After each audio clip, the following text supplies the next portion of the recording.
He sees one look at the patience. He just has to send away to the lineup. 1-2. Oh, Doki, what a play. That is why he is one of the best players in the world right now. Now adapt, and he can swing this with the Ella Striker, and they're not ready for with the Ella SMG. He's gonna get spotted. Tyrant fires cutting on the second shot. He's dropped the pistol. He's dropped into prone. There's 2 seconds left. Tyrant, what a round! He's in position to strike. He's able to land his shots here. He got a huge swing. Picks up two. Surprising that no, didn't fall back at that point, and now we're left in a very tight situation. Ryan has just walked his way through. He gets 2. Unica is going to take a little bit of damage as well, but with his back against Unica, Rothko's going to go down, but instantly traded. Aroldi with a double there. That's huge.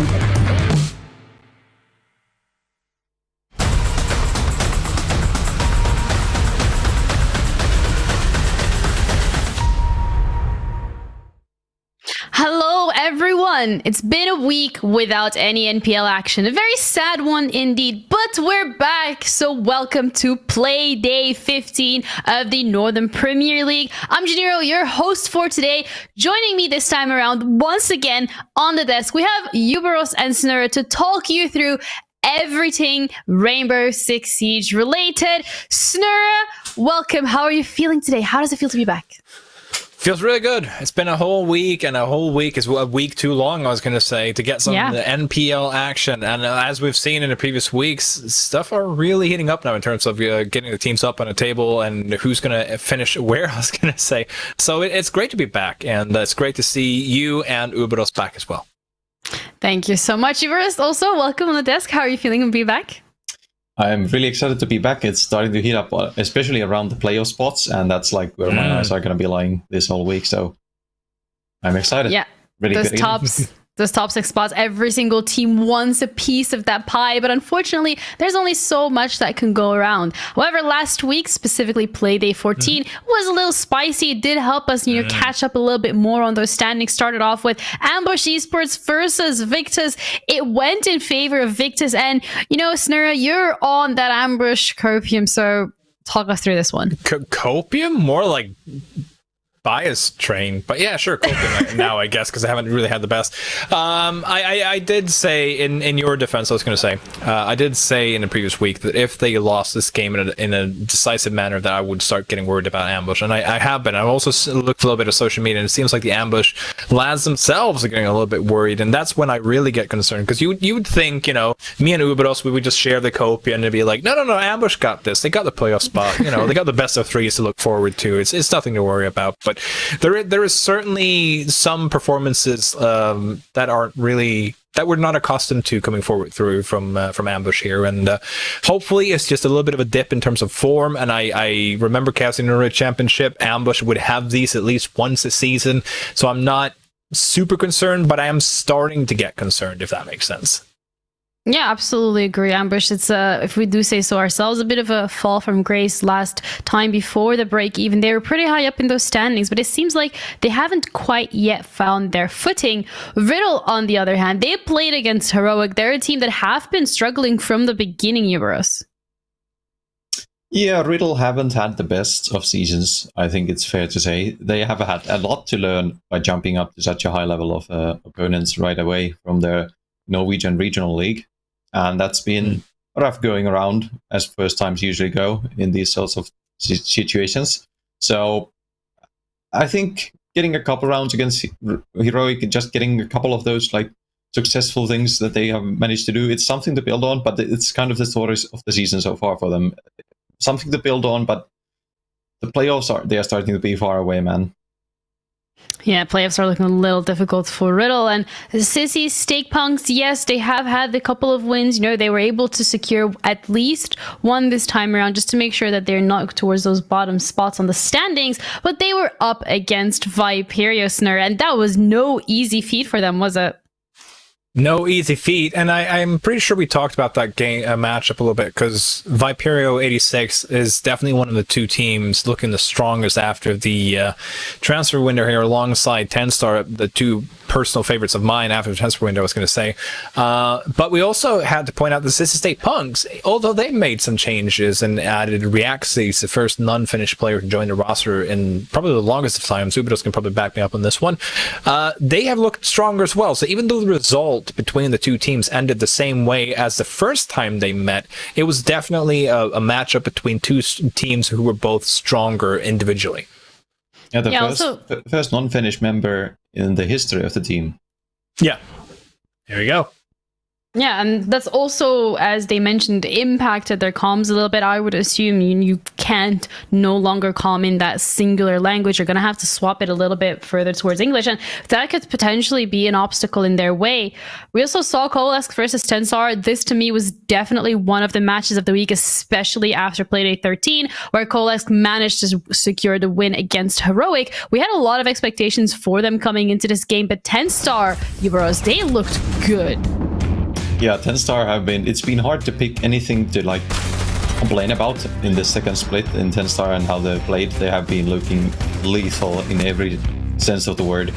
They have been on fire, pretty much topping the table in like the form, if we had a form table, and it's gonna be exciting to see them go against Heroic today.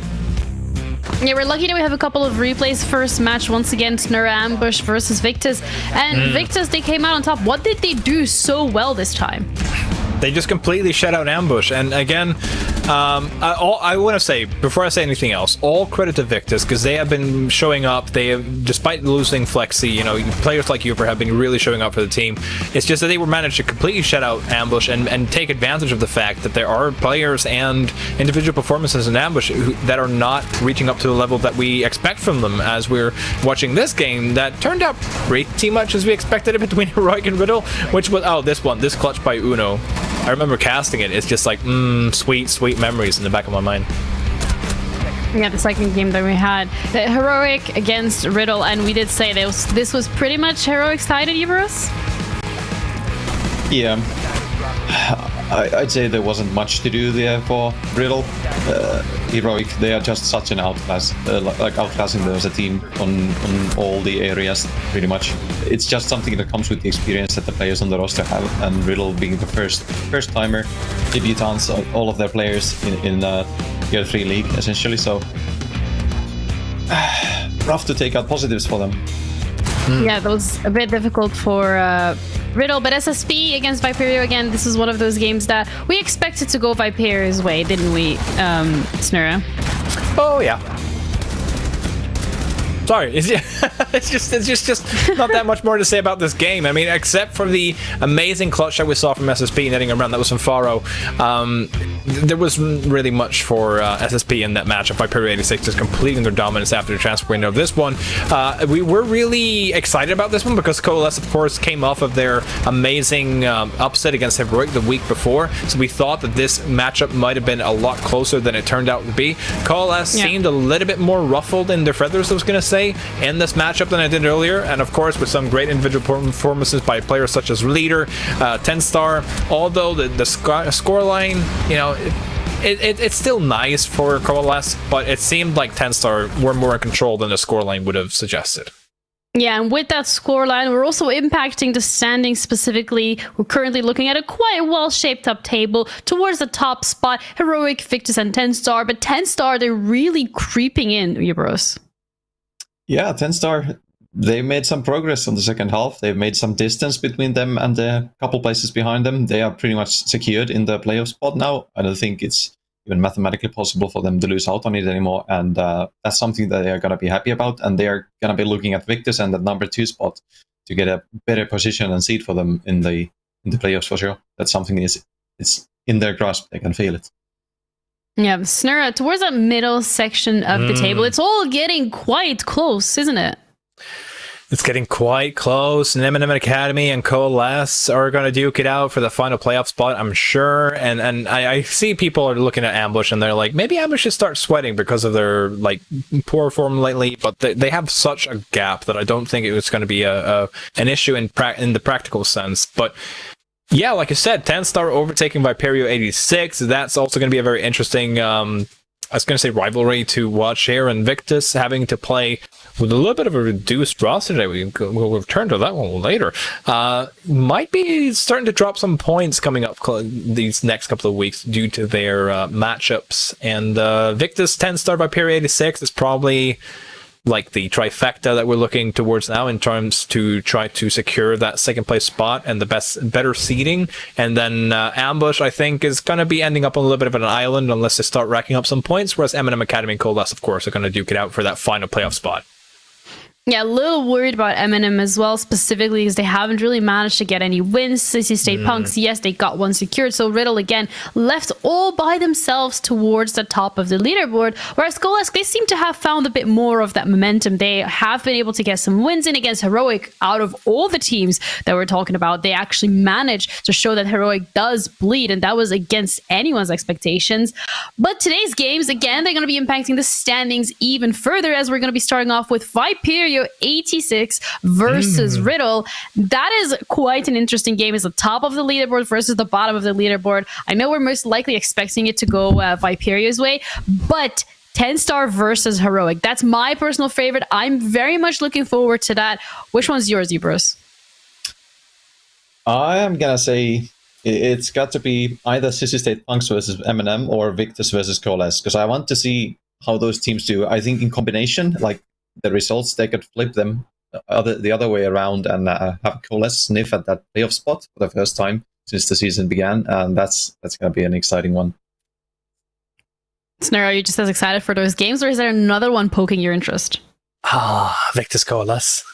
It's gonna be a good one. Sissi State Punks versus M&M Academy, Team Heroic. I mean, I'm gonna be very, very blunt. It's not often that I'm very, very blunt as a caster, because my whole shebang is about hyping up every single matchup. But I would be very, very surprised to see a similar upset in the first matchup. But every single of the three other matchups could potentially be closer than you would assume. Now, I'm not saying that Sissi State Punks are as good as a team as M&M Academy, but I am saying that Sissi State Punks on a good day could upset a M&M Academy who's struggling to find sort of their footing. So if M&M Academy is not showing up today, I'm sure that Sissi State Punks might be able to punish them. And then the two final games, I do believe, speak for themselves, as we know how close that previous game between TENSTAR and Team Heroic was. It was only down to Benja doing an heroic effort, pun intended, to salvage all the 2 points away from TENSTAR for Heroic. And Victus and Coalesce being, in an improved form, and Victus meeting a little bit of an obstacle today, this is the time for Coalesce to try and get some points off of Victus, which could of course help the other teams right behind Victus on the table as well. Yeah, and also M&M, this could be that game where they finally find their footing, they find the win, they try and keep that momentum rolling. Do you think that's going to be pretty important for them, Euros? Absolutely. They need every single point they can get at this point. They've got the new Luke Coalesce breathing on their necks, and they have been lethal, let's say, against Heroic. They got the points, they got the overtime win there, and that's the first anybody's taking points off of Heroic. So Coalesce, they're going to be looking like, we can take this playoff spot easy. So M&M, they need everything they can get, and they can't afford dropping points to teams below them on the table, frankly. Yeah, absolutely agree with that. And what would these teams be without their players? So having a look at the top 5 KD ratio from the players so far, I'm going to throw this one to you first, Snurra. Talk us through the graphic. No real big surprises here, I was going to say. Gorgona and Oscar, Jags, Benja have all been in the top 5 KD throughout pretty much the entire season, if memory serves me correct. The only new player after the transfer window is Upor, and even though he's only, quote-unquote, played 6 games, I was bringing up his talking point in previous week as well. Even though he's only played 6 games now, it's still a good sign for him to be playing at such a consistent level after 5 and 6 games to be in the top 5 in terms of KD. Because the lower, of course, the amount of numbers are, the higher, or the wider the swing can be in terms of a poor performance. If he has one poor performance, it's going to swing heavily opposite of a good performance, if that makes sense. Sorry, I can't speak English today, so don't worry about me. I'm an English teacher, by the way. I agree. Yeah, and I teach speech English. So there we go. Oh, no, wait. I know, shocking. But it's not like I've ever said that on broadcast before. But yeah, I keep being impressed by Upor's performance and Victus being able to have these two players up there consistently. And Oscar and Jags, I mean, the two, could we say, having played as many games as the heroic players, the two non-EUL players on top here and still above players such as Benja, even though if it's like a fraction, but who cares? Yupor only playing 6 games here, Ubers. Does that speak volumes about the impact that he could potentially be having on the team? I mean, it's always reassuring when he gets like you have a new player coming in and he gets off to a good start, and only playing 6 games and being in the top 5. It's a diminishing point in the sense that you had less time to get the bad games in that drop your rating. But I think like getting a flyer start like he has, that's super good for Victus, and that's something that they are surely happy with. Yeah, the next stat is going to be cost specifically. I'm going to be giving this one to you first, Uberus, as these players once again highlighted. Upor on it once again. Is this expected? Is this bit out of the blue? I mean, when you've got a high KD, it kind of comes with it. Like cost, a big part of it is that surviving and killing, getting lots of kills, getting less deaths than some of the other players. So it plays into it. They're kind of parallel in that sense. That you usually, if you have a really bad KD, your cost isn't that good either. There are also like exceptions. You can get traded a lot and stuff like that. But Upor putting in huge performance. Also want to highlight Sinnoh. So only 6 games, also about 75 on those 6 games. Just speaks volumes on how good TENSTAR are looking when they've got 3 players in the top 5. And Snurra, very nice cost for both Gorgona and Upor. Nice. Can you elaborate further on what we can be expecting from these players? More. I mean, I was going to say in relation to the cost. In relation yeah. Well, I mean, having such a high score of cost, of course, means that you have an impact every single round, and that's good to see for Gorgona. And like, make note that he's now the only heroic player on this top 5, and it might, you know. I know a lot of people will sing Gorgona's praises in other tournaments and stuff as well, but it just goes to show that even though he might not be as an quote-unquote exotic name as Benjamaster because of his rise to fame, I was going to say, throughout the years, Gorgona is just that consistent, all-reliable player who you can just count on to just pull in these performances day in and day out. And, you know, it also says a little bit of the other players, how well they're performing, considering that Heroic has been, with the exception of the game against Coalesce, of course, been outperforming almost like every single team in such a demanding fashion that for there to only be one Team Heroic player on here, it's a little bit of a surprise, perhaps. Yeah, opening KD as well, one of those statistics that are incredibly important in highlighting how teams are performing, how individuals are performing. It's looking a little different this time around, isn't it, Ubros? Yeah, we've got the first ambush player here now. At the beginning of the season, we had a couple of them also in the cost and KD sections, but having slower second split has put a damper on that. But happy to see Rody there. Deserved totally for him. He's been a monster in the openings at the start of the season. I actually want to put it in there. There's 2 Finnish players in the top 5. Just sneaking it in. Yeah, a little bit of the Finnish pride coming in here for you, Boris, isn't it? Definitely. Snurra, some pride for you in regards of these players. Oh yeah, I agree fully with what the previous biased analyst said. I mean, I'm biased as well. I mean, I see at least 3 Nordic players here on this table, and I do approve. But again, I have to say the praise of Oscar. I'm probably going to be duking it out with Grace about being who's the biggest #1 fan of Oscar. But it is baffling how well Oscar and Jegs have been in terms of their opening KDs. Like having 34 and 33 entry kills at this level of play at this stage of the league is pretty good, I have to say. And it's just phenomenal to see how consistent Oscar and Jegs have been for their respective teams, and I am pretty sure if they can continue this performance, and if they continue this performance perhaps in the CL, I'd be surprised if we wouldn't see them at an even higher level at this point. Yeah, all of these individuals are very incredibly talented, good at what they do. They are impacting their teams accordingly in a very positive light. And again, that's going to be impacting some of our predictions. We have them coming through right away. And I'm going to be completely honest here. We all picked Coalesce. I feel like this is maybe considered the elephant in the room that I'm gonna let you address here. Snurl, what happened? Why did we do that? No, I was like so hoping that no one else got the inside information in time. It's like, because everyone, I'm pretty sure that almost everyone had put Victus, and then we heard about the fact that Victus actually have 2 players who can't play today, so they're playing with 2 subs. I think it's Jake Southster and, of course, Ghost, Norwegian. So, of course, going to do great.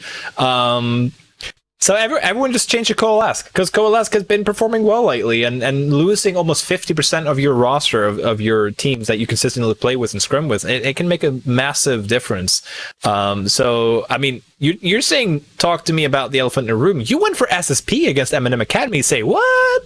Yeah, I feel like M&M Academy so far, they haven't really found that opportunity to walk away with the convincing win, or to walk away with the win at all ever since the break has occurred. So again, I am mainly assuming that SSB, coming off of that high that they just had the win against RIDDLE, they could potentially be translating that into their gameplay today. I guess we're gonna have to wait and see. Also, I have 14 out of 18 correct. Okay, like I can gamble. That's a better little than bit me. Yeah, I can gamble a little bit with my points. But we also went for TENSTAR. We've seen how incredibly strong they are against Heroic. We're gonna ignore Fresh and Gibson here. Talk us through that one. I want to throw Fresh under the bus. He's been fanboying about TENSTAR all day, and here he goes voting for Heroic. Yeah, what was that? What's going on, Fresh? Yeah, I don't know. Biased. But I think the Viperio 86 prediction coming in from every single one of Talent is pretty much expected. Last time we were this unanimous, it was Coalesce against Heroic, and it did come back to bite us. So I don't think that's going to happen today, but I'm open to anything. Are you, Snur? I'm open to anything. I'm also amazed of Gibson having 0 out of 0. That's an amazing stat. I wish I was as good as Gibson in his predictions. 100%.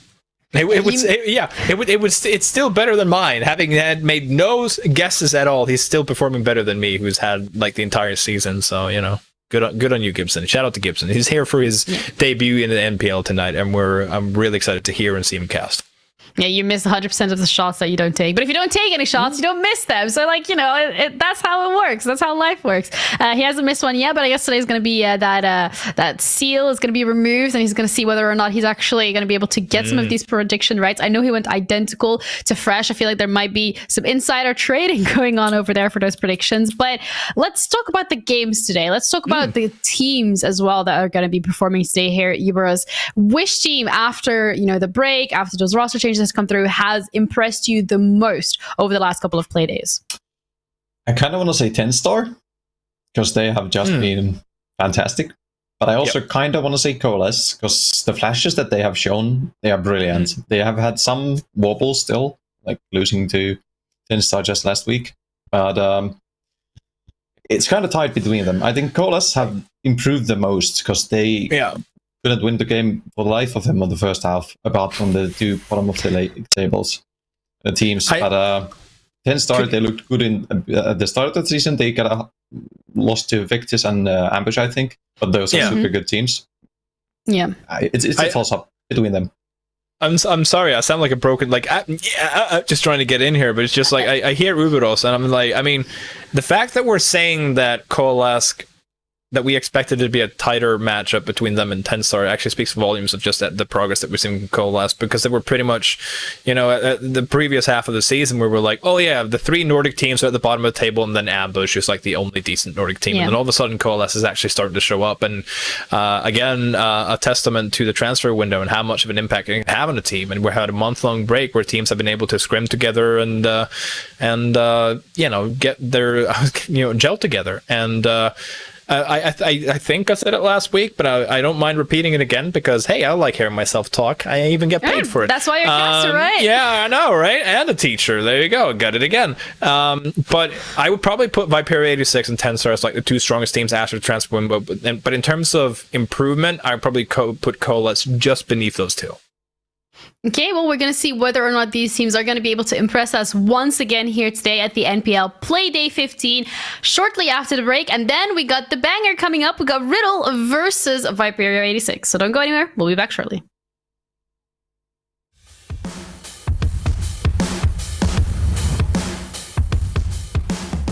Yes, guys. Yes, guys.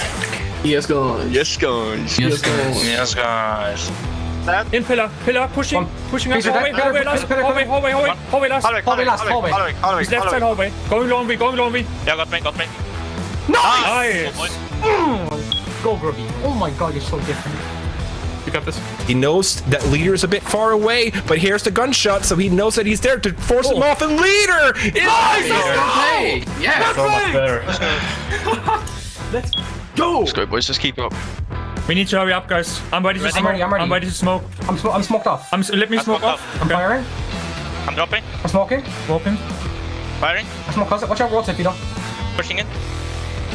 Yeah. Target that. Right. Blind number. Flanking. Freezer dead. Watch it. Let's go. Go, lads. Well played. Boys. We have had him flanked then at the last second. I'm gonna play hobo. I think that Nice. Trophy door, left side, trophy door. Dead. injured. I want main bridge. Main bridge. Drop that tick. Trophy door. Trophy. 1 HP. Trophy pit. Let's go! You're so much better! Nice. Go, guys. We're so much go. better. This is what we needed. We needed momentum. He's in tower right now. He's making a rotate, punching a rotate. In attic. You can run. Might be on attic rotate. Gunning is clear. I think I Attic hear him rotate, short. shoot you. Nice. Nice. I'm running short. Let's go, guys. Play life. Oh, shit, Hold killer. Where? Where is he? One is hallway. Dead, yeah, zombie dead. Nice! Let's go! The Amari works. Nice. It's fine. Next round, boys. It's fine. We can't act like that, boys. It's fine. We have to go next round. It's good, boys. It's good. Stop stressing. Let's go next round. We got this. Shelf. Trophy. I can plant here, guys. I can Yeah, plant. they want shelf. Trophy dead. Oh my god, man. Such a team effort! Keep daddy. What a comeback, boys. Let's go!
those 4 quick kills come in. And Slothar just picks them apart. Try and put some shots on in and managing to find the last 2. Oh, but Blur just decimates. Prince steps up huge for ambush. 3 kills. All E1DCs. What?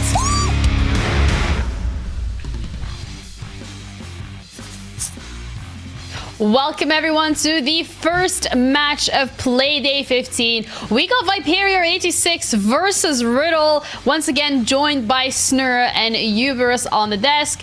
Yeah, I'm never gonna get used to this whole mirror thing. Like, I don't even know, but yeah, they're right here. Okay, this way. There we go. Snurra, besides the fact that we have the bottom of the standings competing against the top of the standings, what else is there to say about this matchup? I hope Riddle can get a few rounds in, question mark? Question mark? Question mark? No. The thing about Riddle is, and Riddle knows this, I have a lot of love for the guys, and I have a lot of love for the Norwegian organization that is Riddle. I've been involved with the Norwegian esports scene, and Riddle is a big organization over in Norway, and I appreciate that they're still in the R6 scene. It's just that this season, it's just not cutting it this far for Riddle. Yeah. Like they still have to get, like, I don't think they even have one single win under the belt yet. That it hasn't been a forfeit against Na'Vi. So it is difficult to see how Riddle, and again, I want to be blunt for once. I was going to say, I want to be blunt and say that I just don't see how Riddle are going to win this game. I don't think a lot of our audiences are going to expect Viperio 86 to lose this game. But it's about trying to get that experience for Riddle at this point. It's about them trying to notch some points, pushing it to overtime so they can try and get themselves a couple of wins to perhaps hopefully escape relegation, like direct relegation. But since they lost both their games against SSP, I'm finding out a little bit hard. But look at this lineup. How would you not like this lineup? Look at Katara. Look at Reich and Fabs. I mean, these are all great guys, and I think the most important thing for Riddle at this point, and again being blunt, is to try and gain as much experience as possible, try to make the most for themselves in terms of presenting themselves as a good tier 3 player, as a potential talent coming up here. And with performances that we've seen from all of these players on an individual level throughout the season, even with Reich and Vabs, even though they just barely joined the team, I think they're making a strong case for themselves in their demo reels in the near future. Yeah, so Rice and Fabs, new addition to this team specifically. Do you feel like they have gelled well together, Uberus, or is there still something missing? I think if there's one thing missing that the team needs is some experienced leadership. As I alluded to earlier, they are all like debutants at this level, so they are kind of having the shakes in some of their games. They are a bit unsure of what to do in some situations. They are getting caught off guard, and that is really valuable in Siege, is like experience, having somebody to calm the troops down, having somebody to get them going when you need to. There's a really like a balance you have to strike with it. Not getting 5 old guys who can't hit the broadside of the barn, of course, but they'll get it eventually. They are getting experience here, great experience at this level, playing against some of the best players in Tier 3 and best teams in Tier 3 in Siege in Europe at the moment. So something to go for the second round. Yeah, they are going to be competing against a team who does have some more experience. That's Viperio 86 here, Uberus. Which one of these players, or if anything, the entire roster, has really impressed you over the last couple of weeks? Curly has to be, I'd say. He's been super solid. Isn't much to add to that. I mean, Hungry, everybody knew. Hungry is a great player. Vito, everybody knew he's a great player, being at Tier 1 level also. Astro, being at CL, great player. Curly, a bit less experienced, a bit less like time on the spotlight so far, but like this season, he's really struck gold in his form. Yeah, Snurra, do you agree with these players? Is there anything or anyone else from this roster specifically that you think we need to be keeping our eyes on tonight? I agree with everything Ubero said. Nice.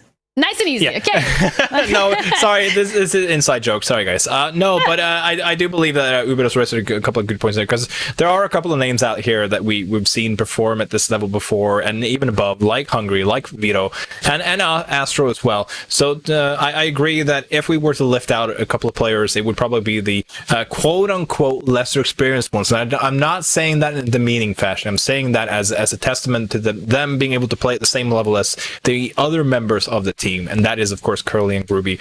In that sense, I do agree with Ubidos that these two players have been able to show themselves at this level. And after the transfer window, with the entry of Hungry, and Hungry having said himself, it just felt natural coming to his team. It just felt like everything just fit. Viperio 86 are looking like a clear contender for Challenger League. Yeah, they've met each other before as well, so this is not the first time that they're going to be playing against each other. Last time around, it went heavily in favor for Viperio on Villa. Are you expecting the map picks and the results to be similar this time around, Uberus, or do you think we could be expecting some changes? I am going to be happy for Riddle if they manage 4 rounds again.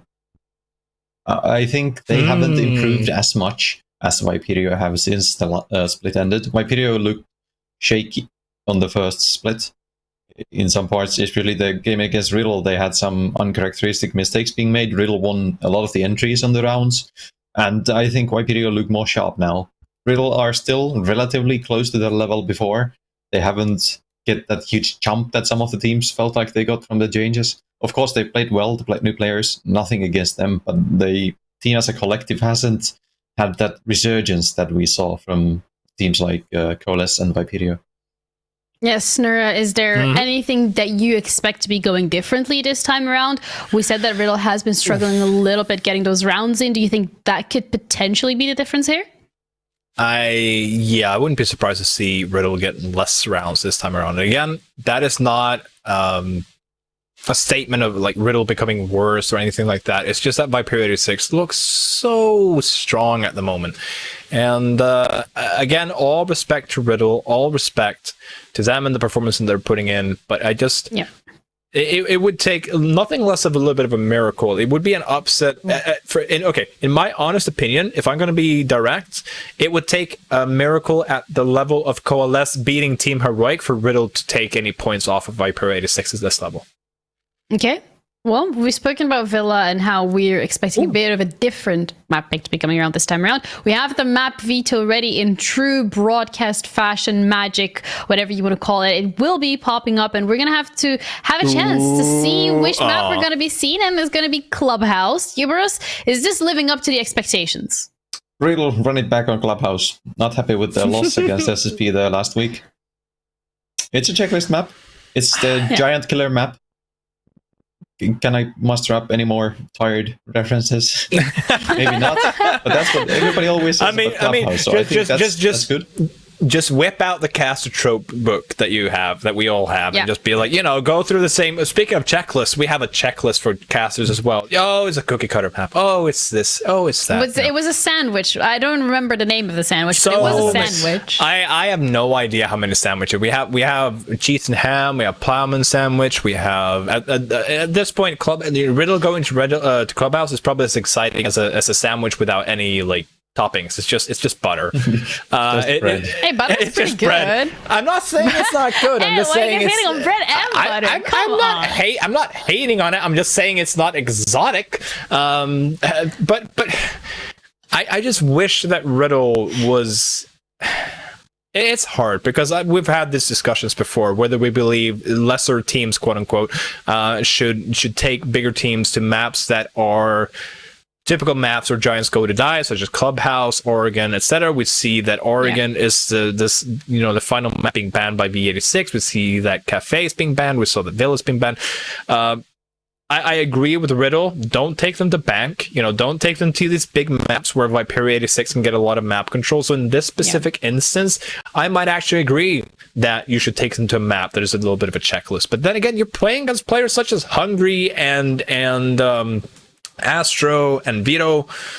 Does it really matter what map you take them to? So why not just try and throw a little bit of random one in there and use that aggression? Because we've seen Riddle over the course of the first 2 rounds of any matchup almost getting these teams a little bit like stumbling. So why not do it on a different map? Probably because Riddle themselves aren't comfortable on them. Yeah, Bruce, do you think that that's going to be the case here? They are up against a real big challenge on any map, so might as well try Clubhouse. Yeah. They've played Clubhouse a lot, so it's something they have more experience on. They've at times looked decent there. They've had some good rounds go their way. They've had some big clutch moments in the CCTV with Kevin and the shotgun, and they need more of that. Let's hope they get it. Yeah, we're going to be finding out whether or not they'll be able to get it, as we have the man himself fresh on the mic alongside Gibson's first ever NPL cast. Please give the man a warm welcome. Casters, take it away. Thank you so much, Jenny, for that lovely introduction. And thanks, guys. It's an absolute pleasure to be here on the desk with the one and only Fresh for my first ever cast. And Fresh, we've got two teams that we actually know quite a bit about from our days in Yukon. Yeah, we do. We've seen them a lot. We know and love both of these rosters. I've teamed with, a couple of players on the Viperio 86 roster. And obviously Riddle are quite a well-known team. I think the desk has set it up perfectly, is that it's going to be pretty hard for Riddle to win this one, and you take a first standing, if you take a first look at the league positions. Mm-hmm. You've got Viperio 86, they're flying high, they're up in 4th, they're really wanting to start pushing TENSTAR and pushing Victus for those top 2 spots to go straight to finals. And then you've got Riddle, bottom of the league, well, apart from Navi, obviously disqualified, drops out the league, whatever it is, 1 point. But what I will say is that last time that they got that 1 point, do you want to know who was casting them? I'm going to say it was you. It was me. Yeah. So maybe, just maybe, I am Riddle's lucky charm. So if they've got to hang on to anything, it's that I will be on the mic casting their game. And I think if that's what they've got to be hopeful for, then, it just shows where they are in comparison to this league. And you can talk a lot about experience, but realistically, they still have a chance to get out of the automatic relegation. So they do still have a chance. They need to fight for every point. And I think the map choice is a good one as well. I think, going to Clubhouse, it's a map that is a checklist map. It's a map that these players, despite, being towards the lower end of the league, will have scrimmed, will know how to play, and therefore do have an opportunity to start picking up these rounds if they just trust their own processes. Yeah, I think the one scary thing, though, is the fact that Viperio have got that 100% record whenever they go to Clubhouse. 3 times they've played it, 3 times they've won. But Fresh, you spoke a little bit about Riddle. They've brought in 2 players we know pretty well, Reich and Vabs. They came through the Yukon 2 scene. We know them from some of the uni leagues. Yep. Reich, I think's really hit the ground running, to be honest, considering the position of the team. But the biggest thing, they've got no pressure on them whatsoever. They can go out and have some fun.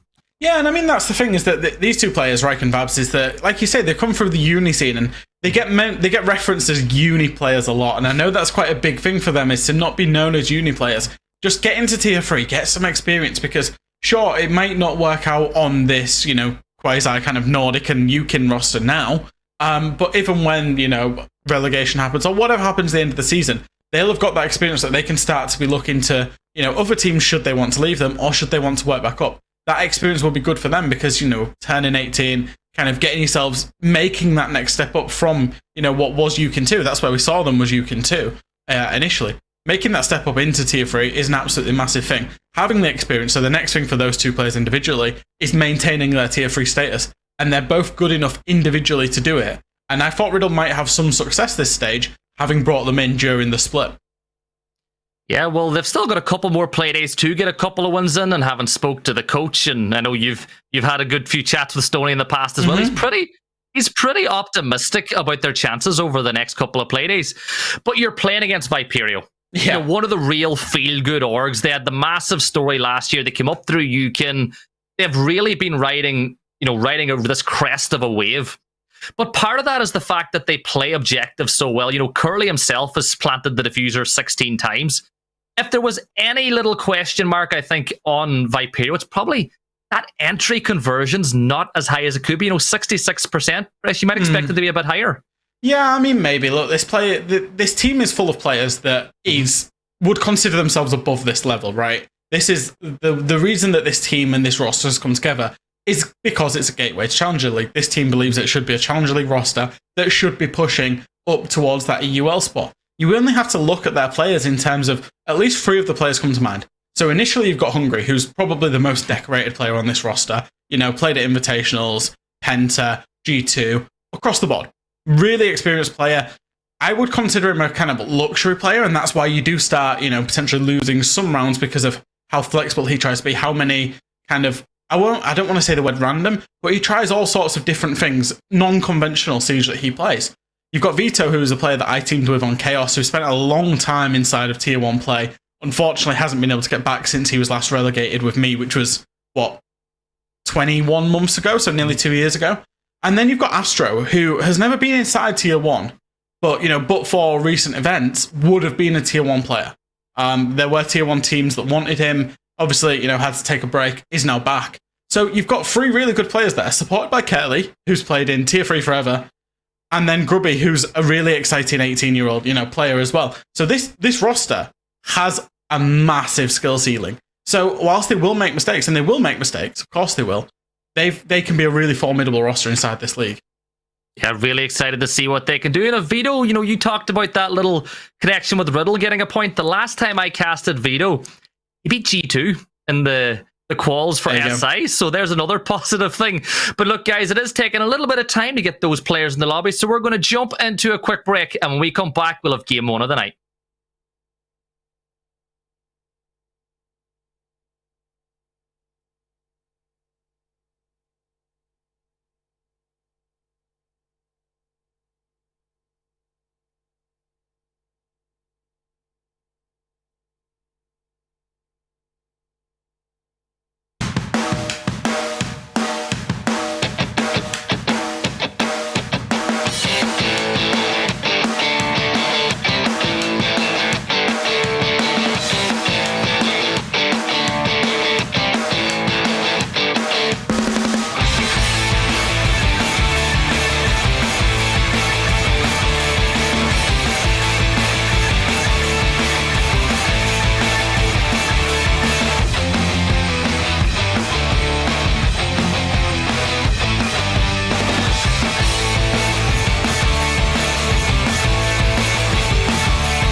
Welcome back on into Riddle versus Viperio 86, game number 1 of today's Playday. Fresh, the players are ready. Are you ready? I'm ready, and we're going to go into Clubhouse. I can't wait for this one. And like we say, Riddle, they're not running on a massive map pool right now, but they will go to that checklist map. Everybody, every man, every person, every dog, every animal on this planet knows how to play a Clubhouse. There is really not much that you haven't seen before. So I think for Riddle, it's just going to be about processes, going through and trusting themselves, not worrying about what their opposition too much is doing, not trying to counter their opposition, just do what their strat tells them to do. And if they play the default well, if they play it better than Viperio 86, then they should have some success, because 86, they will try some funky stuff, right? They've got Hungry. He's known as a bit of a funky luxury player. They've got the attitude of Viperio 86 will be, we can run over these anytime they want. But if Riddle start punishing them for the odd plays that they make, the funky plays that they make, Riddle can pick up rounds. Now, will that transpire into a map win? I'm not so certain, but they definitely can be competitive inside of this.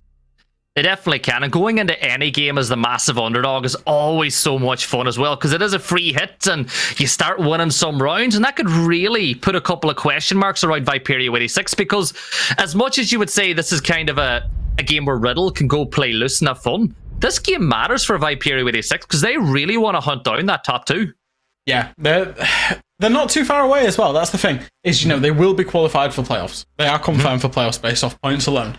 But it's all about that hunt for the finals, because there's 2 Challenger League spots on the line, right? You want to be in one of them top 2 spots for finals to put yourself in such an advantageous position to get one of those 2 spots. Obviously, if you play playoffs, there's a possibility that you won't even get to the finals and will be taken out in playoffs. So, they've just got to keep hunting, keep putting the pressure. To be honest, with the way Victus are looking, it's probably TENSTAR that they need to be keeping the pressure on. And if they get a clean 3 points here, they will leapfrog TENSTAR. Obviously, TENSTAR played later today, but that is against Heroic. Yeah, it's always in a great position too whenever you are on top, even if it is with the game in hand. But we're ready to jump on into the action, and this is a map. You said about it being bread and butter, or, I know they spoke about the sandwich earlier. I think it was Novi that once said it was kind of ham sandwich siege, but Azami's not being used in this round. But she got past the ban phase. She's an operator that really does change this map.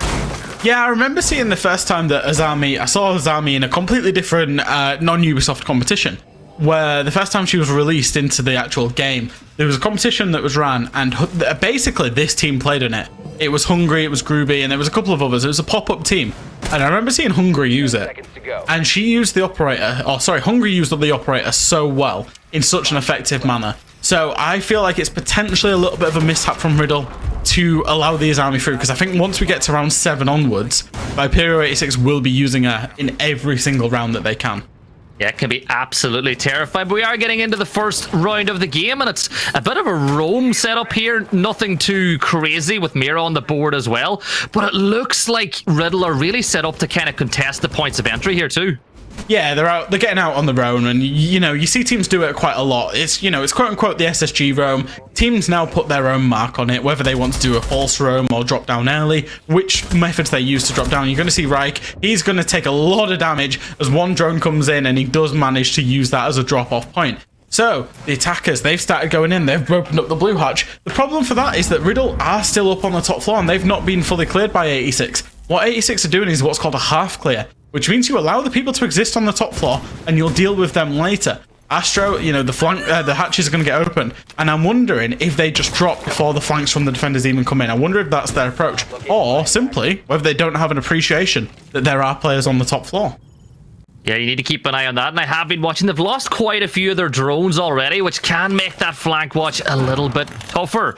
Utility being dumped, just doing your standard little bit of work, getting rid of those Malusis, because for intel alone, they can be absolutely golden. But Viperio, they're not really wasting any time at all. They've got onto that middle floor, like you said, and they're starting to take that map control. Yeah, my big worry is that these Riddle players out on the top floor haven't got aggressive yet, which it can be good and it can be bad, but Katal can have a massive impact. Should he drop, he can find a couple of kills and really split the attention of 86. Because they're doing very fast work. The sledge work is coming in. They're going to give themselves about 45 seconds to execute. Yeah, and the opening pick does come in. Astro gets the kill onto Perry. That's Mira down. That's one of those precious C4s out of the game as well, as Qatar will swing down main stairs and get the kill onto Grubby just by bar. And that's a little bit more work, but straight onto the drone for Grubby as he's going to pass that intel on to the rest of the team. We're inside the 55-second mark as Ying has decided now is the time to execute. Hungry's going to go down. Reich's going to fall to his own smoke. And here comes Curly doing what he does oh so well, planting that diffuser. 40 seconds left on the clock, and with Kevin last alive, well, Vitaline gets the kill, and really fresh. That went from not to 100 in a matter of seconds. Yeah, and it's really not ideal from Riddle to be shooting themselves in the foot. They're already up against formidable opposition, so that team kill coming out was absolutely massive. I know that it was Kevin just trying to smoke off an entry point from the 86 players, smoked off his own player who died, and the one thing that I loved about 86 there is it's a very clear communication. You see teams kind of fragment executes time to time, where you get one or two people will go, one or two people will be holding flank, and you know the other person's off in Narnia doing whatever. 86 don't have that. Even when Hungry was having a little look, oh, do I worry about Katal up above? Yeah, sure I can, but the rest of the team, 3, 2, 1, go. They did that. They executed perfectly. They executed flawlessly, and that will be round 1 going to Viperio. Yeah, I wonder if Curly will be a little bit disappointed that that kill came in before he could get his extra plant on the season. Keep those plant stats up. Yeah. Yeah. It's this setup here, though, that Viperio are going for now, when Mira's on the play, you see this time and time again, and that player in the bathroom, well, my kind of becomes very important, does it? Because when you've got the Mira there, you really want to play it, and that's where the utility dub's going to go. Yeah, the problem for Riddle, especially with running the Mira, is that when teams see a Mira, they instantly think, right, let's get underneath. Let's nade out the players playing behind them. Let's open the mirrors from underneath, because wherever you put in a mirror on this particular site, there will be soft flooring underneath, and that's ultimately represents a risk. So 86 should go underneath, nade them out, open the mirror windows, etc. And it doesn't look like Riddle have realistically got any players playing there. So they need to be careful with these up nades coming in. You know, there's a lot of nades on the side. There's 8 nades on side of 86. So if 86 don't go below with 8 nades on side, you would have to be questioning what they're doing with their nades. Yeah, and it's a very linear push they're going through now. CCTV get that wall open. Time and time again, Fresh, we see teams, you know, they'll open one of those walls and then they'll flip to the other side of the map. Are you expecting that here from Viperio, or are they set up to really push through construction? I think eventually is that what you'll see is you'll see them open up one side to deny the area control of CCTV, which means that they can play on the balcony. They've opened up the construction wall with the Maverick, which means the defenders can't play inside of construction. So if you're a defender, where do you go and play?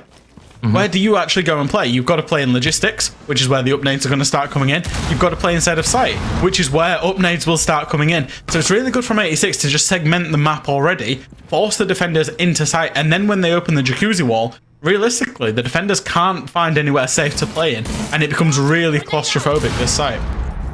Yeah, and there's those up nades you spoke about as Vitaline gets the first kill onto Perry in this round. He survived one nade, isn't able to survive another. Astro then popping on in with that LMG once more as they take a 5-3 lead. Another nade coming in, forcing Kevin to continue to move, but they're still playing the verticality. Viperio, though, they've paused things, they've slowed things down a little bit here, and I expect the push is not going to be too far away as Grubby makes it a 5v2. Fab's made a very, very passive engagement there, and that's a big problem. He needed to be up and engaging that further. Kevin will find one, but realistically, this round's pretty much over as Hungry pushes in himself, and it's a 3v1, right, left. The only place that he can play pretty safely. He can't be naded, it's very hard flooring, but he's not got much space whatsoever to play inside of. 86, they're going to be aware that he's coming across from this east side, and there will most definitely be eyes on this. Reich will get shots on, but will get shot back himself. He's up against a Finker as well. Finker LMG who can peek him, and Curly peeks him at the same time, and that will be another round going the way of Viperio 86. Yeah, another really good round for them, and they just seem to be isolating solo players, and the up nades. You know, there's nothing you can do on defense if they're able to get the drones, point out where you are, and get the kills from below. It's a free kill for Viperio when that happens, and because of that, there's no chance of a refrag either. Vabs needed somebody to play with him, and I think that was the problem and that's kind of where you can see that a team is bottom of the league. And you know, we've got to say it how it is. this team is bottom of the league. And when you're bottom of the league and you're kind of losing every week, you don't have the same confidence that the top of the league team does, right? If you think about the way a top of the league team would play that, they would have had 2 people. They would have had Vabs +1 at the very minimum and said, hey, sure, they can try and nade from below, but we're going to just absolutely go and fly at them. We're going to go kill them. We're going to stop them doing that. Because these Riddle players are smart. They would realize if we're playing Mirror, they're going to try and nade us out. And Vabs was smart. He realized it and went and tried to position himself to stop that. The problem with that is he was just completely alone in that. And that's the big problem for Riddle right now is 2 or 3 people are starting to die to that pressure that's coming out from the up nades. And then the one person that's gone down was also playing it quite passively on the main stairs, eventually got punished. So Riddle just needs to play a little bit more together, and they might have a little bit more success. Yeah, a little bit more confidence, and confidence can be a snowball. You start picking it up and it grows and grows and grows, and all you really need to do is win a round or 2, but Astro is going to catch Perry on the spawn peak. You know, you spoke about a little bit of aggression, maybe too much, but at least he tried to make something happen.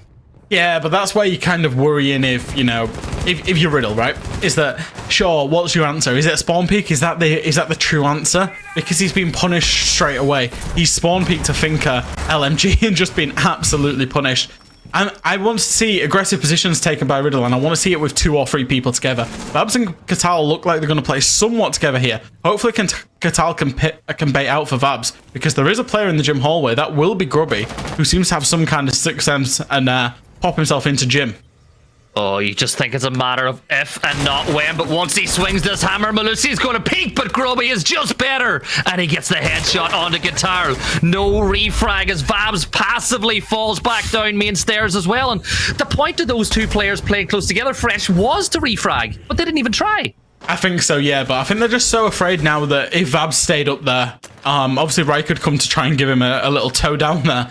But I think if Vabs had stayed up there and lost another life, you're talking a 2v5, and then you're really in dire straits. At least a 3v5 can somewhat be recovered. So it's one of them. It's a 50-50 decision in my mind, because if you tried to play for the refrag, don't get it, then, you know, you're not going to do well. Yeah, Vito's going to get one, Astro's going to get another, making it a 1v4, and with Kevin erupting into flames, pushing through blue, well, he's not going to be able to generate any big plays from Generator, as that is another round win for Viperio, and they're 3-0 up, and dare I say it, Fresh, they're cruising. Yeah, they're playing things so well. They're just playing together. They're playing really basic, simple Siege, and, you know, even Grubby here just... bit of 6M, sledge the wall, gets a kill, and it's solo plays because they know that they can get away with it, right?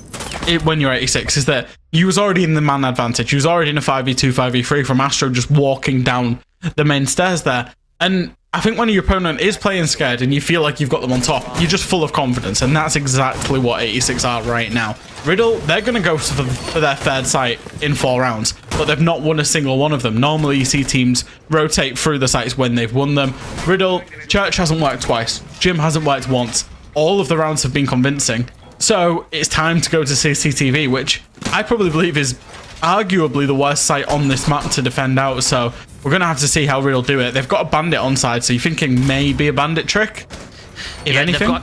They've got Azami too, though, and Azami can completely change that rafters hold, so we will get to see some of that action in play as Katarl sets up those Azamis, and, you know, it just makes it harder to contest, because part of that ABCs of attacking the site is get the main breach open, get a little bit of garage or construction control. Well, with Azami on the field, it just makes that second task a little bit harder. But guess who's on that operator? Or guess which operator Hungry's on? Or guess who's on Monty? It's going to be Hungry.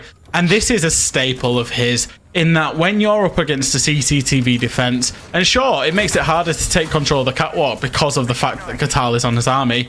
That's all right. We can just move a massive shield straight in your face. So melee aggression does come out there onto Astro, who's looked to take a cheeky peek, but will manage to not be punished and will get away with his life. Ready for the jump out as well, so Right needs to be very careful on that. And I would expect Hungry to get right up in the face at some point. Once these first engagements have come in and he's off the drones, get right up in the face of the Rafters player with some support, with the Capital, because obviously there is a Capital on the board of Vito, and then clear rafters pretty easily, to be honest. And we'll see that starting pretty soon as Hungry will begin to aggress towards that door. Twice now we've seen peaks coming in from Riken on the third time. It is going to be lucky for Viperio as they get that kill, and that'll be one member down. Astro prepping an aid, you know, a little bit of overkill there as he uses it to get the down player, but in a 5v4, all those defenders now, they've hunkered down inside Garage. Hungry, hanging out all that information for the team, a little bit more utility, and Vabs is going to throw the C4, and that Monty going down may just put a spanner in the works as Vabs and Perry double down, but Curly turns things back. It's a 3v2. It was a good appreciation there from Vabs and a good appreciation playing together on the Monty, and even Perry going and peeking the breach. The problem is Curly's gone deep into sight and Grubby's also covering him. The defenders are not in optimal positions here to try and play for a retake of sight. Kevin is outside of sight and there's two players in Garage, which means this diffuser can actually come down. I would expect Curly to bait it and swing out. Will find the kill there as Grubby finds another one into Qatar. It's all up to Vabs, and this 3v2's gone absolutely wrong. The catwalk hole's working completely against Riddle now, and it's a post-plant situation. We're going to see Grubby and Curly. They've got the plant down. They're covering it at a high angle and a low angle. Vabs does manage to find a really nice kill there onto Grubby. Gets himself to a 1v1 with Curly. Now, he's not got a great gun, considering Curly does have an assault rifle, does have the breaching, and presumably a 2-time scope. Will actually take a very smart move here and put a lot of distance between himself and the defender. With time ticking down, Vabs needs to start moving quickly. Knows that the player is probably inside of construction now, inside of master bedroom, but he might be able to long arm this from behind the green box. He's going to force Curly into him. Take a peek, get off the diffuser, take a peek, but Curly will win that engagement out and will win the round. 4 rounds in a row for Viperio 86. That man Curly gets more plants down than my local gardener fresh. It's not even funny at this point. And look, I'm not sorry, I'll make puns. Whippet has told me that Whippet probably warned you about me, if we're being honest, fresh. I mean, I've met you a few times now. Yeah. I have enough experience of you to know that you love a pun or two. What's your best dad joke? But see, any joke can be a good joke, but do you know when a joke becomes a dad joke, fresh? When's that? When it becomes apparent. Need to locate and defuse bombs. I don't get it. Medics. So the one thing that I love about NPL, and everybody at home watching this at home, you've got one of the best observers in the world observing for your local tier 3 league. But Medics is in our ears and in our Discord chat with us, and he just said that was horrid. Well, you asked for my best dad joke, and the worse the joke is, the better it is when it's a dad joke, fresh. Is that how it works, is it? I'm not so sure that's how it works, you know. Anyway, we digress. We move through from jokes because the only joke right now is the fact that... Oh, okay, Medics is now saying it's good. He's trying to get back in Gibson's good books. I was about to say the only joke right now, to be honest, is Riddle. 0-4 down. They really should have won that 3v2. But again, I feel like Riddle are playing like a team that's bottom of the league. They're playing a little bit nervous. They're playing a little bit, oh, this is the first time we've had a man advantage. Let's close it out. And unfortunately, they couldn't, because 86, doesn't matter if they're on a man disadvantage. They know exactly what to do and they trust themselves to do it. So they've gone back to the same site. It was their most successful site by far, but they should be able to see this one out. As Vabs, once again, he will get an early kill onto Astro. And that will be with the C4, almost identical to how Astro got the kill onto Reich with the nade, finishing it off with the C4 this time. Yeah, that's a better start to the round from Riddle this time around, but I'll tell you this much, the result of this game is looking pretty much as black and white as the screen is right now too, as Viperio begin to push for another attack. Finka going down will have a massive impact. You lose those nades, you lose that LMG, which, you know, who said there's anything wrong with an LMG in R6 at the minute? It's a little bit of a point of contention, I think, but a little bit. The big thing about Viperio is they lose a player, they carry on. They all know what's expected of them, and it's not going to slow down their attack. Yeah, and I think curiously from Viperio, they've done away with the Monty. They've done away with all this utility investment inside of Catwalk. Let's just not deal with it. Let's go for a construction side take, and that's exactly what's going in so far. But they've lost their finger. They're 90 seconds in and they're going to have to start nading to clear the breach off now, which is just about what they do. But Vabs is that man on the spot. Again, another amazing shot. Gets his team into a 5v3. And realistically, 86, they're going to be facing a very one-sided approach from the construction side here with, you know, Riddle, they can just front this attack up, waste down the clock, and then when the execute comes in, they can have 5 people essentially looking at a doorway and a breach, and that's going to be a key win condition for them. Yeah, it's the push is getting ready to come, though. They're inside construction, probably just waiting for a head, a shoulder, a knee, a toe, anything to peek its way in so he can get the numbers turned back somewhat into the favor of Viperio. 5 versus 3. 50 seconds left. All the defenders have to do is be patient and wait for any attack mistake, but with a player down below, Babs is waiting for that push. Hungry will get that kill that he was looking for as Kevin is going to fall. Right gets one back, though, making it a 4-2. Then he doubles down as he gets another one, and we're inside a 4v1. Right gets the triple, and there is your round win for Riddle. And that was much better for them. They actually properly took on those engagements at points of entry, and they won. It was absolutely far, far better, and I've got to give a big shout out to Vabs, who got out on the roam early, got aggressive, and found those double kills. And then from there, Reich just played in that power position. I think he got them last 3 kills within about a 1 square meter box. And I think we were talking about Vabs and Reich and the impact they would make on that roster. They've directly just got all 5 kills in the 1 round that Riddle have won. So Riddle, they need to play maybe, I hate to say it, but maybe play a little bit more to bait themselves, the remaining 3 players on Riddle, to bait themselves to enable Vabs and Reich, because they are currently the shining lights on this roster. Yeah, the newest players on it, and they really are playing well. Reich waited until round 5 to get some kills on the board, but he gave us a big triple that was fundamental in that round win. Vabs playing a little bit more aggressive helped him out as well, as he's been able to find kills. You know, he's the only player on Riddle going positive in this game so far, so it shows once again when he has confidence, he can pick up the kills. But what do you do about this utility? Because once again, you've got 6 nades on the side of Viperio 86, and you've got those Capital Firebolts and the smokes. They are playing hard utility. Yeah, they absolutely are. There's not a lot you can do about that. This is almost the best lineup from the side of Viperio 86. I guess the only thing that I would be wanting to do, and obviously Riddle don't have the benefit of knowing the lineup, because, we do, because we're in the observer view. But there's only 2 hard breach gadgets, which means impact tricking has to come at an absolute premium here. If Perry can get both impact tricked, it will force 86 to basically just walk down staircases. Now, that's not really been a problem for them inside the first couple of times they attack Church, but I suppose that's a key win condition. There's very limited breaching on the side of 86. These roams also need to be effective. Vabs is straight away on the bandit out on the roam, and if he can look and get a couple of kills again, there'll be no surprises if Riddle win this round. But he's been droned out. He's been spotted out. He is being supported by Reich, and they will actually trade places, interestingly enough. But yeah, Riddle, they can try and stay above, and they're going to have to force 86 to clear them. Yeah, well, this is a game of violent chess that we get in a game of Siege, and for Riddle, it's just about maneuvering Viperio, those attackers, the way that you want them to go, because so far, Viperio, they've been the ones that have been dictating the positions of players. They've been the ones that really have fenced in the members of Riddle, so last round was a little bit better, a little bit more intel coming through as Curly tries to find that opening kill, but Vital Line will get Vabs down. Astro quickly finds a second, but Kevin will pull one back. Grubby then makes it a 4v2, and it's just all too easy for Viperio. And that's your 3 roamers all dying without any refragability whatsoever. No refrag, no proximity to each other to at least trade out one more.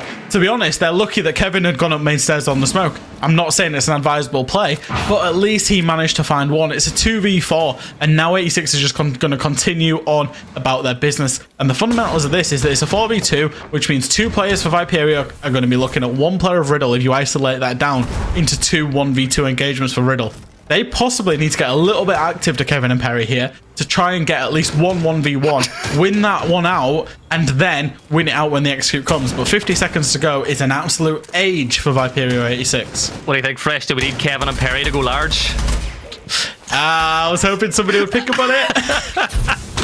Well, here comes the push from Viperio as they get ready to push in through Generator. Perry completely blind, but that stun is going to drop. Vito on the swing gets Perry down, and it's all down to Kevin on main stairs. Drop down comes through Moto as well, as it's a 4 versus 1 situation. Kevin really does have to go large. There's the first, but Vito gets the refrag. Vital, that'll be that. Vital Line makes it a 5-1 split going into the break.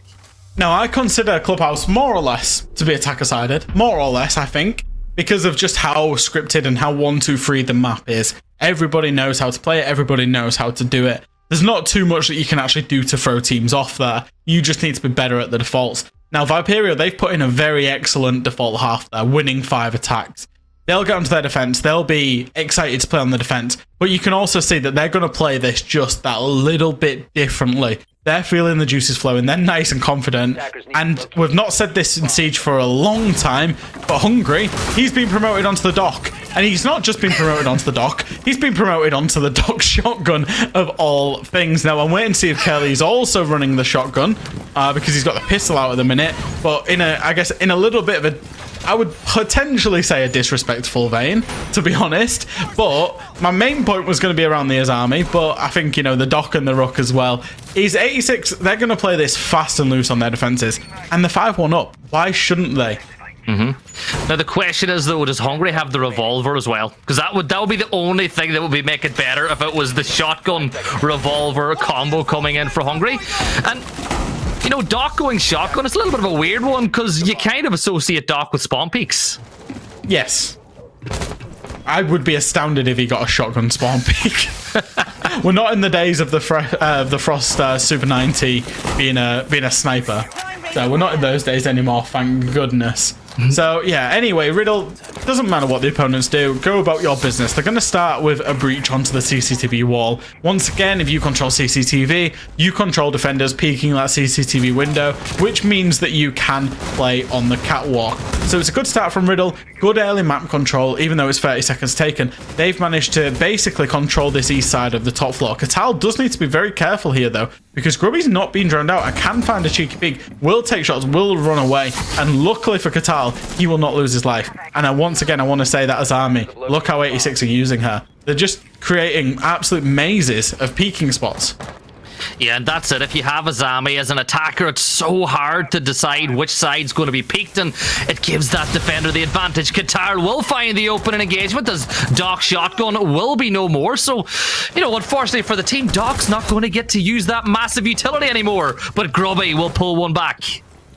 Yeah, and that's a 4v4. You know, it started out well. 5v4, get that kill, albeit onto the Doc shotgun. And Katal's having a really hard time here with these army Kiva barriers. And that's a big problem because it means that they can't clear the mute jammer on the construction single wall. So in the end, they're just going to try and play the windows and find the kills. Grubby's going to find one off camera onto Kevin, as Reich finds one back onto Curly. And basically, this is very fast paced from Riddle. And I can't help but feel that they're getting drawn into gunfights that they shouldn't really be taking so far. Yeah, it's not the best situation, but in a 3v3 situation, surely Riddle have a good chance in this one, as good a chance as any, as they get ready to make their push. They've still got 2 nades on the board as well. They've still got drones that they can use to find the location of these defenders. Astro's going to run out, but nobody is home this time around as Qatar gets ready to start to use a little bit more utility. Vito takes a heavy chunk of damage from that nade as he's forced down main stairs. And what better way to follow up a nade than with another one, as that second nade will miss home. Thunderbird Grubby on the swing takes down Perry, and now in a 3v2 situation, Riddle, well, if they lose this one, it's match point Viperio. Yeah, and I think a little bit has gone wrong with the strategy, and they're now in a 2v3. And they're in a 2v3 because Grubby is just running it absolutely anything and everything. Would you put it past him at this point to go outside of a window to try and clear up these kills? Tal's going to try and bait it out with the drone. Astro's way too experienced for that. Sees the drone coming in. He's not going to take a jump out, but will know that Katal is playing there. Does actually just see him and will get the kill as Vito peeks on to Reich. I think dropping the hatch of logistics there. Had already dropped it potentially. Nope, coming down it now. And once again, I think the big problem with Riddle there is there was no strategy. They opened up the CCTV breach and then they just lurked. They just poked outside of windows. They didn't clear any power positions. They didn't go from one direction across or even squeezed from the jacuzzi breach. They just got peeked by the defenders and just died to it. It all kind of falls back to the stats as well, because stats don't lie. And Riddle have the worst, by a long margin, the worst open and pick conversion rate of any team in NPL. That was another round. They got the open and pick. They got those main points of control, and they just stalled it out. And you gave Grubby and the rest of Viperio the opportunity to get those kills. I mean, it's not even just open and pick conversion, right? It's that out of the 7 rounds, that we've seen played, that was only the second opening pick that they'd actually even achieved. So more often than not, they're not setting themselves up for success. They're conceding the opening pick, and then when they do set themselves up for success, i.e. the 2 rounds that they've played where they've got the opening pick, only one of them they've actually gone on to win. They've been given rounds away even when they put themselves in the ascendancy. Now, obviously the opposition's hard, but I can't help but feel that RIDDLE are constantly shooting themselves in the foot.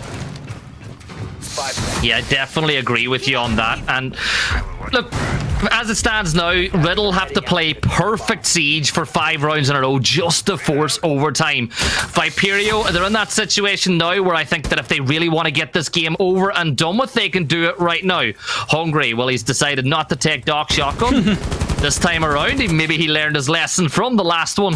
But once again, look at the way Viperio, they're setting up the site for success. Yeah, they're just going to allow the breach. They've basically got no denial other than a mute jammer. There won't even be a mute jammer on the breach, so the breach is open. That's good. That's checklist 1. That's quick.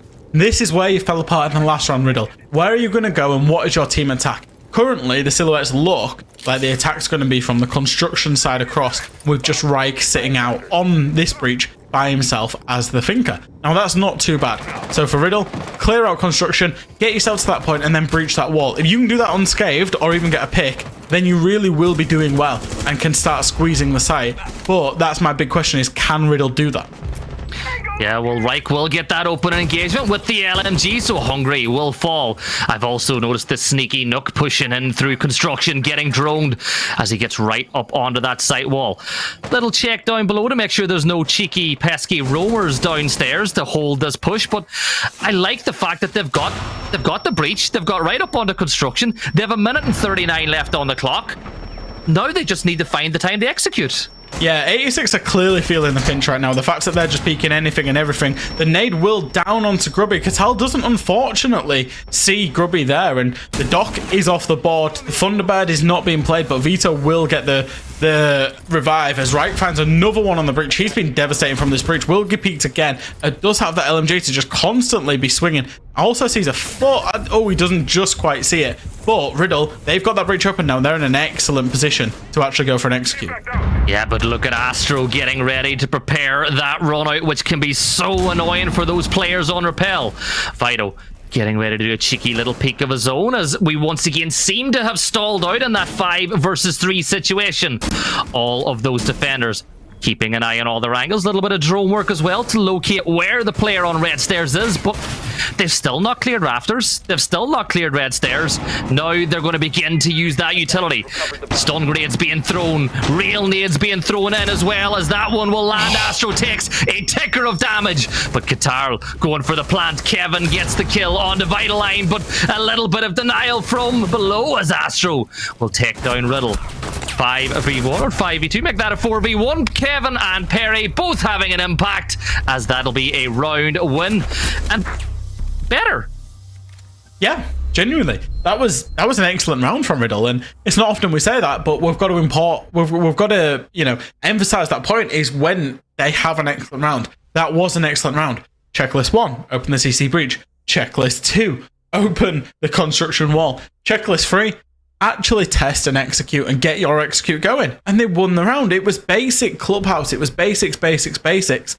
And that's what RIDDLE did well in that particular round. Used their nades well, executed well, kept players alive, didn't lose any needless players on anywhere. Right, getting a double kill on the breach, holding the breach as well, was, very good from his point of view, because he was playing very solo, so he won his ones. Had he have lost his ones, we might have been talking about a different story, but he didn't. So, that was really good from RIDDLE, and I'm not surprised therefore to see Viperio 86 go straight away from that CCTV site and take themselves down to the basement.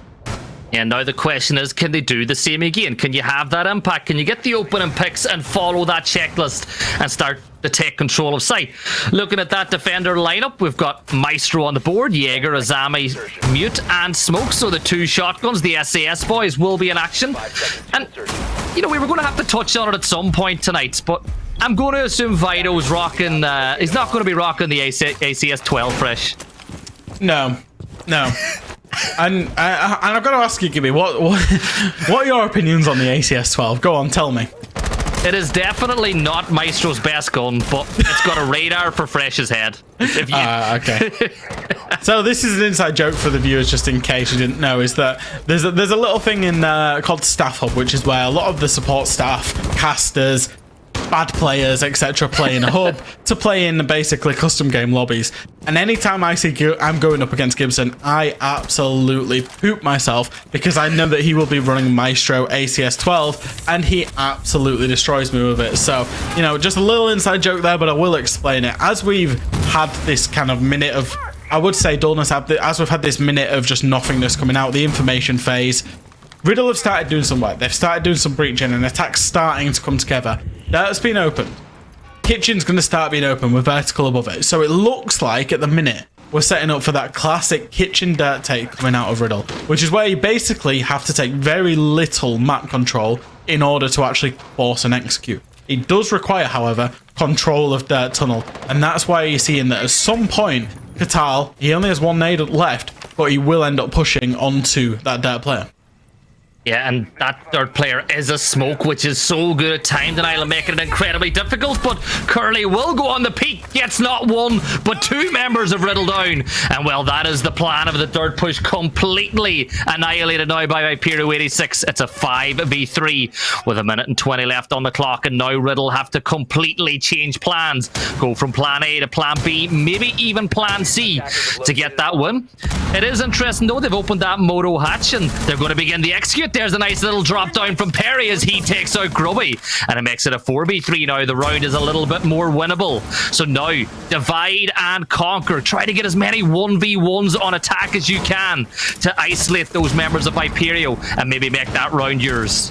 Yeah, I'm not so sure about that from Perry, and I think that the default cam might still be up unless he shot it as we flicked off his point of view. We'll find another one onto Kelly, though, and he's managed to make this short position his own. Default cam has been taken out. Another person will peek him eventually. Does see ahead, does find another kill on the side of Perry. As we say, he goes absolutely large here. Does have Vito to deal with inside of Churchill, and that can be a big problem for him. All Perry wants to do is do it, and by do it I mean get another round win for RIDDLE. Vitaline though on the swing, and as quick as that push came, Vitaline and the rest of Viperio shut it down. GG's next. Viperio 86 get the win. Yeah, and they absolutely deserve it. They played excellently for what I would say is 8 rounds, 7 rounds of this game. Obviously, they won 7 rounds, but, you know, I think there was only one round that RIDDLE went and won. Viperio 86 were in complete control of basically every other round in this entire map. They played the defaults well, they played the off defaults well, they won their ones, and ultimately that's why they are a top of the table team. Yeah, they've been playing really well, and that just puts a little bit more pressure on the other teams around them as well, because now you need to follow and match their result.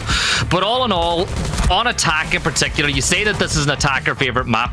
Viperio, they go 4-0 now, and really, they didn't even change the words. They just followed basic and, you know, basic strats and executed well. Yeah, they waited for RIDDLE to make mistakes, and that's what RIDDLE did. RIDDLE did make mistakes, and especially in the first few rounds, I was expecting RIDDLE to play a little bit free, but they ended up playing a little bit scared just in the end, and that's, I think, ultimately was the difference on the attack and the defense, was that 86 were playing together and playing well. RIDDLE weren't playing together and were playing a little bit scared and a little bit passive, unfortunately. Yeah, they did, but there's a lot of positives to take from that one too. Fresh, Vabs and Reich once again coming into the team, put on stellar performances. They came up clutch, in particular in the rounds that were won by RIDDLE. So to me, you can take positives from it. The main thing about a defeat, and you know this from your time as a coach, is you will learn more, and as long as you make it constructive, it can be really beneficial. Yeah, absolutely. They've brought in those 2 players. Those 2 players are of, you know, tier 3 quality. And, you know, they did have good performances. When they got kills, they won rounds. So that's something that RIDDLE needs to take away from this, is to try and mold the team a little bit more around Vike and Rabs. But Vike and Vabs. Wow, I can't speak today. It's been a long time since I've casted. But anyway, I'm going to be done speaking. You're going to be done speaking. And we're going to go throw back to the desk very shortly. Thank you for that one, Fresh and Gibson. It was an absolute pleasure to have you guys on cast for first time together. But also, it was a lovely match to watch. It did go in favor of Viperio 86. Kind of what we expected here, Sonera. I just want to say I really love those guys. Well, it was a pleasure to hear Fresh and Gibson, and of course the EUL level of analysis that when Riddle got kills, they won rounds. That's what we pay for, Jack. That's what we pay for. 5 head. No. Yeah, 5 head. No, sorry. Jack can take it. He's been on Twitter before. He knows this. No, and it went pretty much as we expected. And I do, like, all jokes aside, I do agree with Jack and Gibson that this was pretty much a game where Viperio was just running around having a little bit of fun. We even saw the infamous Duke combo, and it was even with Doc running around with a shoddy as well. So Viperio 86 showed signs that they were really feeling comfortable. They were never really out of control. They were just having a little bit of fun at the end there. And Riddle, it's tough, but like Gibson and Jack were talking about, or sorry, Fresh we're talking about, it is all about finding the positives and finding some of those individual performances and stringing them together. Yeah, thankfully we have a interview with Hungary from Viperio 86 just to have a little listen from the players themselves. First of all, congratulations on the win. A very convincing one indeed. How are you guys feeling about your performances so far in the last couple of weeks? First of all, thank you and hello. I mean, our performance is pretty good. I think in scrims we're struggling lately, but in official games it's easy, I would say, right now. What has made it easier to translate from the scrims that you guys are struggling to doing better performances in actual games? Is it maybe the pressure? You mean like because of the pressure we play better in official games than in scrims? Yeah, maybe. I mean, I think because there's something on the line. I think people are like more focused and obviously in scrims you try out new stuff. So like it's really hard to compare. It's maybe because of the pressure. Yeah, maybe.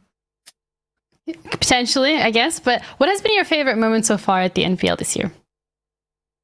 My favorite moment, I think it was the cafe game against who it was, Victus. It was Victus, right? Yeah. It was pretty cool.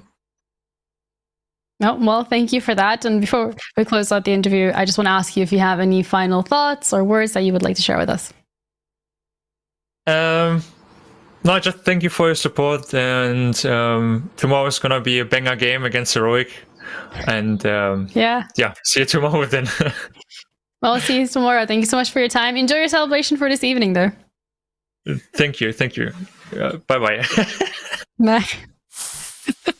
I love that. I think my cat was also picked up because I heard Stir laugh. He's like, hee hee hee. No, I mean, it was other things, but also the fact that Hungry is sitting there in a tank top. I just went like, no wonder that cat is purring. I mean, that's just what I'm saying.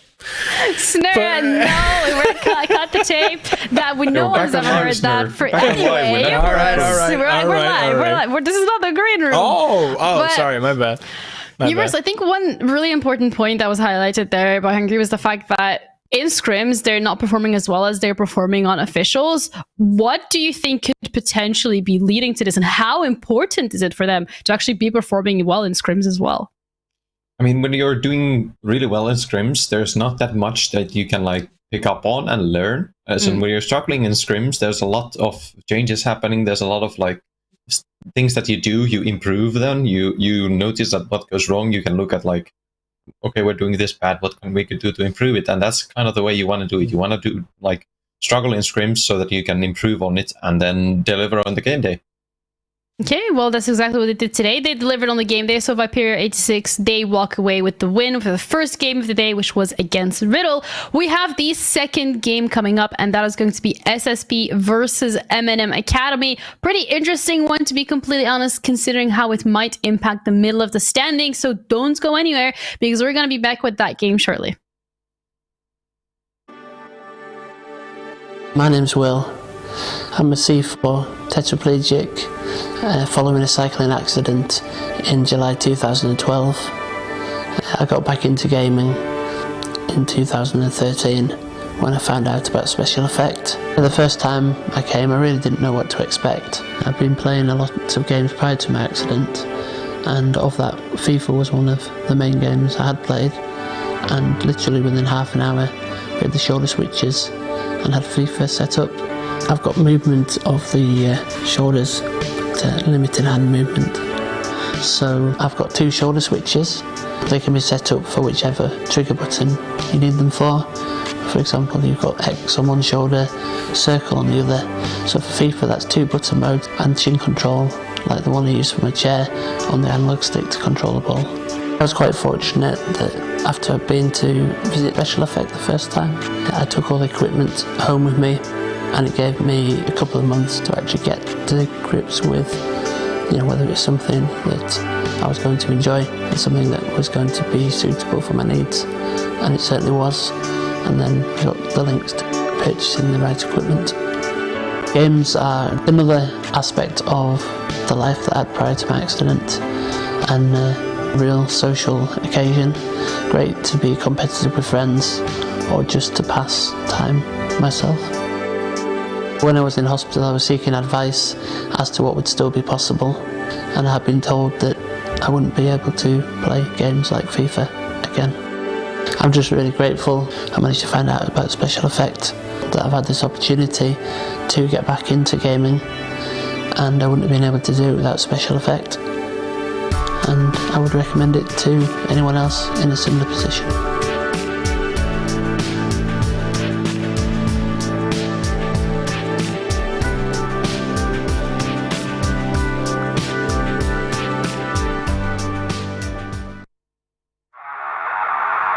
In 3 quick kills, 4 quick kills come in, and Slothar just picks them apart. Try and put some shots on in, and managing to find the last 2. Oh, but Blur just decimates. Grizz steps up huge for ambush. 3 kills, all E1 DCs. What?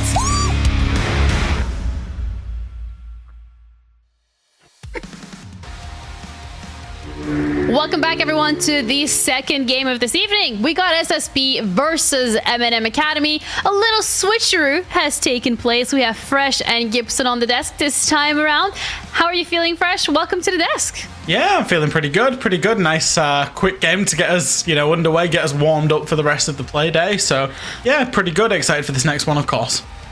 Gibson, this is going to be your first time on the desk here at the NPL, so I want to say welcome, warm welcome indeed. How are you feeling about the last game, and how are you feeling most importantly about the game that's going to be coming up? I'm feeling really good about the last game. It was good to get the debut. It's not fair though that they decided to pair me up with a tier 1 analyst who has done SI and measures, so now that every point I say is going to seem nowhere near as interesting as what Fresh does.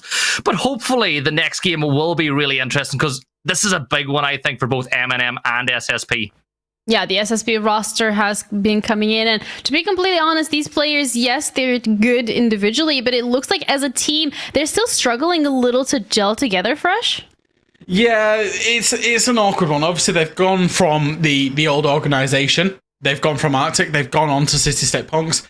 They've now got a few more expectations with a new organization and a couple of new players coming in. But unfortunately for them, they've not had the results that they would have wanted. And it's a similar story to how we talk about Riddle. It's a similar story in that they're gaining experience. Some of these players, by the way, Kusik and Nicky Boot, for example, I worked with these players like 3 years ago. So this core of players has been together a long time. They were underages at that point, working their way through, Finnish leagues and other tournaments. And they've now made it to a tier 3 competition. They're now playing up against top tier 3 teams, Challenger League teams, Pro League teams. It's all very good experience. So their focus absolutely has to be on staying in this league come the end of the league. So they do need to start picking up points now. Now really is for them, I believe, the crunch time. Yeah, it's now or never for SSP, but M&M on the other side as well. They haven't really had that much of an opportunity to get any points ever since we got back from the break. Gibson, talk us through these players specifically. Yeah, so M&M, they're going through a similar little hump post the split that Ambush are going through. But you look at that roster and there's a lot of good things. You've got our carry there. He's been in the scene for years and years, and he's bound to be such a good presence for, the likes of Relaxing. Like, I believe Relaxing, this is his second or third ever season playing on competitive play, and he is absolutely took to it like a duck to water. You think of some of the things he was able to do in Yukon 2. He's actually carried that over to NPL. And with Nerf being the IGL, yes, I'd like to see maybe Nerf get more kills because he's more capable of getting them, but it's not his job. But I think that they can definitely dig themselves out of this little rut that they're in. there's some quality there, definitely, in terms of some of the players. Like you say, Aircrate, he's been around forever, considering he's only, 23, 24 years old. And then some of the players around him, Eco Relaxing, players that you've seen in and around the rank scene, they was on Sissi State Punks when they were a GSA roster, played Challenger League. So there's some good blend of experience and youth there. They just need to get over whatever's been causing them problems recently. Yeah, and it could potentially be today that they're going to find that solution, but they have met each other before. They've played against each other before, and that time around, it went very, very heavily in favor of M&M Academy onto Bank. Is this your expectation for the match, Gibson? I know you voted for M&M Academy, so I want to poke your brain here a little. I don't think it's going to be anywhere near as one-sided as it was last time around. SSP have made a couple of changes to the roster. They've made some improvements. Reax is coming in.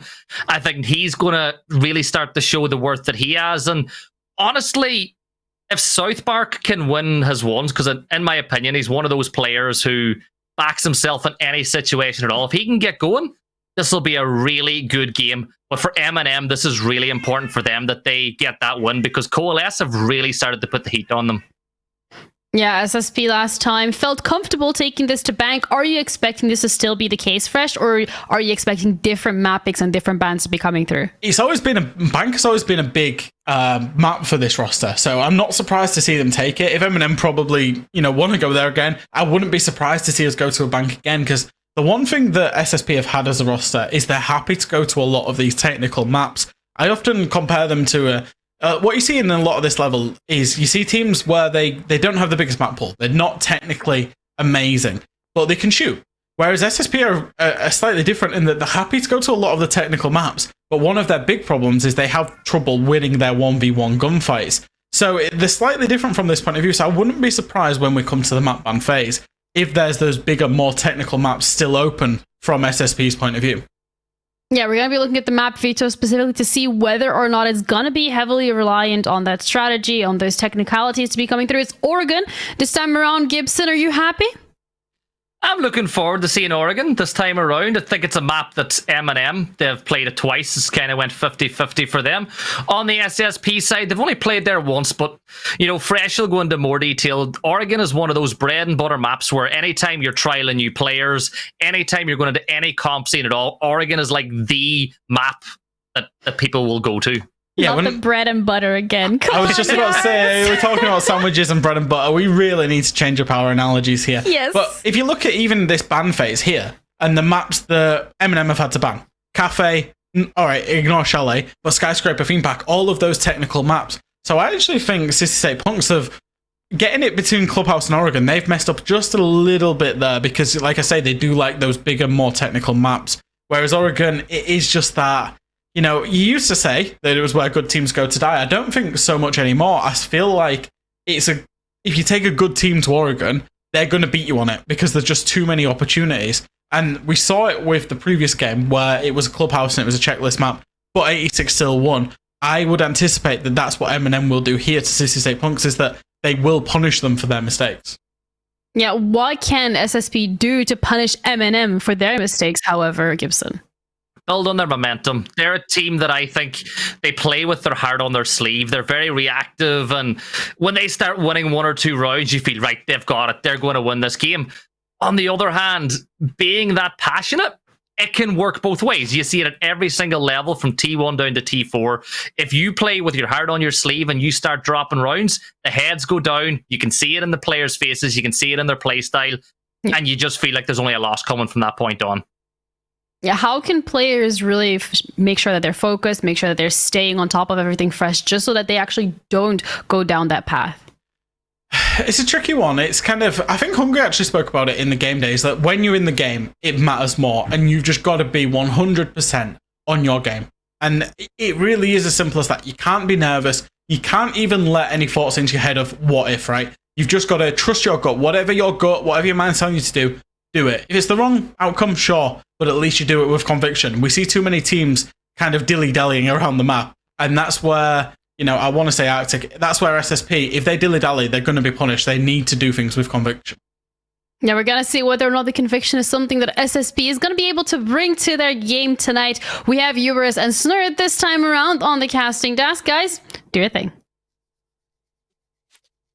Thank you so much to Ginny, Fresh, and Gibson, of course. We'll be dilly-dallying over to Oregon in not too long, but Uberos, you know SSP better than anyone else on the talent team here. And do you have any comments as to the map, choice of map here from the side of SSP? You know, last time you and I were casting Bank, we saw the biggest upset in the league, whole season of the league, happen on Bank. And I'm feeling some little sprinklings of that same magic here, so we might see an SSP upsets, as they are a very good Bank team in my opinion. But relative to their level, it's a shame that they're playing on Oregon. Arby? Oh, I was watching the last time they met, and that was on Bank. Yeah, I'm sorry, bro. I'm so excited, man. I'm sorry, I didn't mean to do you like this, but yeah, now you spilled the beans, and SSP are gonna be like, Uberos, why you do us like this? Why are you telling us that Bank is no? We're going to Oregon. That's why was the whole thing about dilly-dallying going to Oregon. That was because we're playing in Oregon.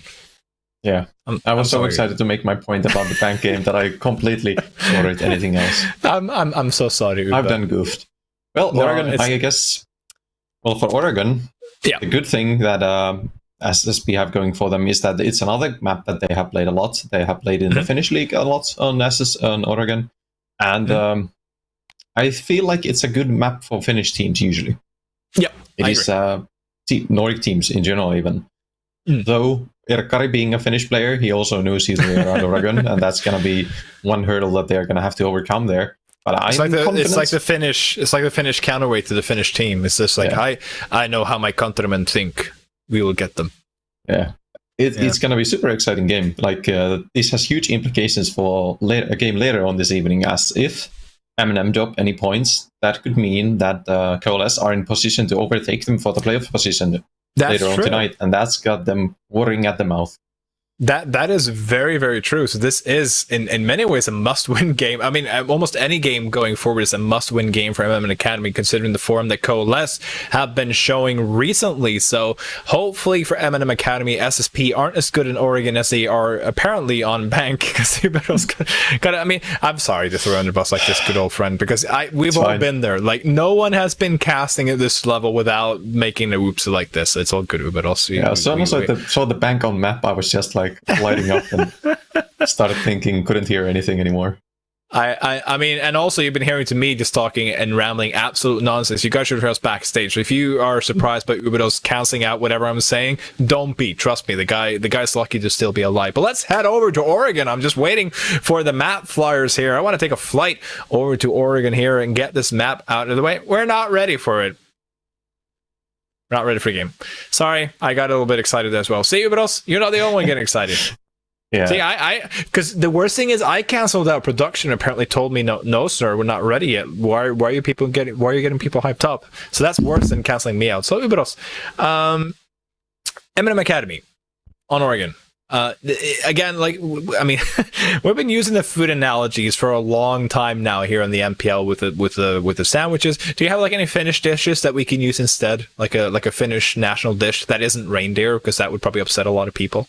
Makkis, makkaraperunat. It's sausages and potatoes, like made it like grilled sausages, like parted up, mid grilled sausage made like chopped up potatoes, and it's just like the most regular thing you can get at like a barbecue shop or like a grill. See, that kind of regular sounds a whole lot more interesting to me than just like a cheese and ham sandwich. Like sausages and potato on the grill. It's like, yeah, that's the kind of regular that I could go for. Well, absolutely, 100%. Yeah, but it's like really Boregon, as they say. Boregon food in Finland. Okay, so let's get back to Siege here. Okay, I know some people are like, why are casters waffling instead of casting the game? That's like, it's not funny. But we did touch on this topic, and we'll probably get back to it as well once we get on to Oregon here in terms of getting the game ready. This is a very crucial game for M&M Academy, because we know that Coalesce will be watching them and ready to pounce on every opportunity to overtake and get themselves into the playoff spot for the first time this season, if my memory serves me correctly as well. And it just goes to show how closely contested this league has become after the transfer window. Yeah, it's also a crucial map for SSP, as if they take the win and the 3 points, They are facing Ambush tomorrow in the Finnish El Clasico, which they have won in the past. And if they get 3 points there also, they will actually jump frog M&M. Hey, Uberos. We easy on the copium, okay? I know you're Finnish. I know you like SSP. It's possible. It's a huge game from both of these teams. Like SSP have so much to play for here because it's a 6-point game essentially for the playoff spot for them. Man, go on. I'm just excited to get in there. With just letting it marinate for a bit. Letting it marinate a little bit, like those grilled sausages and potatoes of yours there. But it's like, it's also possible that the sun doesn't rise tomorrow. Who knows? I'm sorry, I don't mean to alarm anyone, but no, the sun's going to rise tomorrow, guys. Don't worry about it. But so you're saying that SSP, if they can get 6 points altogether from M&M Academy and Ambush, and for the sake of the argument, or to play devil's advocate here, these are probably two of the teams that are struggling the most in terms of form here. I'm not saying that, I mean, Ambush beat Coalesce even though they were in a bad form, but SSP, like I said before, it's the Finnish El Clasico, and if we're going to go into traditional sports and talk about derbies and all that stuff, we know that anything can happen in a derby, especially in a best of one in Rainbow Six Siege. Yeah, it's a tantalizing aspect to the match ahead, and I am really excited. We're still going to have to fill in for a bit, I think, but there's a lot to talk about for Oregon. Because on Oregon, I think some of the earlier results we have seen for M&M haven't been the best. They have having some struggles on Oregon. And it could be that this is the game that actually flips the whole table in terms of the player spots. We have so far been talking about Coalesce and M&M and them battling it out, but this could actually bring a third horse to the race, if you will. For someone who's been so conservative and so accurate in his predictions, it is a little bit surprising to hear Uberos all of a sudden talking about the aspirations of SSP taking the playoff spot. But ladies and gentlemen, let that one marinate for you while we're going to a little bit of a break as we're waiting for these technical issues to be sorted out. But don't go anywhere. We'll be right back.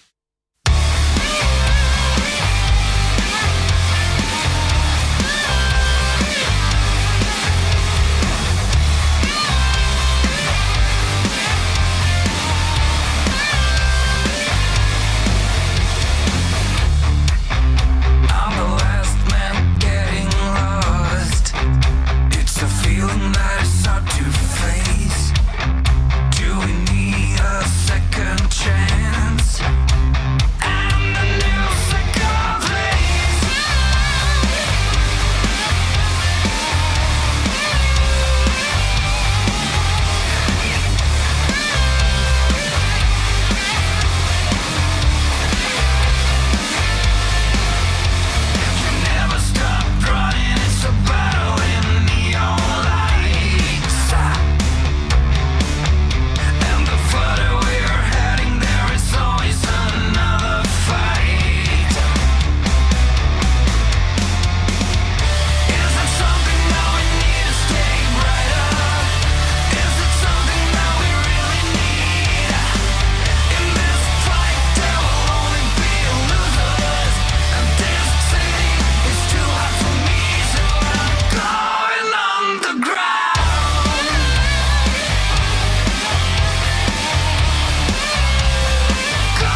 Welcome back, as the technical issues have indeed been sorted out. We're just about to load up here, and we're heading to Oregon for the matchup between Sissi State Punks and M&M Academy. Now, Uberos, you mentioned a couple of interesting trivias waiting here for the operator picking bands here, and what better time to whip them out, I was going to say, than during the operator picks and bands? We're probably not going to see anything too spicy.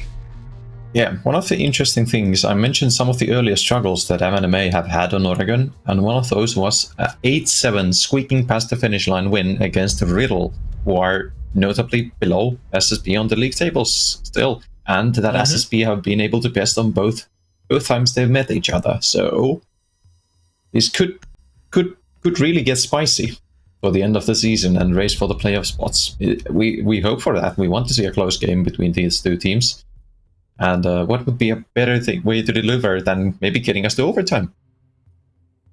That would have been, of course, great. SSP starting on the attack here. Your eyes do not deceive you, as they are banning away Flores. Flores, of course, a great operator pick here on Oregon, especially in attacking the laundry and getting rid of utility in elbow and other areas surrounding the laundry baskets. I was going to say, as Mira has been taken off the board, and Kaid, the final ban, a traditional, I was going to say, a conservative Thatcher Kaid ban coming out here from M&M Academy. Nothing too big in terms of spicy picks and bans here, I would say, as Asami will still be open to play. And there we go. There you have it. Erkadi picking it up as we are heading to kids and dorms for the first defense here for M&M Academy. Yes, Asami is somebody we've seen play to a great effect on Oregon, on this top ball site especially. And I'm excited to see what Erka can whip out with it.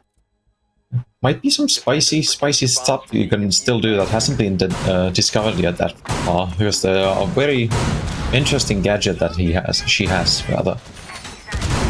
We also see the Goyo being brought out. Those are really great on the ops ball side. Being able to play out a lot of time in combination with the smoke. And then, of course, the regulars of Aruni and Jaeger playing out those throwables, taking down the nades, easing it up a bit as we see a fair chunk of nades, 6 in fact being brought by SSP, as is the meta currently on the attacking side. Jaeger's not going to help too much, though, if the nades come from below here on Dorms, but Atakari is setting up some of the zombies in what seems to be a little bit more of an aggressive hold here towards the western side of the map, with a little bit of reinforcements, and it seems like he will actually be doing a little bit of a hold here inside of dining towards Small Tower to just try and I was going to say stifle SSP for as long as he can. SSP, one of the teams, as you noted before, is on the lowest end of the table. Their only 2 wins have come against the only team below them on the table, which is RIDDLE. Are hoping to have a little bit of an upset themselves here. Wouldn't, of course, be an upset of the like of, I was going to say Coalesce versus Heroic, but it would still be a good upset for in terms of making things interesting on the team table here, because as our lovely viewers can see on the standings table up in the right corner here, or the standings texts, they're not that far away in terms of the numbers on the league table. It's just the points that matter, and SSP currently 6 points behind M&M Academy, if memory serves me correctly. 5 points. 5 points, my bad. Yes. M&M are on 12 and SSP are on 7. Oh, so that was your entire talking point with the 2-3 points. I gotcha. My bad. They could overtake them after this week if everything goes SSP's way. Though let's not get ahead of ourselves. It's only the first round of the first game they have this weekend. Well, they haven't died yet, so it's a good start. Yep, still 5v5. Minute 30 left in the round. Those nades being taken down. Nice double opener here. Echo and Erkari both going down. Not often you see an Echo, Eco, of course. I was going to say an Echo going down there. Not often you see Eco being the first one to go out in the kill feed here, but that's precisely the opener that SSP would have wanted, because it gives them a numbers advantage. Of course, Dorms is still a difficult site to push onto when it comes to the second floor pusher. Nick is still just waiting to see if someone's going to jump out of double window, just waiting for the call here. As we see someone inside of Pig, that is, of course, Daya trying a little bit of a cheeky peek. Not going to be successful here. Nick is just waiting for help hell to open on the other side here and might be able to utilize a little bit of the confusion as Die is going to be naded out, but relaxing with a good kill on South Park. He's going to try and stem the tide a little bit here from the side of SSP. And this is a little bit of a lack, I was going to say, in terms of the aggression that Jack spoke of. As I say that, Kusik will be picking up and relaxing because Jack wanted to see, Fresh Fighters wanted to see a little bit more of aggression on the side of SSP, not dilly-dallying around here. 35 seconds left to play. They have a 4v2 advantage. Now we're going to have to go for the kills here, and I was going to say, luckily, Reaxis is on point. Dia could have gotten themselves a nasty little double there, still opening the breach there inside to Games, as Nerf is going to swing down to White Stairs, but Faro is going to open out the bowl game here for SSP as they're going to take round number 1 against M&M Academy on Oregon. A strong opener, a nice double kill to open up the round there, and then finishing it off with a couple quick kills. Nothing too much to worry about for SSP. That was a good looking execute on the attack. They didn't get ahead of themselves like they sometimes do when they are in those man advantage positions, and they managed to convert the round. That's a yay for them.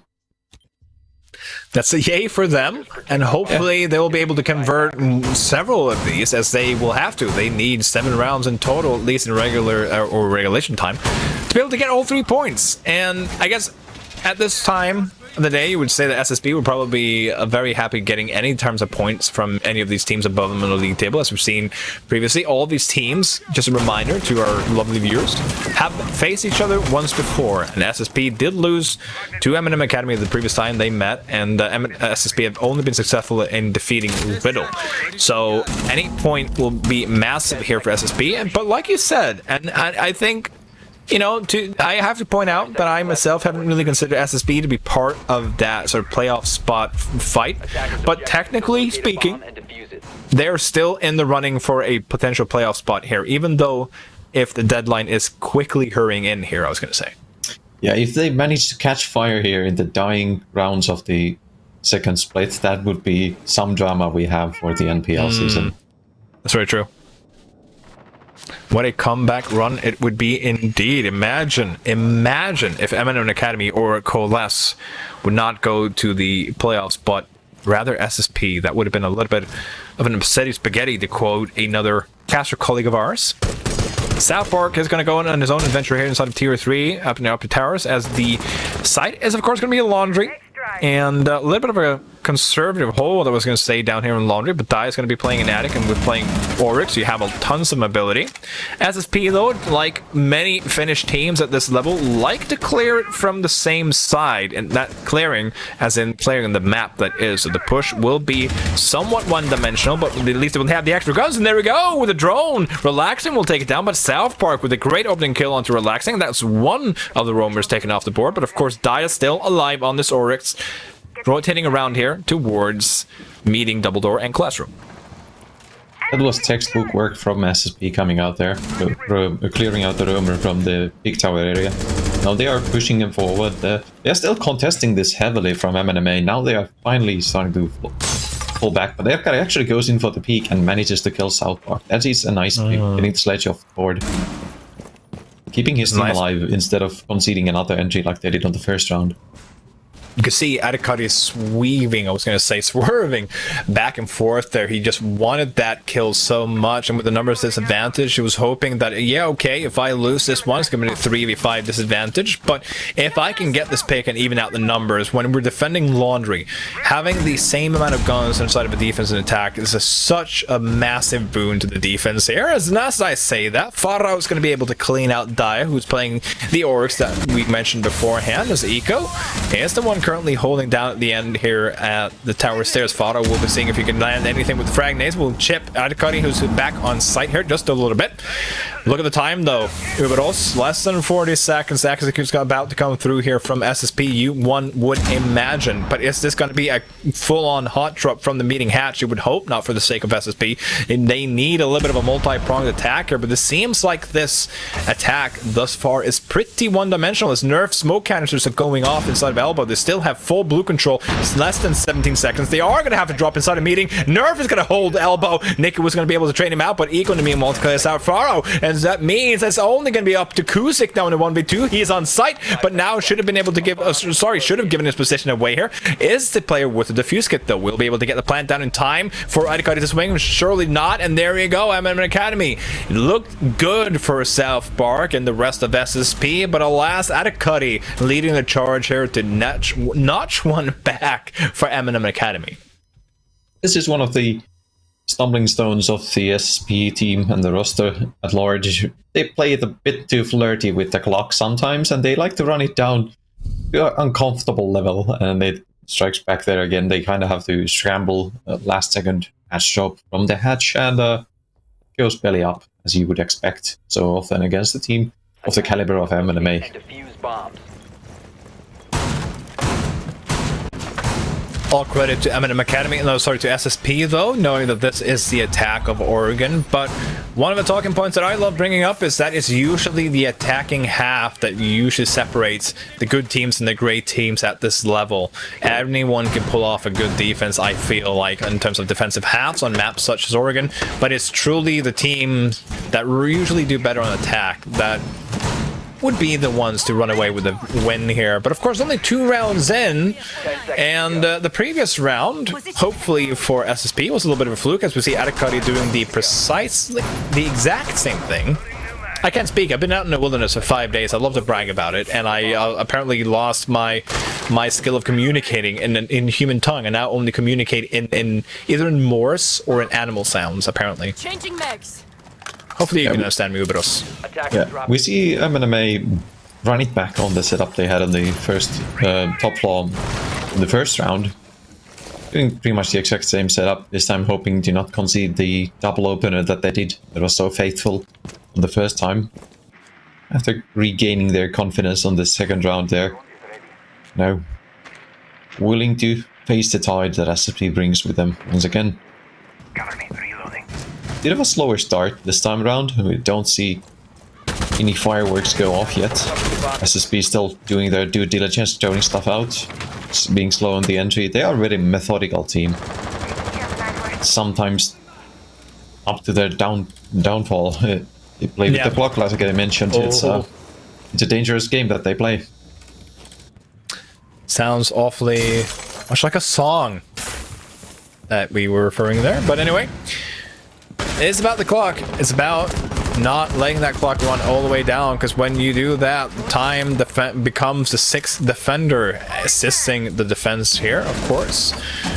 SSP, like I said, can be a little bit too methodical, but they are trying to make the most out of this little bit of map control, and that Kiba barrier will be destroyed by one of the Selma charges because the second one hadn't blown off yet, and they would take the Kiba barrier with itself. Still a little bit of an oopsie, but players are still figuring out some of the details surrounding Azami and how the utility works around some of the others there. Oh, great opening pick again by South Park, one of the players that we love to bring up when it comes to SSP and his individual performances here. And Fado as well, having been able to step up lately, means that this could be a great, powerful, dynamic duo here for SSP, as the execute is surely to come in at any time here. As I was going to say, less than a minute now. Still have to get a little bit more intel before they want to pull the trigger here on the side of SSP.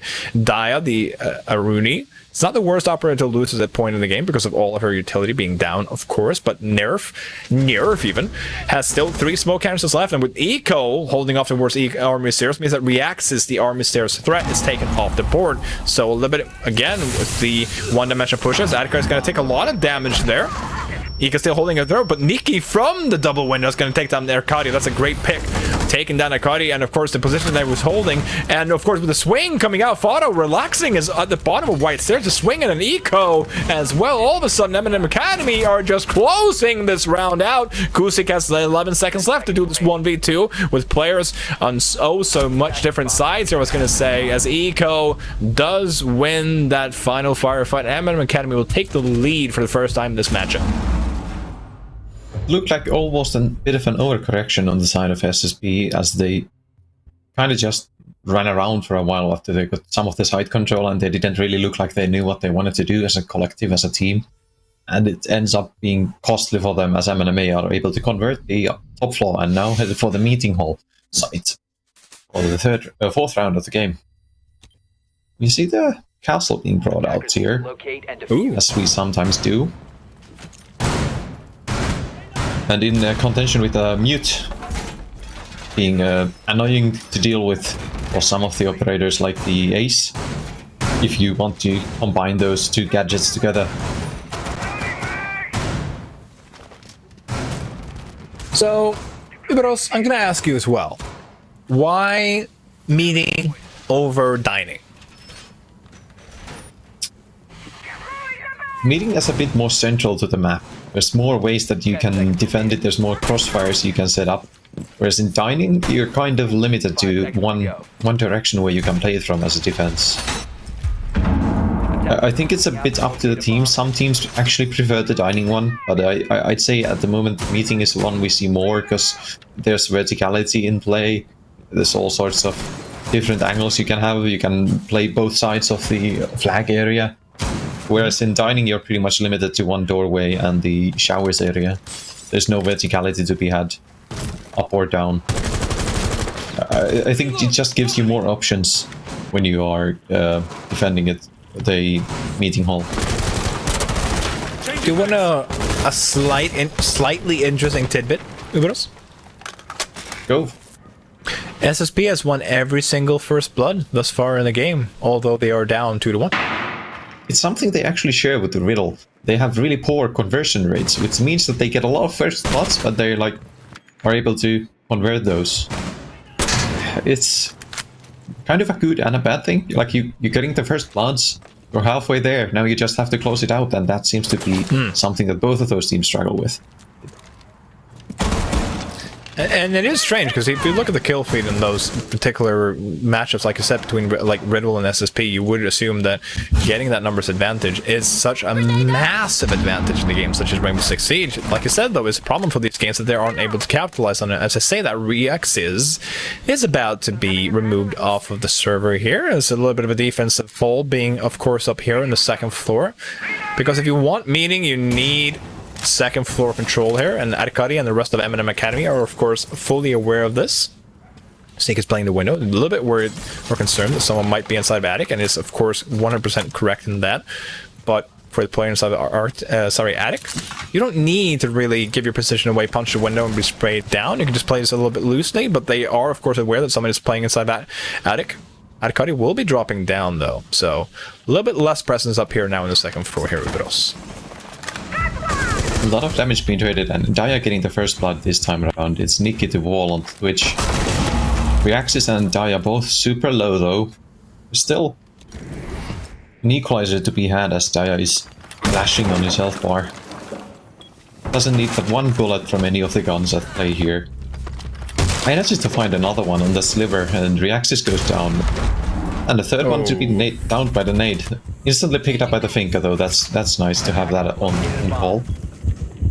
It's almost like Finka is ridiculously OP at this point. It's almost like it would almost be trolling if you don't bring Finka in your lineup at this level. But anyway, like I said, C4 would end your South Park. But look at this, the time is again an issue here as South Park tries a little bit of a cheeky one. Kuzik will get an entry, but the drop's going to have to come down. It's going to be hot, and who else is going to be hot? It's going to be Eco, and Arkady is all about the ease on the side of M&M Academy, just clearing up this site. And again, it's a little bit of a time question here for SSP. Yes, they didn't have the man advantage, nor did they have the map control, but it's taking just a little bit too long each round, it seems like, for the sake of SSP. At this point, you just have to wonder at what point are they going to start banning smoke, because it must be getting old to drop into smoke canisters at 20 seconds left from a hatch. Like, I feel like I've seen so many times this season, and it is a game already. Attackers need to locate and defuse. So you're stalling out the time so much that the smoke is just sitting there with smoke canisters, just being like, oh, 20 seconds, and I still have 3 small canisters. Let's go. Yep. It's an awesome feeling as a smoke main, which you would know everything about. Yes, something the SSP are failing to do is pressure the smoke early enough to force him to use some of these canisters towards the site early enough. They kind of just get some of the map control, and then they sit there and drone for the next half a minute, and then they are out of time and have to drop straight in. it's not working out for them too well, I have to say. 10 seconds to go. It doesn't work out well for anyone.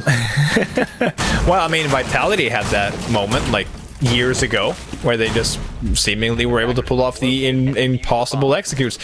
Alas, for the side of SSP, they're not Vitality of yore. They are SSP, currently second last in the NPL, and would hope to be able to utilize their advantages just a little bit more. Would it be nerves or skill at this level, do you think? I think it's a combination of both.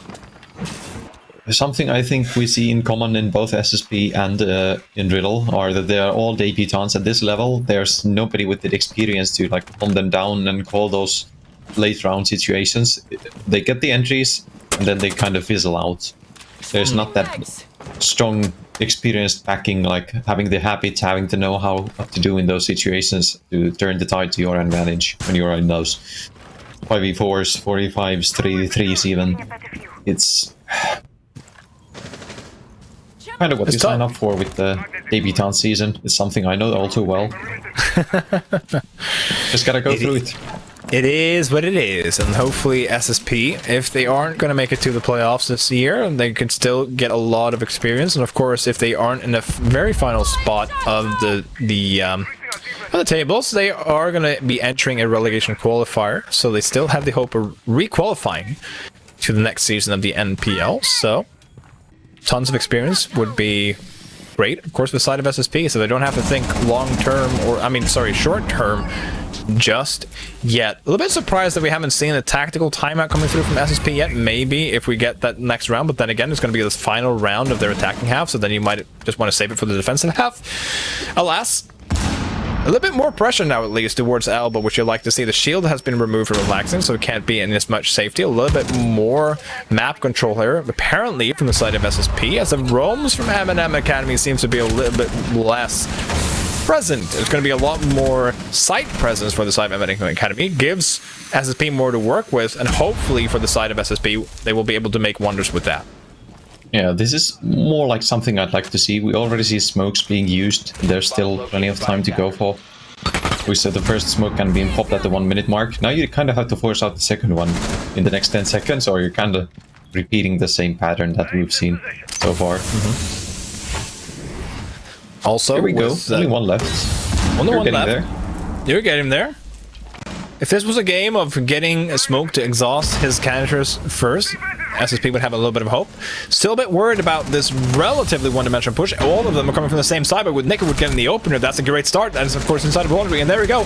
We're going to get the first drops coming by here, and the kill feed just lights up, but it lights up in favor of M&M Academy, and Akami with a triple kill, two of them with the Kratos pistol. And M&M Academy, after losing that first round, and there we go, the tactical timeout being called out all of a sudden from the side of SSP as they're 4 rounds down. They won that first round, but ever since, it's been all M&M Academy.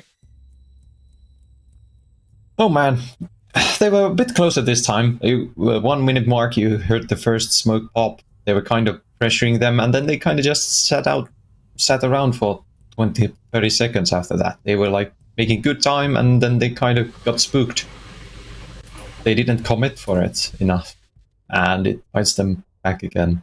You even get a nice entry on the smoke at the very dying seconds of the round there, but yeah, it's all gone a bit chaotic, and in those moments, the experience tends to win out, as we see here again. Of course, a really nice double with the Keraras from Erkari. 6 bullets, 2 kills, not too bad. Yeah, that's what you like to see. You like to see that, and we've heard some voices in the scene lately speaking quite fondly about the Keratos, or Keratos, or how you want to pronounce it. If you want to butcher me for butchering the pronunciation, there we go. Have at it. I don't care. It is what it is. Because that's just how little we've seen that pistol over the course of the Siege career I was going to see, where it's been available. So I don't mind it. Yeah, the problem has been with some of the operators that you have it on as the choice for it. You have the shotgun pistol. The bailiff. The bailiff. Yeah, bailiff. You can make rotates with that, and it's kind of really hard to fight against the utility that brings. New feed active. Exactly. Locate a bomb. Activating camera. It's a really nice pistol. I like it a lot. Shame we see it so seldom. That's the thing. Like we said, there are some operators and utilities and guns that we don't really get to see that much because other operators are just deemed too OP at the current moment. But we'll see. Thank God. Yo, wait, what? That's an outrageous statement. Why would you make such a bold claim? That is unfathomable. I'm not even going to pretend to be like, you know where I'm going with this. SSP. Still not too far away. You know, they could still get away with this with a 4 and 2 half on the attacker, which wouldn't be too shabby. Of course, considering the current meta, some would argue that the attackers should have a little bit more of an advantage as, you know, compared to previous metas, considering the utility and the rifles and Finka being slightly OP at the current moment. But still, doesn't change the fact that M&M Academy are 4 and 1 up over SSB, and I do worry for SSB if they do not close this one out to 4 and 2 half and have a convincing defensive half. I'm a bit worried that M&M Academy are just going to run away with this defense. On the attacking half here.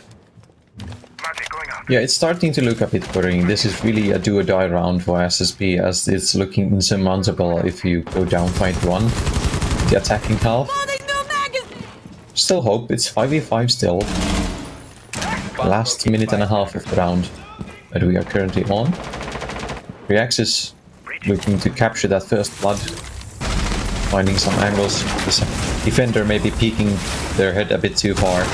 It'd be a really nice gift to give his team. Seems that they have sniffed out relaxing on the Goyo downstairs. Some look at Daya though.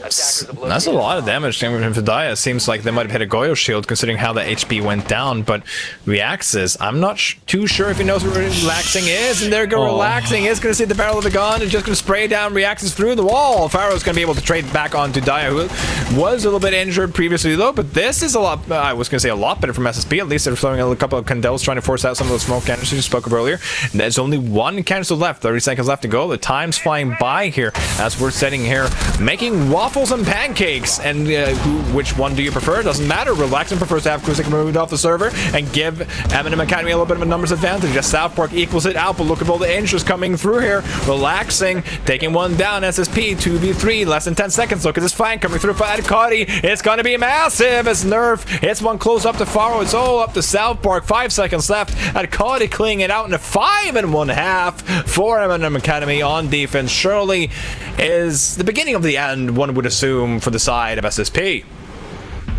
It would take a heroic effort to get to the points now from SSP. We know that they are decent on defense. It's usually the side that you say would be easier on a map like Oregon to get a couple of those rounds together going.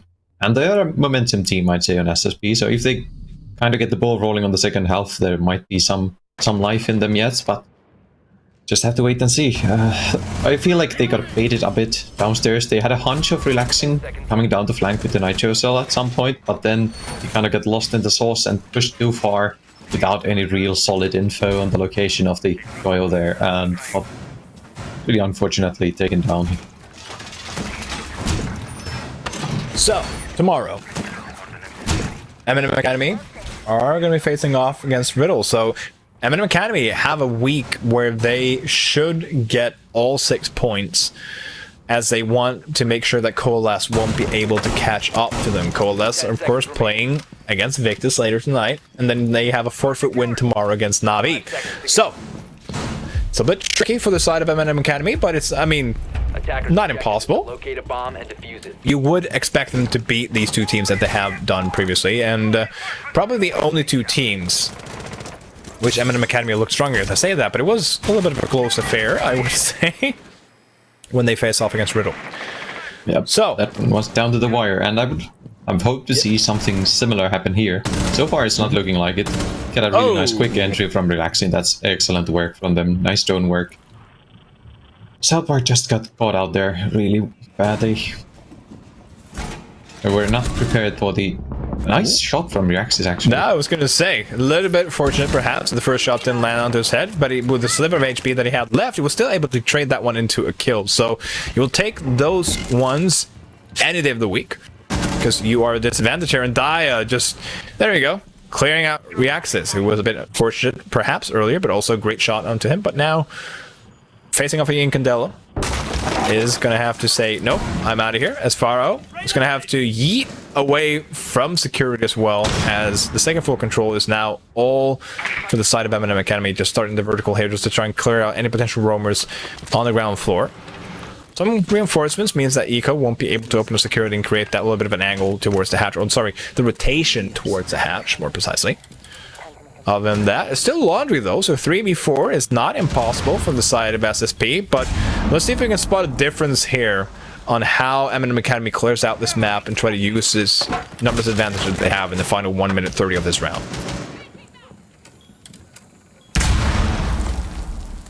It's the Finca of Erkari down that they have lost, so there's no quick pickups coming out for already down players, and that's maybe the slim lifeline that we can look at for SSP here. They still have those 3 gas canisters that became so detrimental for themselves on their attacks. Some hopium still left in me. But it's starting to look a little bleak. This position from Nika is a bit precarious as the smoke with the canisters. If he gets stoned out here, I feel like he's on an island and nobody can help him. He will be on a lonely island for sure.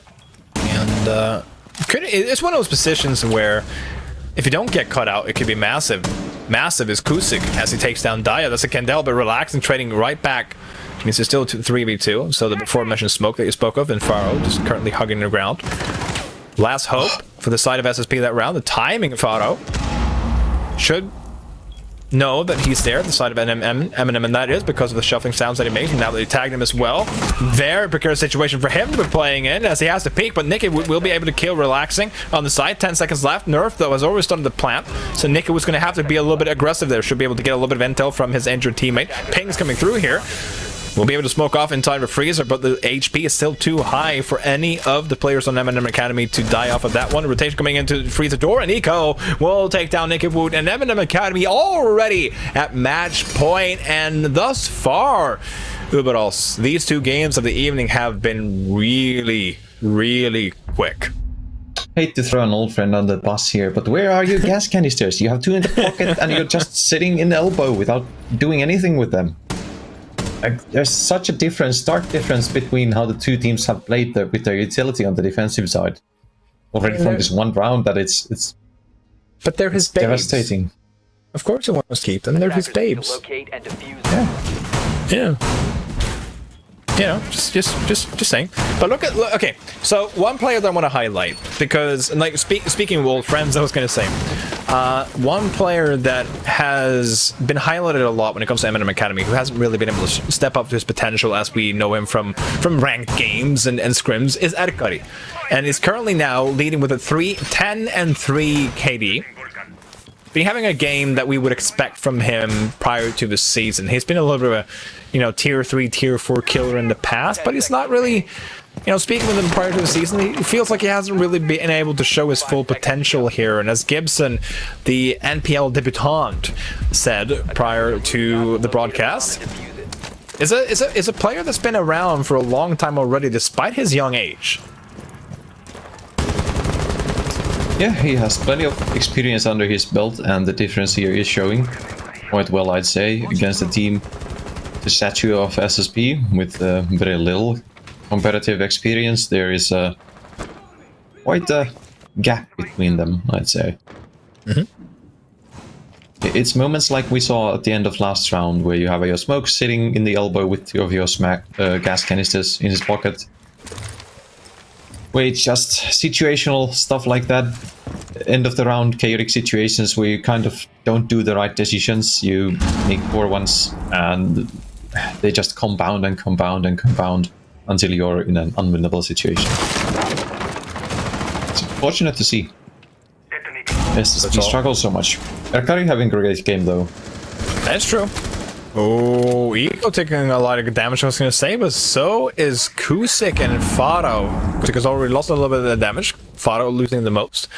Playing with the SMG-11 on the smoke. We've seen a couple of players been picking out the SMG lately, or the MP5K, just to get the extra scope, and leaving the shotgun and impact duties over to someone else on the team. Just have a little bit of an extra advantage for those long-range fights, as Nerf and one more is going to drone out the player, which just reacts close to Garage. That rotation, potential rotation I was going to say, might be just about stalling time, because Reactus knows that he is about to be pinned out. Look at all these blue outlines just going in for the kill onto Reactus, and there you go. The pins just closing and that cutty cleaning, and Reactus up, but that was a team effort from Eminent Academy. They knew that they had one corner inside of Garage, and they said he's not leaving this alive. Reactus, if he had been lucky, I was going to say, would have been able to pick one player with him as an exit kill, but just not going to happen. It just looks like Eminem Academy are just keen to close this one out already, and it's a good sign from a team that needs all the points they can get for that playoff spot. Trying to just get this game out of the way and get all the 3 points, getting themselves a little bit of confidence here. Is that Cod is going to play with that ping. Sabark is the one being pinged out. They know that they have frag nades. ADS is coming out though, so Sabark knows he's going to have to move.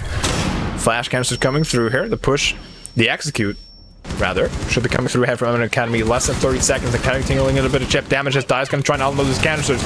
Keep in mind that Kusik has been injured. Another injury coming through on the Eminent Academy, but with a Finka boost, and all of a sudden, it all turns blue, but gray for SSP, as Eminent Academy will just clean out that round in such a speedy fashion. I was going to say, all of a sudden, my screen was lighting up with blue, and a flawless round, perfectly executed from Eminent Academy, losing one round to SSP, the first round, and after that, though, it was all Eminent Academy. I'm harping on and on about this, but again, where are the gas canisters? You have 2 still on you. The execute is happening. What are you saving them for? A retake? That's not how you play with smoke. I just feel like such a disappointment. They got outclassed today, outplayed. They didn't play to the level that I expect of them. Like, knowing what this team can do, being really structured and tactical team. They just got out-utilitied every round of the game, pretty much. But could it be the presence of Eminem Academy? You spoke of the lack of experience on the side of SSP, and you know, a lot of the time when you are a lesser experienced team, even though you know that they have more potential in them, could the effect of playing against a more experienced team be, you know, the 6th person on the team? Yeah, surely. There is a lot of the nerves going on there. I bet they knew that it was a big game for them also. They are looking at the table and still maybe having a wish fly on the playoff spot, but I feel like it's gone now. You pretty much have to win every game and have M&MA lose every game from now on out. Oh, man. It was looking to be such a promising game, but it ended up fizzing out way too soon. Fizzing out just like the Finnish and Nordic copium there, we would put it. But someone else who could dig into this one, of course, is Ginny, Gibson, and Fresh waiting over at the analyst desk. Take it away.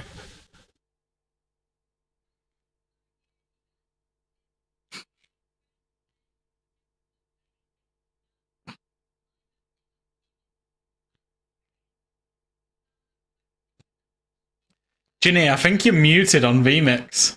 Just heard, yeah. So, hello? For the chat, we've all just been muted and just smiling at each other, but...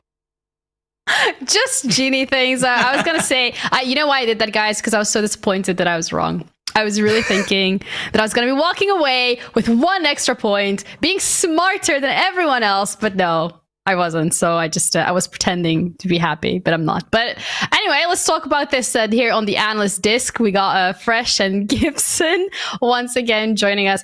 Fresh, this game, you voted for M&M Academy. You said that you were not really expecting it to be as, you know, big of a difference between 2 of these teams, but it was 7-1. Yeah, I thought this was going to be a little bit closer. I really did. And it seems that M&M Academy, you know, Gibson said it, but when will they really get over their hump? I think they're over their hump because that was an absolutely devastating performance. Yeah, Gibson, you also voted for Eminem, so you must be feeling pretty happy and relieved that you're going to be the one walking away with another point.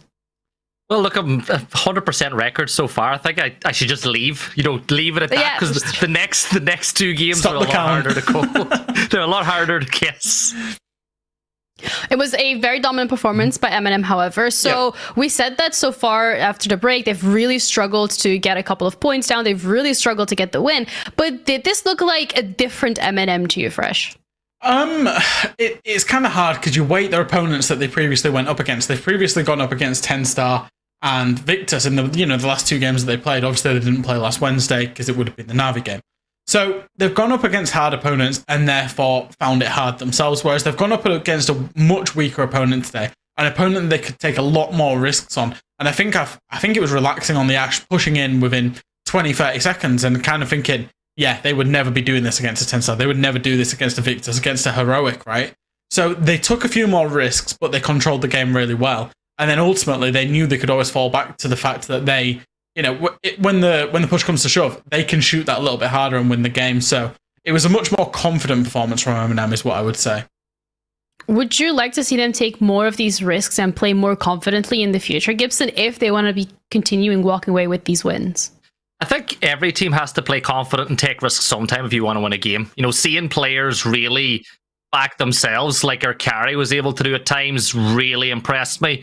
And, SSP, they tried to cause chaos, but sure, as Littlefinger once said, chaos is a ladder, and really Eminem are the ones that climbed it and got themselves the win on that map. Yeah, that's what they did indeed. We do have an interview ready with Nerf specifically from Eminem, so we can hear from them themselves. First of all, congratulations, guys. You managed to get a win on the board. Are you currently just breathing a sigh of relief? Yeah, it feels good to finally get a win this split. It's honestly a big relief, yeah. So are you looking to use this momentum to continue climbing the ladder, continue getting those points? What's the plan for the future here? Yeah, so obviously the focus right now is just making playoffs. So obviously we want to get as many points as we can.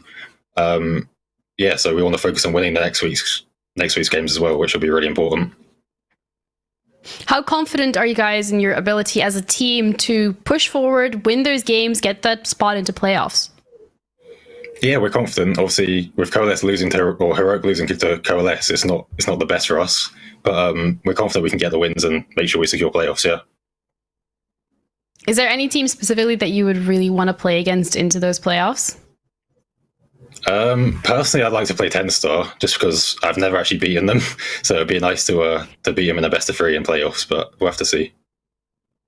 Bit of a revenge arc coming through here for you guys. But in regards to your performance today, it was really dominant and you guys seem to be very much working well together. Is this something that you've been working on a lot during the past weeks? What have you implemented differently today? Yeah, so the biggest focus from us going into this game was our defenses, because in our previous games, our defense has been really bad. We struggle a lot with playing together and trading. So obviously we focused on that and it worked today. We got a 5-on-half, so it was much better. Yeah, definitely the defense is coming through very strongly. Before we do close out the interview, however, I want to ask you if you happen to have any words that you want to share since, this is your first interview after the break. Yeah, just a big thanks to all the fans. Obviously, we've had a bit of a rough split, so we appreciate the support, even despite our results. So yeah, it's just really massive thank you to all the fans out there. Well, thank you for taking the time to do the interview. I really hope you do enjoy the celebration and really looking forward to see what you guys can bring out in the future. Thanks. The defenses here being one of those focal points from Eminem Fresh. Was that very obvious in the way that they played? Do you think that the attacking side still needs something to be worked on? I think the defense's point was a key one, actually, in that if you look at the previously, especially the game against Coalesce and the game that they had against Victus, defended Villa twice, which has been known traditionally as a defender-sided map. 0 defenses, right? So it's going to affect your confidence from that point of view. So they get onto Oregon, which is a little bit more 50-50, but it does have a couple of banker defensive sites where you're expecting to win your defenses, particularly Laundry and Supply. So, for Eminem, like I said, their confidence grew through that game. They probably lost that first defense and thought, oh, here we go again. But then they got the round 2, round 3, round 4, and the confidence just kept growing and growing from there. Yeah, what is the importance of confidence? We've seen it here for M&M. They were really able to secure that win. But in general, Gibson, for these teams, for these players as well, how important is it to keep getting that confidence, keep growing it, just so that they could potentially secure a spot in playoffs? Confidence is massive. I think it's everything in esports, because sometimes it can be like a sixth player on your team when you really have it. And the fact that when you're in a gunfight and you back yourself, there's just something about when a player really feels like he can properly win it. It does help them, because when a player loses confidence and starts passively peaking, like what Fresh pointed out in the first game today, some players were doing, it really just puts you in a worse position. Yeah, well, we're going to be heading to a break as we have the third game of the day coming your way. It's Heroic versus TENSTAR. I think this is definitely one of the games that everyone's kind of looking forward to see whether or not TENSTAR can make sure that Heroic bleeds as well. So don't go anywhere. We're going to be back shortly with the third game of the evening.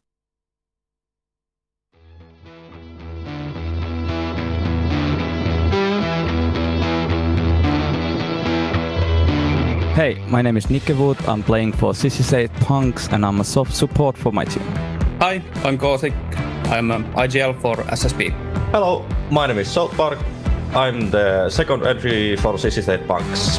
In and around now, and will still hold his ground. Ollie take the fight, and even the Maestro on the roam. Kusik out of his skin finds two. The mid-season of the first split was a total disaster for us, because we were so all over the place just because of the players leaving and getting a new substitute that will have to fill in the main roster immediately that he joined. When we picked up like Reactus, like the first few weeks was pretty hard.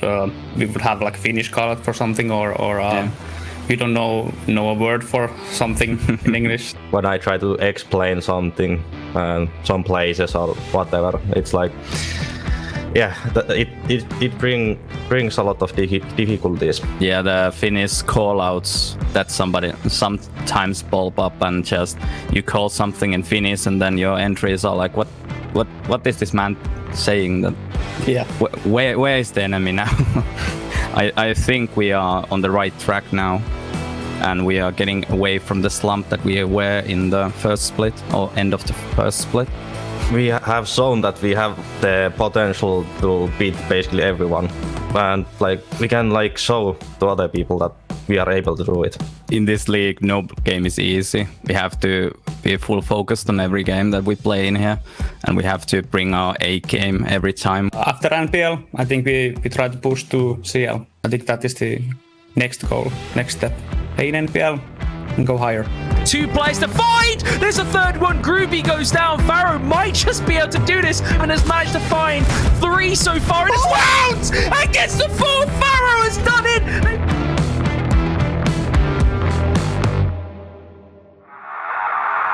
In 3 quick kills, 4 quick kills come in. And Slothar just picks them apart. Try and put some shots on in, and managing to find the last two. Oh, but Blur just decimates. Trev steps up huge for ambush. 3 kills. All E1 DCs. What?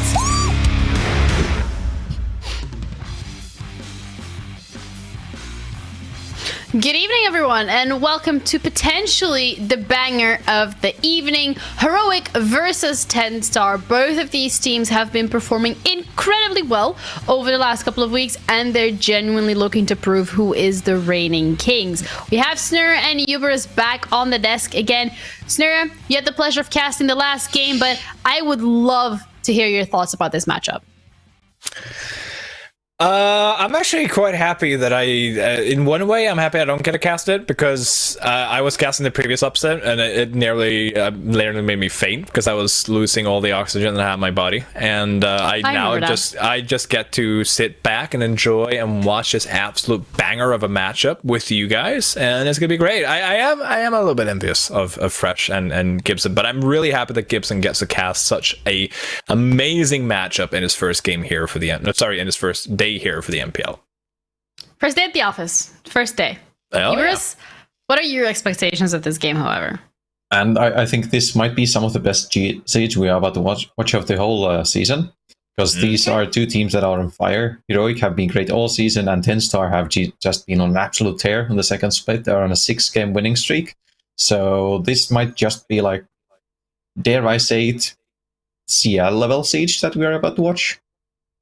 Okay, that's a lot of expectations for this game. We're really building up the hype here. So let's have a look at the Heroic roster specifically. One of those teams that has been doing so incredibly well, Snurra. They've been doing so well. They're actually on the way top of the leaderboard of the standings, and they're doing so well. They're actually one of the best teams in the entire world. Uno, Grizzly, Gorgona, Benj, and Sloth, and you know they're playing in the NPL. They have one single loss to another Nordic team. Cough, cough. But other than that, they have been absolutely dominant. They have had such strong showings, and it almost becomes tiresome to try and pick out some of these players who's had great performances. We've seen Gorgona being picked out there for some of those top fives in the post-show and the prep phase, and it would be a disservice to the rest of the team to say, well, you know, it's all the Gorgona show. No, because we got Benji, you got Sloth, you got Grizzly, you got Uno. Every single one of these players are able to step up in the day, and when you're playing at a national league at this level, you expect a team like Heroic to absolutely dominate the opposition, and they have been thus far in this season. Except when they played against Coalesce. But you know what? That happens. They had a close game against BDS the day before, so you know it happened. It happened. We could cut them some slack, but the team that might not be cutting them slack at all is going to be TENSTAR. And as you mentioned, Ubers, they're on an absolute tear so far. 6 wins in a row, absolutely dominating the standings. Really looking to crawl back. Talk us through it. Where do you even start? When you have like 3 of your players in the top 5 in some of the categories that we track, how can you go wrong? Like, these are some of the best players not currently playing at the tier 1 level we have in all of Europe in Siege. I'd pick maybe 4 players out of the 5 if I made like a dream team from the second split of the NPL. So, dude, you can't pick up single one, like bad name. I wouldn't swap a player. They are working so well together. They seem to be having a honeymoon phase, if you will, but it's going on for weeks at this point. And I can't wait to see them match up against Heroic. Yeah, and that matchup, we've seen it in the past before, but however, it wasn't the same TENSTAR as it is now. Last time around, looking at the previous meeting when we saw TENSTAR versus Heroic, if I remember correctly, it went in favor of Heroic. Yeah. Yeah, but it was a close one. Look at that! Look at that! But it was very close on bank. So my question here is, considering how much TENSTAR has improved and how solidly Heroic is performing in general, they're such a good team. Are you expecting it to be this close? Are you expecting multiple overtime, Snurra? Yes, of course. Yes. I mean, I bet for TENSTAR. I'm not saying that TENSTAR all in all is a better team than Heroic, but we have to keep in mind the schedule that Heroic is also playing the EUL. They're playing the Super Week currently. They have other matchups that, let's be blunt, they do matter way more for Heroic than these NPL matches. And I do think that this is probably the best time this week for TENSTAR to face off against Heroic, and seeing that, with the exception of Benja popping off on Bank in their previous encounter, I say, like Demo said, this was a matchup that probably TENSTAR should have won. I think it was Demo who said that. He would probably take the credit for it anyway, so it doesn't matter. And I think that we could see a similar, if not even greater, performance from TENSTAR this time around. The only caveat to that would be that Heroic this time around is actually pulling out their entire first lineup, the 5 steady players of the roster. There's no stand-in, there's no Mr. Officer. Just the 5 players that you would see in the UL as well. So, and the same 5 players that just lost to Coalesce. That's very true. Yeah. Last time, that's very true. We're just gonna keep throwing that. Last time was on Bank. We're gonna have a look at the map, Victor, to see whether or not history is going to be repeating itself, at least partially, in terms of the map that we're gonna be looking at, where we're gonna see this competition take down. However, it's Clubhouse. Yay! That was sorry, I'm trying to hide my excitement. Yeah, I can tell. You did a really good job. I think I was going to say, if you're going to hide your excitement, you did a really good job. Yeah, you did a really good job at hiding it. I'll give you that. Yeah. We've got some of the tropes that we could go over again, but I feel like sandwiches, we've done them to death. Please no sandwiches. Please no bread and butter. Do we do some fruits, some vegetables, some? Are you guys hungry? Well, I am now. Yeah. Maybe, perhaps. But yeah, come on. no, we said it time and time again. This is the bread and butter. This is the cookie cutter map. So what are you expecting on this map from both of these teams, Nura?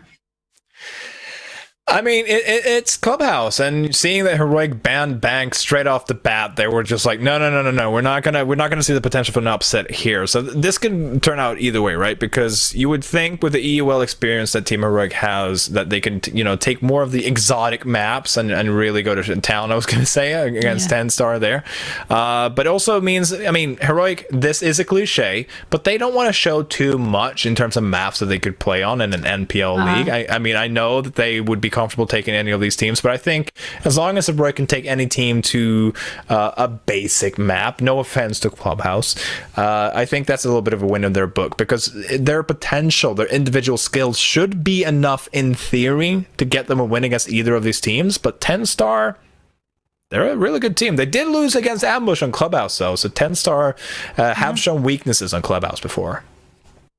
Yeah, Everus, what are you expecting from these teams? We've said about TENSTAR showing a couple of weaknesses. We said Heroic showing that we can send Coalesce. How do you think this is going to be playing out? I'm a bit worried now for TENSTAR, because Clubhouse is one of those maps that it can get pretty hectic. Those late round executes onto the cash side and the downstairs side. It's those rounds that we spoke of on the last matchup where the experience matters, and the experience is firmly on the side of Heroic for this one. Even though you've got someone like Jonga with EUL experience, but still, it can get a pretty hectic, and it's the kind of scalp of Heroic that TENSTAR are going to want to take, that may make them a bit more nervous than a match against someone like a Viperio or a Victus. Man. We have Gibson, and the man who seems to be holding on to his predictions, but not his luggage, fresh on the mic for the cast today. Guys, take it away. Oh, thank you so much for that, Jenny. And yesterday there was fireworks in America. Today we're expecting fireworks here in NPL. But Fresh, where is your luggage? Well, it's funny you should say that. I've got a really good travel insurance policy, and I've had to use it. 28 flights I think I've been on this year, and I think my luggage has been lost in about 10 of them. I say lost, I get it back eventually. I've now got trackers inside it, and I'm safe to say all of my luggage is with me, firmly in my house. I did get a piece arrive yesterday from my latest flight, but it is back with me now. Well, we're glad to hear. We wouldn't want to leave you without all those fancy shirts and jackets, because gotta say, you've really upped that swag game. But we got a game of Siege to talk about, and we have one of the top teams in EUL taking on a team that I think really deep down believe that they could be up there on that top table with them. Yeah, and I mean, we're talking obviously about Heroic against TENSTAR, and I absolutely love Heroic. I get a chance to talk about them, I get a chance to talk to them. They're a really open team. They're a great team, and I support them a lot. They've been on a long journey, back in the, you could go back 2-3 years. The core of this roster was in there. I believe it was the Burning Foxes roster that became Kavana, that, whatever. They've had a really long journey, and they are now pretty much the #1 team in the whole of Europe, like you say. But there is a team that wants to be there, right up there with them. There is TENSTAR. Now, they are coached by one of my good friends, Kangaroo Kenny. But they've got some very level-headed players, and they operate as a unit. And I think they are one of the most exciting teams coming through the Tier 3 system right now. And I hope to God that we see them inside of Challenger League. Obviously this league will promote 2 teams. I do hope that TENSTAR get one of the spots, because I think they have probably one of the highest ceilings out of a lot of the teams inside of the Tier 3 circuit right now. Yeah, there's a lot of really good teams out there, especially in NPL alone, but I think TENSTAR, they've really upped their game, and it's a real statement of intent when you see the players that they brought into the roster too. Jonka and Zenoxo. I think Zenoxo, funny enough, is the only player in Europe right now with an MVP in two different leagues in one season. Yeah, and I mean, that shows his longevity. Obviously, he's got some experience having played on the old SSP roster that then, I want to say, became Wild, if I remember rightly, through the back end of last year. So I think he played in Challenger League last year. Could be wrong on that. But once again, yeah. And then you've got Yonka, who played most recently for G2 through stage, 3 of last year? In terms of EUL standard. So you've not only got this kind of exciting kind of core with Jegs, with Azza, with Leader coming through, you've then added a blend of experience of Challenger League of EUL experience. that gives you overall a really balanced and composed team. A team that will have, if we talk about this team, they will be scrim partners right now for a lot of EUL teams. There'll be a lot of EUL teams that look to TENSTAR consistently, Heroic included, to scrim them because they know that they will be quality opposition. Yeah, they really are. And when I was trying to pick between these two teams, and I'm not going to lie, I flipped a coin because TENSTAR, they have been incredible. 6 wins in a row, I believe. And, there's an old saying that a wise man once said that if you want to win, grab a fin. Well, you've got Uno and Jegs, 2 of the best in the business, on opposite sides tonight. Yeah, you absolutely do. Uno, of course, an old teammate of mine. And Jegs is a player that I long believe should have been in Tier 1. I believe, he's had trials, he's had opportunities that he could be. He's not quite made it there yet. But the guy is full of absolute talent, to the fact that there's multiple teams that keep looking at him as a player in terms of Tier 1. So I'm not surprised. I think TENSTAR were lucky that they only lost Savage, because obviously Savage previously, who was now on Team Secret, was on this roster. Go back 2-3 months ago. He was a key component of this roster. They unfortunately did lose him to Team Secret. And I think they're happy that they kept hold of Jegs as a result of that. Yeah, and then obviously bringing in Jonkins and Oxo, like we pointed in, was huge. Azur setting up an absolute nightmare of a Capcan trap down by the bar with 3 of them on that little door. Yeah, that's a favourite of mine. That's the sort of thing that could catch some of the best players by surprise. Absolutely, especially because that hallway is red in itself. We're going to see an extended roam coming out with TENSTAR up on the top floor, and Jegs will be the first person to get a kill onto Benja, just showing just how good he is up and against that Tier 1 talent. Now, obviously, the Clubhouse roam is all about getting early picks onto drones as well, not just people, and then fall back, waste as much time as you possibly can. Jegs has done that. Benja took a risk. Jegs capitalized on that risk, got the kill, and you're seeing the discipline there from TENSTAR. That is the trigger point straight away as the Capcan comes in. The Capcan injure, down but not out, comes in against Sloth. Had 3 have been placed on that doorway, Sloth would be dead. Luckily, there was only 2 Capcan EDDs. But what I wanted to talk about actually was TENSTAR and their discipline. Get the kill, that is the trigger point. If they hadn't got a kill, you might have still seen them roaming even at this point and forcing Heroic to really drone. Whereas now, they've got the kill, fall back on site and understand their win conditions. This is really good discipline already for TENSTAR.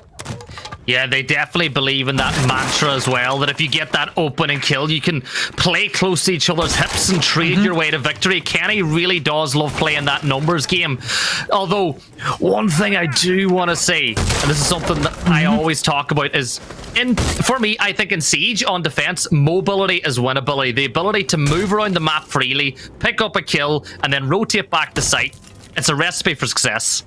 Yeah. And obviously, mobility is key, but they've also got the kill onto the Thatcher, which means Gorgona is going to have to use a nade to get the Kaid Electroclaw off, so Uno can even breach the hatch, which is all the more time wasting down for Heroic. The first nade's actually missed, which means Gorgona's going to have to go for a second nade. I don't know if it got zapped by an ADS or he just missed the nade. Whatever it is, the second nade will still not get...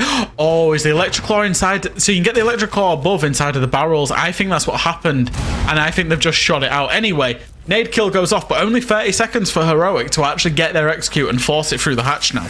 Yeah, 4v4, we're going to see the 22nd meta of old in full effect as we get 2 players dropping through the hatch. The smoke grenade will go out, and that will hide the plant by Uno, who's going to stick this plant, and it will go off, so we're about to see a post-plant situation. Azur will swing and get the kill, and now it's a 4v2. The smoke has still dissipated that fog of war now, which makes it easier for those attackers to peek on through from above. But the issue is there's still 2 attackers. It's a 4v2. Zanoxo's going to get 1. Jonka's going to fall. And then the swing from Gorgona. He gets 1. He's going to swing and get another. There's 22 seconds left. Now it's a 2v1 situation. In reality, it's a 1v1. And Gorgona, well, he is playing that hatch and that verticality for dear life. And here comes that execute. 5, 4, the little peek through the top, the little kill, and Gorgona is just better as Heroic win round number 1. And I am going to say this, they had no right Ooh, well, if you want to know what this game is going to be like, it is absolutely going to be a doozy. These teams are going to go backwards and forwards. TENSTAR set up all the right win conditions and then managed to lose a 1 versus 4 against Gorgona, and I'm going to rename him. He's been excellent right throughout the whole of Stage 1 this year and into Stage 2 for EUL, because we've got to talk about this player in an EUL capacity, in the top of Europe capacity. He's been one of the better players on the best team. I'm going to rename him Gibson, and you're going to do it alongside with me. He is now going to be known as Goat Gona for the rest of this game. I like it, Goat Gona. I can get on board with that. And, you know, it's not bad when you've got Benja there as well to back him up, who's been incredible over the course of EUL as well. But I think for TENSTAR, that could be a massive round for the mental. You do everything right. Jegs gets the opening pick. The Capcan gets it down onto Finka, but of course it is a Finka, so she'll just hit that little button and get back on her feet. But honestly, Heroic getting that execution off in a 4v2 situation, like, that TENSTAR need to up it a little bit. Yeah, it really, genuinely, it really was rough, and it's not one that we would expect from TENSTAR. We're going to see the same site coming back in, which means that they feel like they can make very small adaptations and still win the round. They're going to go for a roam strategy once again, but there's a drone right up front for Uno who's jumped on the Monty, and the site is completely clear. So we are going to see Uno going very fast into site, potentially looking for a plant with Sloth behind him. This is very fast from Heroic, and they look good for it. There's absolutely nobody stopping Uno going right into site here. Yeah, Uno, he's got the diffuser, and here's TENSTAR running back, and of course that Mira window can be used to provide some intel, but you got to clear Sloth playing inside dirt. He's holding that angle, waiting for somebody to just get a little bit too nosy. C4 is thrown, and the Monty Shield will absorb the brunt of that impact, keeping it as a 4v4 situation. Now, you speak about that linear attack, or that, you know, that half clear that you speak about, where you go through, you know, dirt and you get some kitchen control. Well, now Fuse is going to get to work on getting that kitchen hatch open, and that will really assist Uno and Sloth. Yeah, absolutely. The play was on really fast, but actually Heroic took a little bit too long. TENSTAR rotated off, but it was a really good play actually, because it forced the roam to rotate off initially, and that now means that Heroic can actually do their work with the verticality. Dirt controls established, kitchen controls established, verticality above kitchen is established, and therefore a kitchen dirt take can come in absolutely completely. They're in a 4v4, but this time the big difference compared to round 1 is that they've got an absolute boatload of time to pull this off. Obviously there's 2 players in dirt, so Noxo's got to be careful with this nade. Does in the end rotate out, and if one person backstabs and it looks like one silhouette is above the blue hatch, this execute can come in very shortly.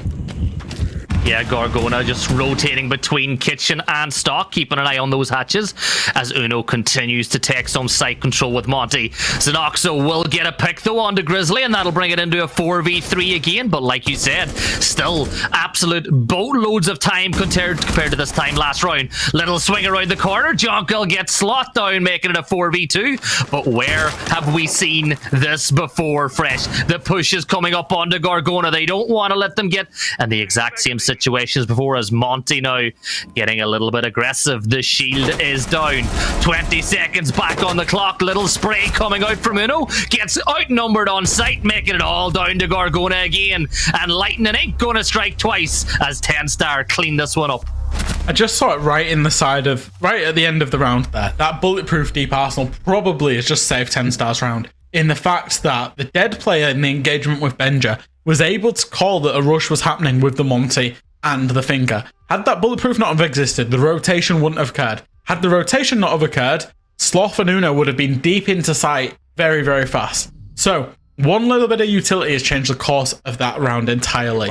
And these 2 rounds have happened with such ferocity. I didn't even get a chance to talk too much about these teams and the kind of the background. I spent a lot of the preamble of the game talking about my luggage, but Heroic are known as one of the best clubhouse teams in Europe. And I like the map choice from them, because what it means is they can play clubhouse in such a default manner that their opponents on Thursday night for UL, which is Wolves, who are well known for doing counter analysis, will watch this, but they'll watch it with only one eye open, because how much different can you do on Clubhouse? I said it previously, is that you can't reinvent the wheel on Clubhouse. And the second point that I wanted to make out is the way that TENSTAR have played Clubhouse, or how TENSTAR have played Clubhouse in NPL. they lost it to Ambush, and it was only 5-7. So they should have won that game. I remember watching it all the way back in the 27th of April. They then went back onto Clubhouse the next game against Coalesce, 7-1. And then the next time that they played Clubhouse against SSP, 7-0. So they're used to absolutely dominating on this map. So it's also a good map for them. So I am not surprised to see these two teams, given that Heroic actually have the freedom of not worrying about counter-analysis, just absolutely going for it. And I tell you who's not going to be absolutely going for it. Zenoxo, as leader, just absolutely takes his head off, and we didn't see the team kill, but that is definitely not the best start for TENSTAR. Yeah, that 75% cost is going to be a little bit harder to keep up for Zenoxo now whenever his own teammate takes him down. But yeah, on your point, TENSTAR, they've got a coach who really believes that their team is strong on any map they go to, and just the fact that the confidence say, right, we just lost this map, we're going to go back and we are going to win it, and we're going to do it again, and we are going to win it. It goes to show the mentality that they have, and this is why Kenny is spoken about in such high regard. And I know that, you know, you're not showing favoritism. I know you get on very well with him, but he does get a lot of love from around the scene. Work being put in, Slot cooking that nade, and you may call him Chef Ramsay, as he absolutely serves a treat up with that one on the Jonka. And now it's a 5v3, make it a 5v2, as Sloth is just picking apart the roaming game now of TENSTAR.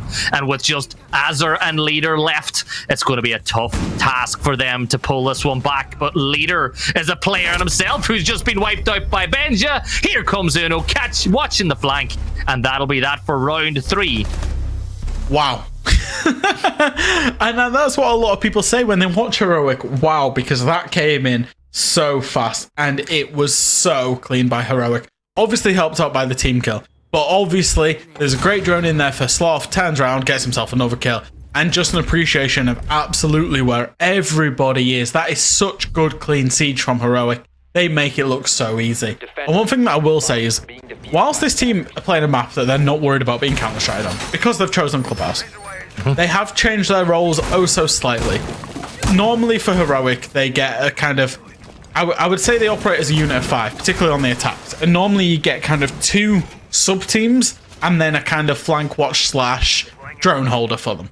So you're normally seeing it's usually Sloth and Uno, Benja and Grizzly, and then Gorgona's on the flank watch. Now, Clubhouse dictates that plays out slightly differently, but they're kind of messing around a little bit with it. You're seeing Gorgona on Thatcher, previously Benja was on it.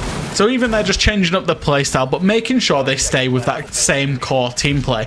And this is one thing that I criticised this roster for when they were under the Cabana Gaming brand, was that actually they didn't treat the Tier 3 competition with enough respect as it deserved, i.e. you can still play and not show your strats and not show your Tier 1 stuff, but you can still focus on practicing the skills that will set you up for success, i.e. team play, communication, talking, playing together, playing off each other. And that's the things that Heroic are now doing inside of this tournament.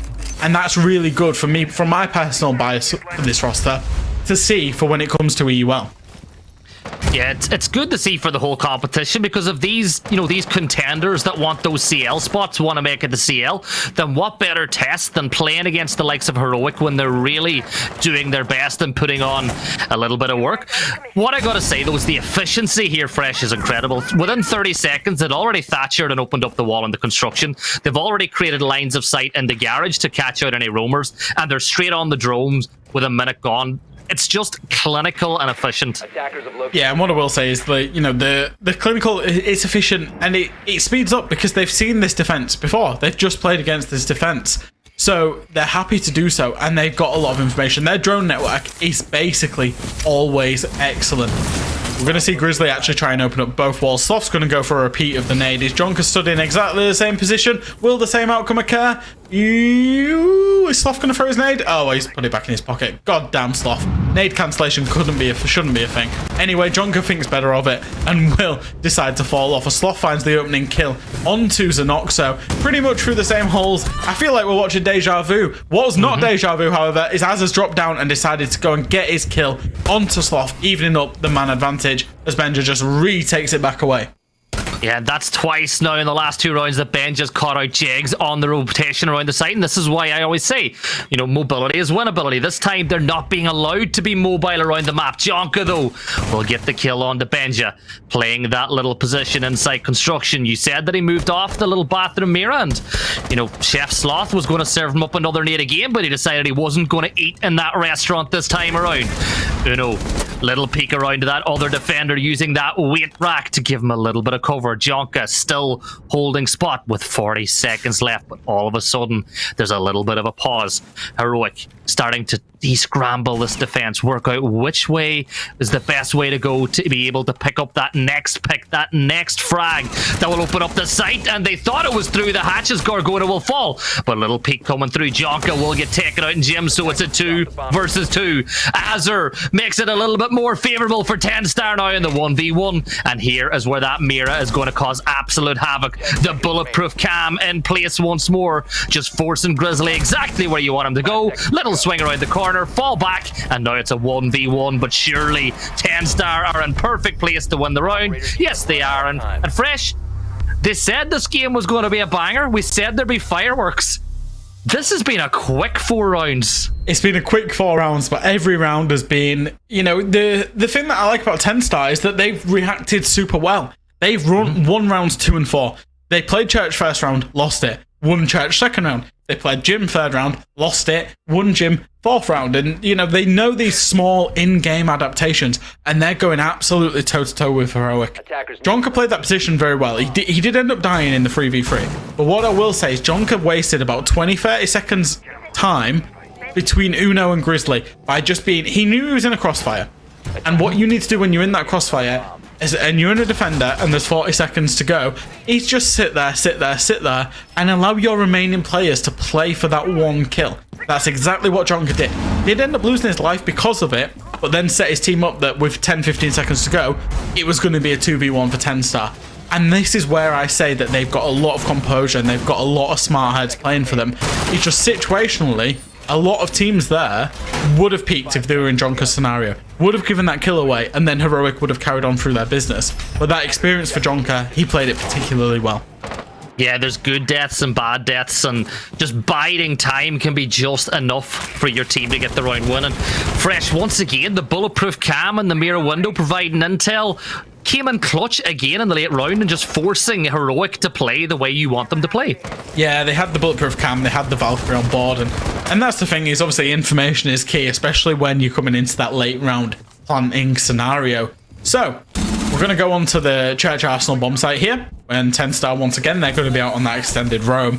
And it looks like this time, instead of going direct with the Monty, Heroic are going to clear them. Uno bringing along the hard breach. He has a lot of freedom. As long as he's got some kind of hard breach, he can play whichever operator he wants. This time it's Fuse, next time it might be, you know, Thermite, Habana, Maverick, whoever. He's got a lot of freedom. But they're actually going to go and clear TENSTAR. So TENSTAR need to focus on playing together and not giving away one-for-ones. When they do, they need to get that refrag. And that's exactly what Azur and Jegs have just done. Azur dies. Jegs heads is straight back out of that breach to go and punish Grizzly for that peak. And then that is the trigger point. Get yourselves back down that main stairs, back to site, lads, and keep yourself comfortable. Leader's not been droned, I don't think, yet. He is in a key position. He can take massive advantage here when Gorgona eventually starts going in for that vertical, because he focused a lot of his vertical on the hallway the last time, and that is exactly what Leader's playing for. Absolutely slammed on the peak, and that C4 is perfect. As you say, Gorgona, Zeno is going to fall now too, and you look at that setup, you've lost your hard breach. Yes, Fuse still has one of those can openers in his pocket, but it will make this even more difficult to open up, or even more harder to execute. 1 minute and 12 seconds on the clock. It's a 3v4. TENSTAR looking to take the lead on rounds for the first time, or will Heroic continue the trend of win one, lose one, win one, lose one? Oh, I love that little move there to open up that line of sight, but another C4 will get delivered, as that'll be that for Benja. Leader, the kill leader for TENSTAR, takes down Sloth, and now it's all down to Uno. And let's see if it's going to be a +4 for him, pick up 4, or will he get Uno reversed back to the next round? Well, there you go. Jegs answers the question. The age-old box one peek up the kitchen gets the kill. TENSTAR are using their information absolutely eloquently. 2 massive kills coming out because of those Valkyrie cameras inside of bar. First one on Gorgona is that C4 from Zenoxo. I was talking about how Leader could have a massive impact. The hatch just gets C4'd. Doesn't matter what Leader's up to, but Leader stays in position because he knows he's going to have the information that somebody at some point will come trying to crouch down main stairs. That person was Sloth. Leader punished him. Another great round from TENSTAR. They've gone 3-2 up. And interestingly enough, instead of going onto the cache CCTV side, they've gone to bar and stage. I love it. I really love it, and I really want to see what setup they've gone for. They've taken the Echo, they've taken Oryx, who we were reminded of many times in the major. He is the fastest operator in the game. He can move from floor to floor, site to site, without any issue whatsoever. And it's really going to be an extended hold coming out here from TENSTAR. Yeah, I mean, the one criticism I have immediately seeing this lineup is that there is a distinct lack of information. Now, the way that teams usually try and defend out bar and stage is that they will set up redundancy and layered defenses up on the top, because teams will generally go east side across on the top floor, and then eventually the defenders, once that east side gets taken, thank you Minix, will then look to default back above site in the master bedroom, a gym area, and then play vertically above it. As you can see there, so much soft floor, pre-placed holes. That can only be enabled when there is information on the board, and 2 echo cameras being the only information does worry me slightly, especially with just how good the Valkyrie cameras have been for TENSTAR. They could slot a Valkyrie into this lineup, no problem. So that's my only concern with this setup and this defensive setup. Yeah, we'll find out very soon if that will have an impact, because intel, of course, can be as useful as an extra man in the game. There is 1 minute gone in this round already. Are we going to see Heroic take us to that ever so common new split of 3-3? Or Fresh, as we've seen time and time again, will it become a 4-2 like we used to see in the past?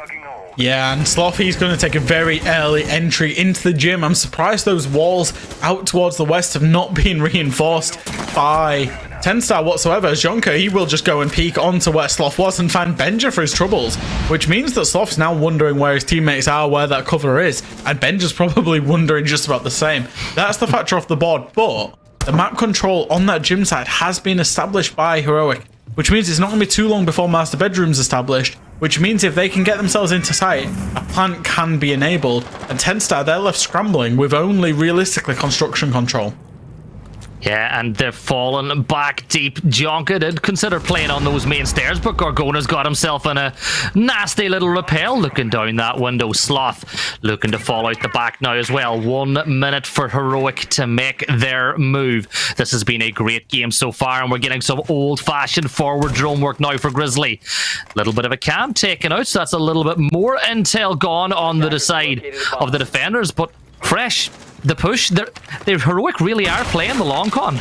Yeah, they are. They're only just starting to get verticality established now, and you can see just with how much respect Heroic treat TENSTAR. The fact that they go against a lot of other teams in this league and will just rush and will take so many risks. Sure, they're still playing loose and free, but they're still going through their processes at this point, trying to set up an attack. They've got a lot of vertical, and actually Jonker's got a massive position to play here, because he's the first line defense. If he manages to get the pick onto Uno, this could be absolutely massive for TENSTAR. Yeah, it will be, but it's that 22nd minute, the 4 versus 5 Jigs. Low HP, but TENSTAR really wanted this round. They want to take that 4-2 lead. Little bit of mobility being created, but here comes the execute. And are we going to see Echo? We questioned it. It's going to pop, and now Uno's forced to plant again. Grizzly picking apart TENSTAR though, and it's all down to Jigs, and it's all over, as it is now 3-3 at the split. And that Echo, well, it's shot just a little bit too early, Fresh.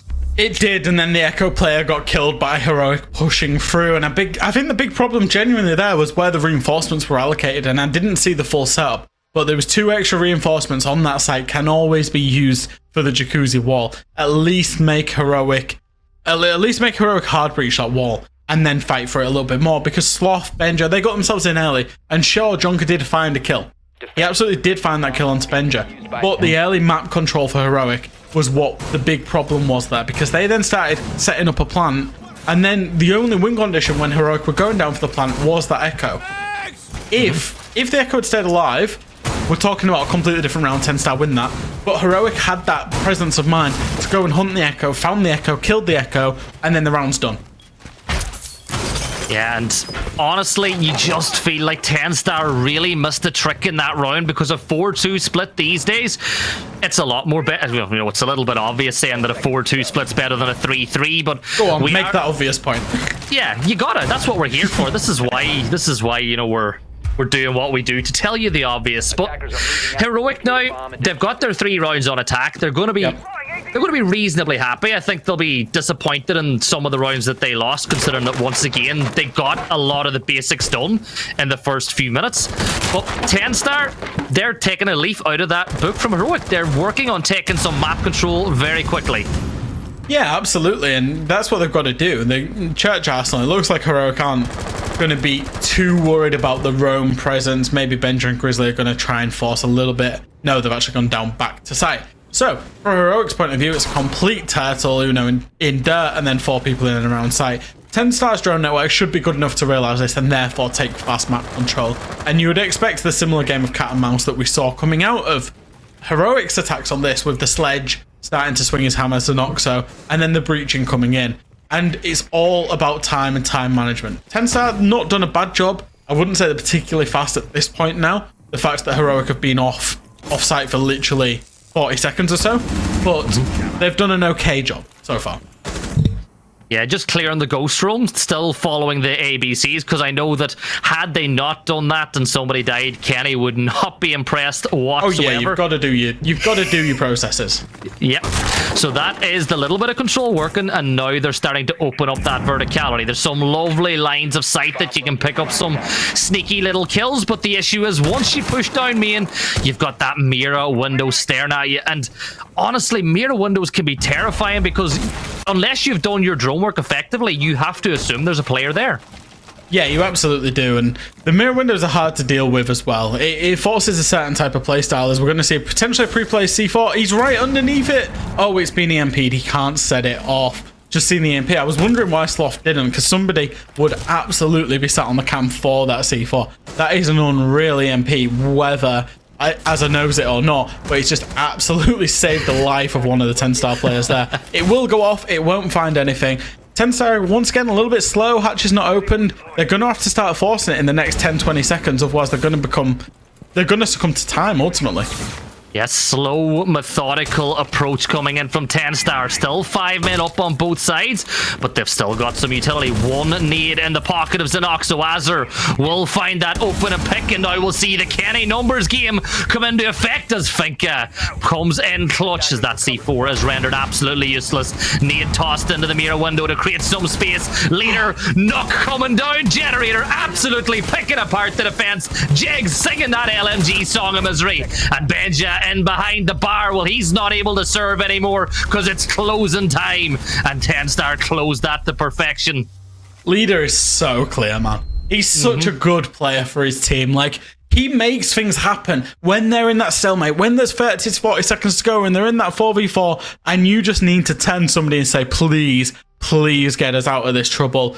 Who's the guy to do it? Leader. He's walking down blue. Doesn't even care that there's a mirror window. Manages to find the one onto the mirror, one onto generator, and then gets chip damage, gives the information that the last player's close breach. Jegs finishes it up. Massive play there from him. Massive individual play, but once again, good attack-ish coming out from TENSTAR. They'd like to be quicker, but ultimately, they got the job done and they got the round.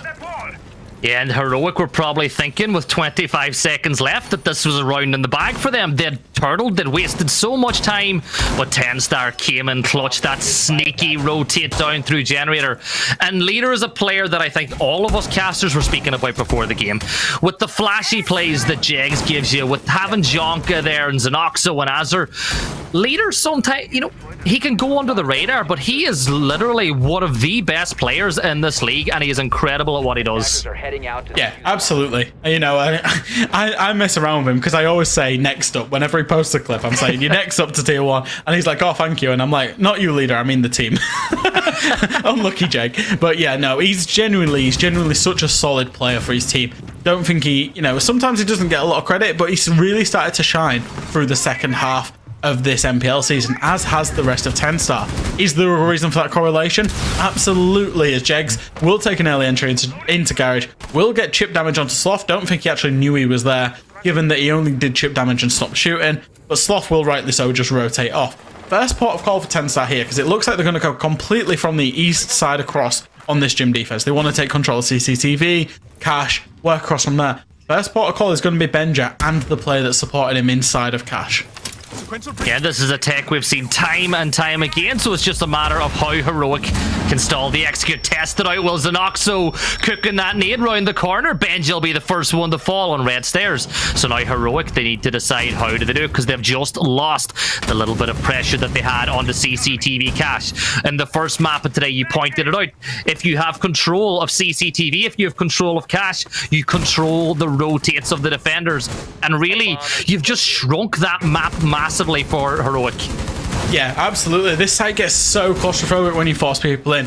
The big redundancy in this for Heroic is this mirror window in construction. That's why they've all fallen back behind it. Need to be very careful that it doesn't get naded out from below, because if it does and you lose control of logistics, the fact that the breach on the west side as well, the jacuzzi breach has been taken out, means there are only so many limited places that you can play as Heroic where you are not exposed to either of the free windows, the gym window, the bedroom window, or the con window, or either of the breaches, or the verticality from below, or the hatch. There's basically nowhere to play, and that's a big problem on this defensive site when the attack does very fast work. Yeah, Grizzly just considered going on the flank, but Gorgona's going to put in some work taking down Jakes as they retake that spot. Leader will find Sloth again as he just created that opportunity as they rung the dinner bell for TENSTAR because they sense blood in the water for Heroic. Jonka catches out Gorgona as he's caught sleeping, running back to the mirror window, making it a 4v2. So now those smoke canisters, as Uberos mentioned in the last map, become vitally important. But look at the aggression. Grizzly does go on that flank and manages to find Jonka. And 20 seconds left. Suddenly, momentum falls back in the way of Heroic. Grizzly getting hyper-aggressive. Uno waiting for that push to come in through the main breach. There's the swing in the window from Azur, finding Grizzly. Leader eventually peeks through the window, gets the last remaining member of Heroic, and TENSTAR now got themselves a cushion. And that's that pressure being created, and I'm not surprised here to see Heroic take a tactical timeout. Like, this is the best team in EUL. This is one of the best teams, currently the best team. We can call them the best team in EUL. They finished first stage 1. They are being absolutely outplayed through the last 2 rounds by TENSTAR. TENSTAR who have finally started to find their rhythm, and why so many people thought that they would be a shoo-in for this Challenger League spot from this league. Obviously didn't have the best stage 1, or first stage of this, first split of this competition, but they're coming in hot from here. And it's why so many people, even on the talent, predicted them. But yeah, the pressure that they created on that gym attack, it is defaults. It's absolutely defaults from Clubhouse. But opening up the 2 breaches, creating so much pressure, forcing the site to be claustrophobic, and we saw exactly what happened. Grizzly had to go underneath looking for kills. Gorgona pushed out from behind his mirror window where he didn't feel pretty safe behind there, pushed out from behind it, went looking for kills. Ultimately, even Uno there died in front of his mirror window, right?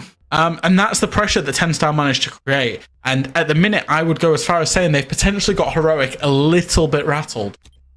Yeah, well, that's why you put so much pressure on it. Eventually does cause a crack. And, you know, I just want to touch on Leader one more time as well. He's going 9-3 at the minute, but you give him a lot of credit for being a pretty good player. He's a pretty decent fella as well. I just want to give him some love because he was one of the first people to ever reach out to me when I started casting. So it's so good to see him performing at this level as well. You call him a decent fella. Have you ever played ranked with him? He's a massive troll. You've played ranked with me, and I know you wouldn't wish that on anybody. Oh no, I enjoy playing ranked with you. Don't get me wrong. I will say it's like, you know, there's a lot of people. These guys are much loved across the UK scene. A lot of these guys, they really are.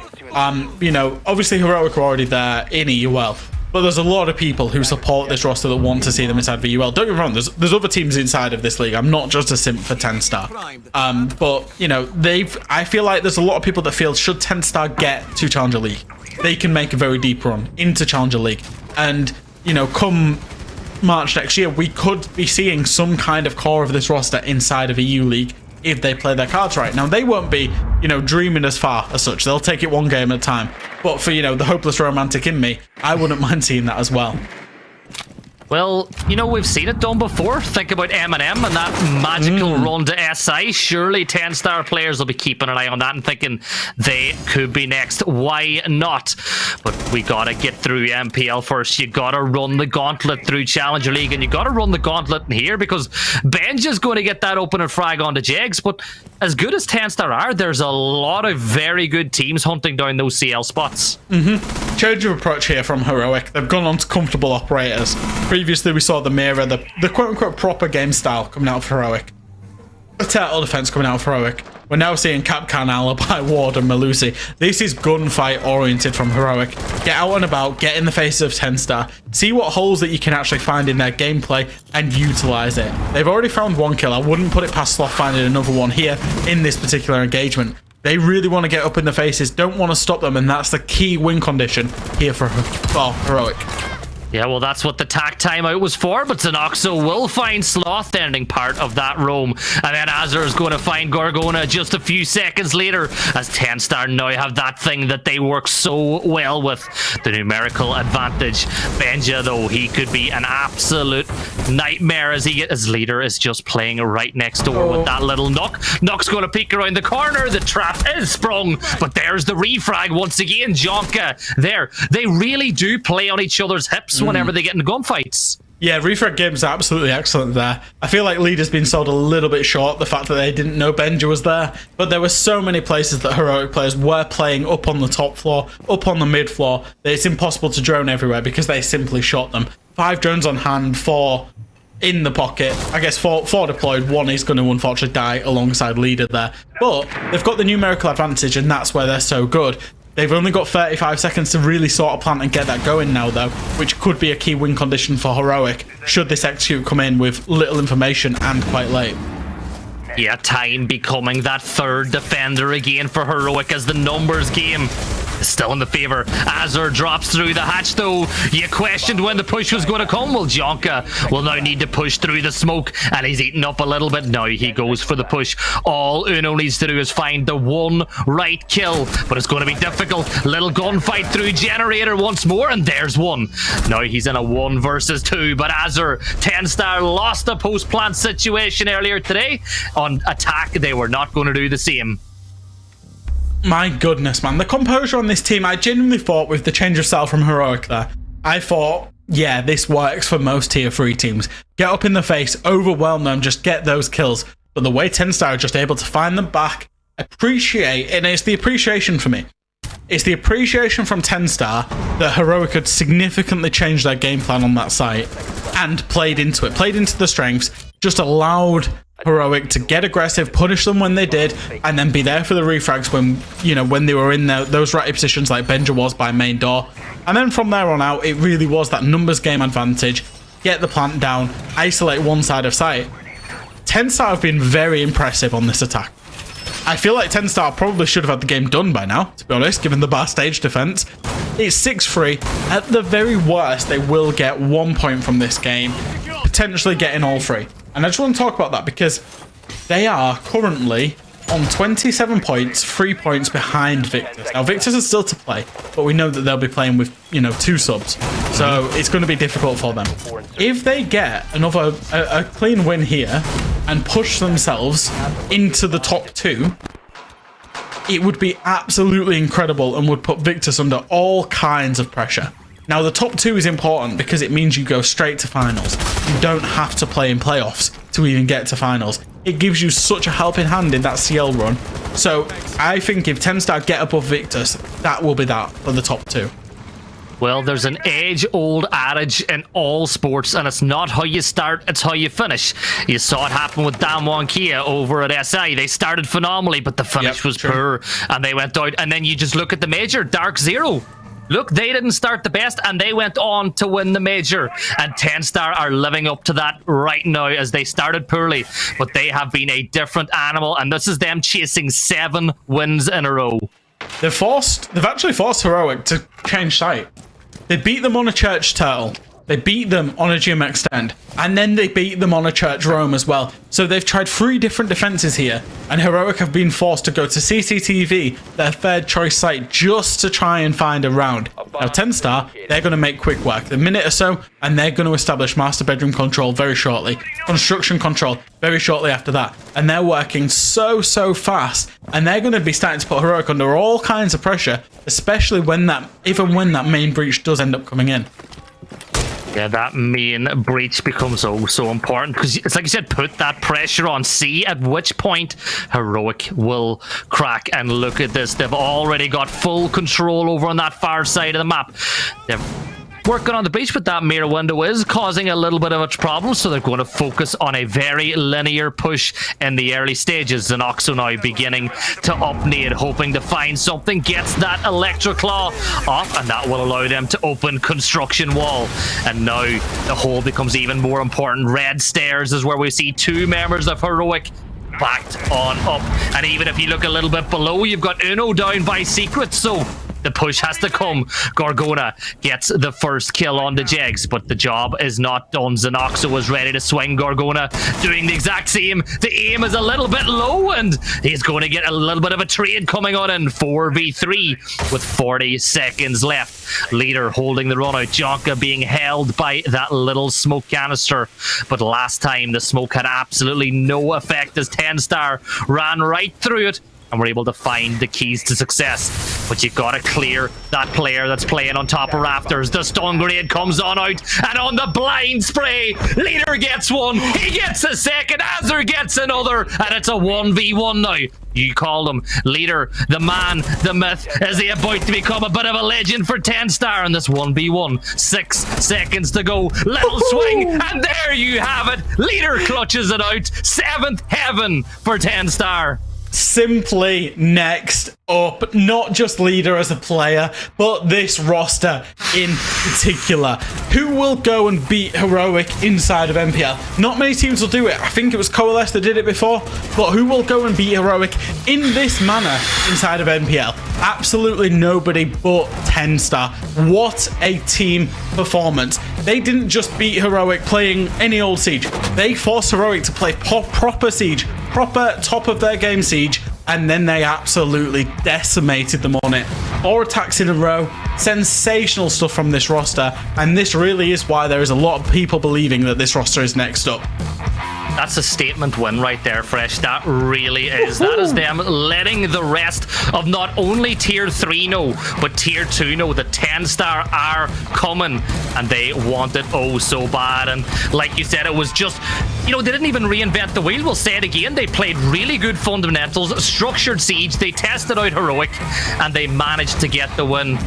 Oh boy, we were wrong, Fresh. The rest of the cast and crew got it right, but as I said, I'm blaming the coin. Yeah, well, you can blame the coin, and I can blame the fact that I did not want to cost TENSTAR whatsoever. I have a history of costing teams. I have a history of predicting against teams and then winning. So, you know, I just want to stay neutral. I didn't even want to do any... I didn't even want to do any predictions because I don't want to cost these teams. But I get forced to, and I get forced to talk about them. But, you know, I'm happy. I'm really happy for TENSTAR. For Heroic, you know, they're always going to have that excuse of it's another day at the office. It's NPL. We'll still finish first. We can still compete in this, but EUL is our main focus. For TENSTAR, this was absolutely everything. It means a lot. And, you know, we saw their reaction when they came up through Yukon 2. We saw their reaction whenever they managed to win Rumble. Those guys were pumped. But look, I think we need a little minute to relax. That was an absolute banger, as they say in the trade. So we're going to throw it back to the desk for those guys to unbox what we just saw. Unboxing, we shall indeed. Thank you so much for that one, Gibson and Fresh. Fresh just doesn't want to do the predictions, just like he doesn't want to lose his luggage at the airport, but he still does. So we got Snur and Uberos back with us once again. We said that this game was supposed to be a close one, Snur. We thought that this game was going to be a close one. At least us, big brain here on the desk, we all voted for TENSTAR. We knew what we were doing, but it wasn't a close one. I want to say that I'm surprised, but not Really? I mean, hindsight's 2020 and all that, but the UK talent's been singing the praise of TENSTAR the entire season, and it was clear from how Kangaroo Kenny was conducting his interviews and how the performances from TENSTAR were coming out before the break that wasn't a TENSTAR that the UK had sort of been praising. It's nice to see with a little bit of more experience on the side of TENSTAR that they are actually capable of just completely demolishing an EUL team who's, yes, like Jack is saying, just another day at the office, but it's about creating those habits that they spoke of, and like we said beforehand, this is the time to meet Heroic this week, and TENSTAR just took that opportunity with both hands and carried it all the way past the goal line, so all credit to them. Yeah, it's a statement win for sure, and please do correct me if I'm wrong. This is their 7th win in a row from TENSTAR. Ubros, what are they doing? What is going on? They're just playing excellent Siege. They are playing as a unit, as a team. They are there for each other. They are playing off of each other really well. They are seeming to have a lot more of that structure and having their nerves under control than what they did on first split. Bringing Jonka and Zenoxo, the experience that they hold is helping them so much, and it's so apparent in some of these rounds, where even when it gets chaotic in the ending of the rounds, when the timer starts to run low, they still manage to keep it together for the most part, and they are just able to get the great performances out of every one of their players. Nobody's lagging behind. They are unified as one unit. They are just terrifying to go against for any team, especially after what they just did to Heroic. And Heroic, one of those teams that we thought they're going to be walking away with the win. Snurry, you mentioned it yourself. They don't want to show too many strategies. They go to Clubhouse, but still it doesn't work out in their favor. Do you think this could potentially be because they're not wanting to show their strategies, or are you more saying, yes, it's just an incredibly solid performance from TENSTAR? I want to say both +1. Because the hide and strat things is a little bit of a meme, right? It's just like it's a thing that people throw out there. Let's be honest, it's not so much about hiding strats as it is to just try and play just a little bit to try and win off your individual performances. But I think Heroic is happy going to Clubhouse, not having to really show anything of any maps, because it can be difficult sometimes from other teams to get really anything off of Clubhouse playing basic Clubhouse.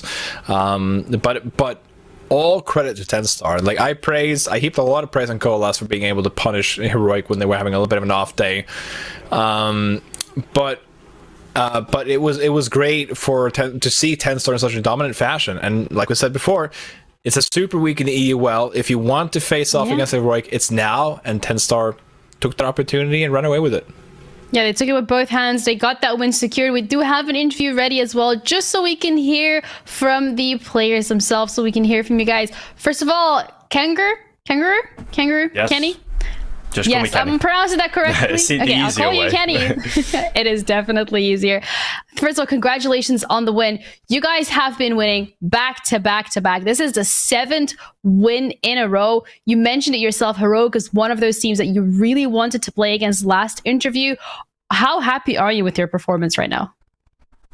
Over the moon. I mean, the explosion after every round win was telling of how much we wanted the win, and I think that's how we go from game to game. Like, it doesn't really matter the opponent, whether we're playing Heroic at the top of the table or the bottom of the table. The energy and the willingness to win and the hunger is the same no matter what team we're against, and that's the kind of philosophy that we play with. So it feels amazing when obviously your hard work pays off. Yeah, it has paid off indeed. And we've mentioned at the beginning, the potential honeymoon phase for you guys in the roster with the additions coming in. How true is that? Because it's been weeks. You guys are still on the honeymoon phase. What's going on behind the scenes that has allowed you guys to gel so well together? I think we have a really good team chemistry. Like, everyone can banter with each other, and scrims are enjoyable to come to. Like, work is, everyone dreams of a job that they enjoy, and in a way it's not a job just yet, not being professional, but when you're spending 6 hours a day with the same people every single day, you've got to enjoy being with them. And the atmosphere, that's the word I'm looking for, atmosphere in the team is really good, and when you're enjoying yourselves and having fun, that's when you're going to be playing better, you're going to be you're going to learn better. You learn better if you have fun as well. So the atmosphere, I think, is one of the main reasons. And then the expertise that the Yonkers brought, along with Zenoxo, has just really elevated us, and it's just amazing. Yeah, you guys have been doing amazing, definitely elevating your gameplay over the last couple of weeks. But you guys beat Heroic, the team that was at the top of the standings. So what's the future? What's the next goal? We take every game as it comes. We have Victus tomorrow, so we need to reset and focus on tomorrow's game. And then it's the battle for second, really. Like us, 86 and Victus. So we're now on the same points as Victus, but they still have to play after us. It's the battle for second, getting that ticket straight into the finals and avoiding playoffs. So that's the goal, finishing these last 3 play days off in second. That would be the goal. Well, you guys have been absolutely incredible, so I'm sure you'll most likely be able to get it. Thank you so much for taking the time to do the interview. Hopefully we'll see more of you guys again tomorrow. No worries. Thank you very much. Have a nice evening. Thank you. You too. The atmosphere, the environment, just getting along with each other, having that friendly banter. That's really what these players continuously keep mentioning, Uberus. And we said it, yes, it's important to scrim, but their synergy, it's really showing in their gameplay, isn't it? Yep. I think it's so fantastic to see like them firing on all cylinders every week. I can't remember a single bad performance, like a really bad performance from any of them from this split. They have always been firing, like every player is always there for each other, and it's just nice to watch them play. I wish we could see them play a couple of games every week, so every play day, I mean. So we get 2. Yeah, we get 2. It's not enough. 2 out of 7 days. Yeah, I need someone to carry me over the weekend. But tomorrow, I mean, you remember he said that thing about Victus, about them being tied up with Victus and everything? Guess who they're playing tomorrow? Guess who they're playing tomorrow? Victus. Hey, that's going to be very, very interesting indeed. We still, however, have one more game. It's going to be Victus, actually, against Coalesce. That's the final game of this evening. And again, just as important for those standings as every other game we've seen this evening. So don't go anywhere. We're going to be back with this certified banger as well. See you shortly.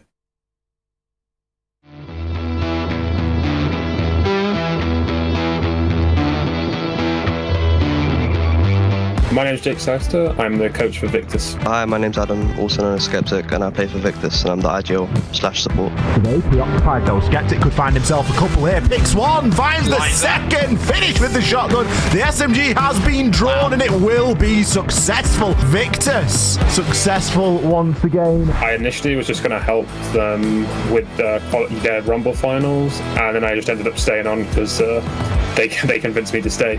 I joined Victus after they offered me a trial, and when I trialed, it just kind of clicked, like it worked. The chemistry was there already, and yeah, that was it. When we made the changes before the season, we knew that we'd have a lot of very strong individuals, and we'd be able to win rounds off that. And I think that's sort of shown through in the first half of the split that, you know, we can win a lot of rounds just off individual players making plays. However, that isn't something that we want to just be the definition of the team. It's something that, you know, we're happy to have, but we don't want it to be us as we do want to be a team first and then individual second.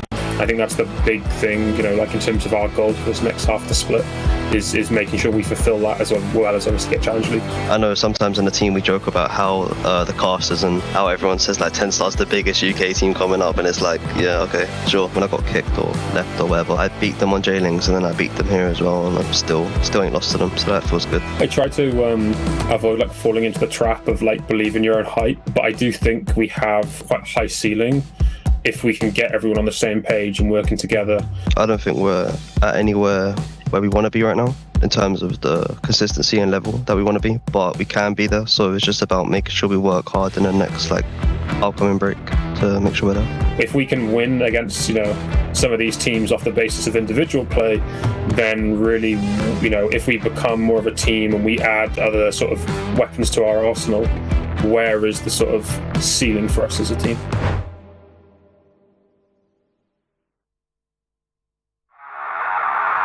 In 3 quick kills, 4 quick kills come in. And Slothar just picks them apart. Let's try and put some shots on in and managing to find the last 2. Oh, but Blur just decimates. Crimson steps up huge for ambush.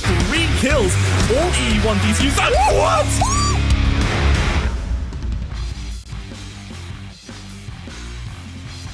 Welcome back, everyone, to the final game of Playday 15 of the NPL. We have Coalesce versus Victus. Joining me once again on the desk, there is going to be Fresh and Gibson. Both of you, welcome. How have you guys been feeling so far about the performances of these teams, Gibson? Well, these two teams are sides that are really, I think, much improved since the splits. To me, I look at Coalesce and I think that yes, they're 2-4, I think, since they made the changes. But in reality, they've looked really good. In my opinion, since the split, they've been the most improved side. They needed structure. They brought in Nixon, and I know that Fresh agrees with me in this one that he is one of the most structured players out there. And the fact that you could bring him in and add him to that side, you can really tell the difference with how they play. Yeah, absolutely. And that's what he's going to bring. He's going to give you that structure because it all fell in the first kind of half of this stage or of this tournament before the split. Yeah. It all felt a little bit fast and loose for Coalesce. So they needed that little bit of structure. They needed that team mentality, that process kind of driven mind to drive them on. And that's what Nixon will bring them. Yeah, and looking at the Victus roster, however, is there any player as well that's bringing that kind of structure to the roster? Oh, Jake Selfster. You bring a coach in the roster, he's going to bring, I'm joking. Look, the roster has been a little bit decimated. Obviously, Flexi left. They had to bring in another player, and then they've got subs standing in and the coach standing in for whatever reason, right? It's a shame is what it is because they're playing with 2 subs and this roster is not what it was that looked so good for so many games of this whole competition. That being said, they do have some good players in hand. Oscar is one of the best players inside this entire league, inside the tier 3 ecosystem. YZN and SkyT, decent amount of experience, good players in their own right. Ghost TXV has been around forever. His name inside of tier 3 has been around forever. Now they are having to play with a coach, and that's the big problem. And the big problem with that is that when you're playing with such a sub and a coach, is it really limits the map pools you can go to. You want to go to the basic of the basic maps. Your clubhouses, your Oregon. Anything where you can keep it simple and where your coach can just do a breaching job and doesn't have to go and shoot people. So that's the big limitation that Victus are going to be operating under tonight, I think, will actually be the map pool. Yeah, they're going to be up against Coalesce, however, Gibson, and that's one of those rosters, as you said it yourself, they have really been impressing us over the last couple of play days, so they're not playing with their coach. What can we expect from them? I'm expecting a really structured approach. You look at the likes of Noah going to be playing on entry, Divided coming in from PG, Nats adds a little bit of flash to the team as well. In reality, this is Nixon's revenge tour. Like, you know, we say it as if he left the old roster in bad terms. As far as I know, they all get on pretty well. But this is his chance to go in and, you know, get one back at the team that he just left. And kind of, I'd say once again, Fresh Boy agree with me on this too. You see a lot of the foundations that he laid down, along with Oscar, YZ, and Skydie, still in place today. So now he's doing it with a brand new side, and I think he will really want to get the win on this one.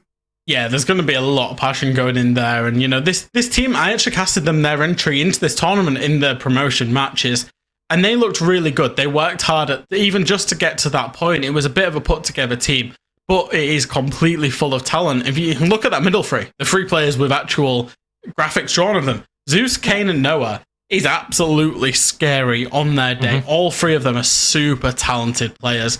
Add a little bit of sprinkling of structure and a little bit of outside influence from PG Nats and Divided. And you're talking about what has the potential to become a really good team. And if you look at the standings, you know, they can make a run for it. They're not up there in the top 2. You know, they're currently in the relegation spots, but they can start going for M&M Academy. They can start setting their sights on ambush. Yeah, they have played each other as well. Coalesce versus Victus is something that we've seen in the past, and last time around specifically, it went very heavily in favor for Victus onto Villa, with Skitty being the one player that truly stood out in terms of their performances. Gibson, is this what you're expecting to see today, considering the changes that have been made to the roster? Not at all. This is going to be a completely different game. Like Fresh alluded to, there's coaches stepping in this time for Victus. There's a sub. Now, there is a little bit of a history in NPL of coaches having a pretty high cost whenever they step in as well. I believe Officer had a couple of good games in the past, but I think this one's going to go down to the wire. I wouldn't be surprised if it goes to Villa again, considering the fact that Nixon, he has a lot of love for Villa. We've seen Coalesce play pretty good there in the past. Victus, it's their strongest map in the pool. So something's got to give, really. I think the big problem with that last game was that map that you just alluded to, that Gibson, is that Coalesce at the time were playing fast and loose. And that's no disrespect to how they played. They worked hard to get into the league. They can play the league however they wanted. But given the changes that they made during the downtime in the after the first half of this league, they want to play a bit more structured. If at that point in time when Victus were unreal on Villa, it was their map, no team in their right mind at that point in time would take Victus to Villa. Coalesce did, and they got served their punishment. Now, it might go to Villa again here when we go through the map bans, but for completely different reasons, under a completely different set of circumstances. But I think that Coalesce will have much more of a plan and game plan in place for Victus today. And we're going to have a look at the map veto as well to see whether or not Villa is going to be that map that Coalesce once again feels comfortable taking Victus to, considering the changes that Victus is going through today. It's getting not even there, but it's going to be Clubhouse. I think this is the third Clubhouse of today, maybe the fourth even, Gibson? Yeah, Dubhouse. Let's go. I know that Ub and Snurley are absolutely excited to see these really structured teams go at it on Clubhouse. Yeah. I mean, it's not really a surprise, to be honest. Like, when we said you've got a coach standing in and you've got a sub playing, as a team for Victus, you are really going to... And look at the bans. They've had to ban these big technical maps. They've had to ban away Bank Theme, Skyscraper, knowing that Villa would probably get banned away. So their aim absolutely would have been a map like Clubhouse, where when you've got Jake Southster on the coaching role, he can go and open a wall. He can set up the drones. He can sit and hold flank cams all day long, and he doesn't really need to get into too many into too many gunfights to have an impact on the game. So I think Victus have done well to get the map, but I still put them significantly in a disadvantage here. Is there a way for Coalesce to actually be forcing the coach to be taking these gunfights, force them out into the open, and force them to just face them heads on? Look, this is Villa. This is a map where they're not Villa, so this is Clubhouse. This is a map where you're going to know where you're going to expect a lot of these players to be on, and I think we'll see Jack playing maybe that anchor role on site, let the rest of the guys go and do their thing. In that case, Fresh, I know that in your time as an analyst, a wee little rush towards site in the early round, test the foundations? I think it's identification for me. Is whenever the players of Coalesce identify that it's the coach, and this is no disrespect to coaches. Obviously I was a coach. Coaches have come in and done well, certainly Titan in EU11 Secret, Officer for Heroic, right? But when there's a coach on the board, the other teams, if they identify that X player is the coach, and they can, within their framework, they will put a lot of focus on getting rid of that coach because it's an easy target. So I think that's what Coalesce will do, is they'll stick to their original structure. We know Nixon's a structured player leading this team. But, for example, let's talk Cash CCTV. If Jake South is the one that's out on the breach alone, then they will peek him. They will just try and get rid of him and then force disruption through that method. Yeah, well, this time around, we're going to have to wait and see what's going to be happening on Clubhouse specifically. We've got Uberus and Snurro once again ready for the cast. Guys, it's going to be your final cast of the evening, so have fun. Woo, dude, we're getting another Clubhouse. Let's go. See, this is bad castogenity because I was going for the whole this is the face I make when Gibson says that we're so excited, and then Uberos is actually genuinely excited about getting cool lives. The funny thing being, the funny thing is that Uberos is actually... Tell me I'm excited. We're excited about the matchup. We might not be excited about Clubhouse or Dubhouse or Borehouse or whatever people want to call it, but we are genuinely excited about the matchup because this is a potential banger, as is now the trend word here over in the NPL, alongside all the sandwiches between Coalesce and, of course, Victus, who are having a couple of stand-ins. This matchup alone can have so many implications for the standings. If Victus lose, it means that TENSTAR will stay and cement their second spot in terms of round differences, if memory serves me correctly, and of course points, over Victus, whereas Coalesce, if they win, will be equal in points alongside M&M Academy and not lose up to them. So this is a potential great game for either of these teams in terms of collecting those points. Keep in mind, Victus are playing with 2 stand-ins tonight, one of them being a sub, so you would expect that to not be too much of a hindrance, but the other one being a coach, being Jake Southster. Now, I was actually very tempted to make my prediction go to Victus the moment I saw Jake Southster post a picture of himself with an Xbox controller. Other game consoles are available on Twitter, and I was like, yeah, okay, I believe in the dub. I believe in the Jakester even. Yeah, as you mentioned, the kind of points that they are going to be looking for to gain here, and Coalesce especially gaining on M&M and trying to equal them again on the points. Unfortunately for Coalesce, M&MA did just hand a bit of a butt whooping to SSP and got like 6 rounds plus on their round difference. That was what they before this they had like 9 rounds round difference advantage to Coalesce, or 11 rounds advantage to Coalesce. So that is unfortunate for Coalesce. I don't see them giving a similar treatment to Victus, even with the coach standing in. But let's see what happens. Like, we thought many of the games today are going to be close, and so far they have not been that close. With the Bandit ban actually coming out, that is nice spice. I'm looking forward to seeing that. Is that going to affect things? The CCTV wall is going to be tough to keep close now. Of course, you get the Cade still, but with that you're gone. Let's see what happens. Let's see what happens indeed. Wise words. It's almost like you get paid to do this. And it's like, let's just see what happens. It's funny, though, as Victus are currently daring Coalesce to drop rounds to Jake Southster playing with a controller. It's a little bit of a mind game thing going on, because it's like Victus trying to show, like, oh, look, we're having a good time. Our coach is playing with like a controller. If you lose to us, then you're really, really bad. And then Coalesce is like, yeah, I know, we have the advantage. And then Coalesce start losing rounds, and they're like, oh, wow, oh, we actually have to get our stuff together. And then, yeah. So don't underestimate the mental play here.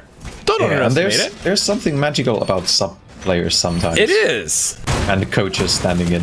Of course, everybody who's been following Siege for a while remembers the classic. Oh yes. Fnatic playing against EG back in like 2018. Dizzle the Drizzle. Yeah, I was gonna say Drizzle. Yeah.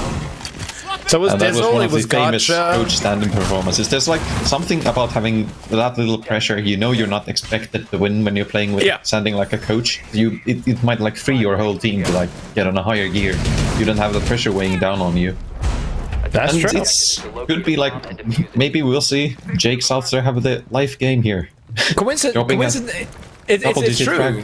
Because coincidentally enough, it actually plays into what Kangaroo Kenny spoke of in his interview after the TENSTAR interview after their whooping of the Heroic. It's about having fun. It's about not having too much pressure. Like, because having fun means that you can alleviate some of that pressure. You're not that stressed. And playing with a coach, ironically, can actually do that. So, just because Victus is playing with with 2 stand-ins, a sub and a coach, it doesn't mean that they are just gonna lie down and take it. I was gonna say, as I say that Kane, well, now his name is Kane Bulldozer, I guess. I assume that's what it stands for. He's gonna get the first kill of the board. We remember Kane having had the game of his life just a couple of weeks ago, and he, of course, will be hoping to repeat that as Divided will take down Ghost and Nixon as well. Like now, Skitey is just looking to see if he can secure that kill, but right now, of course, the Finka boost will be able to get Kane back up on his feet, and Skitey and Jake are the 2 players left alive. And it's still 2 minutes left to go in this round, Uberos.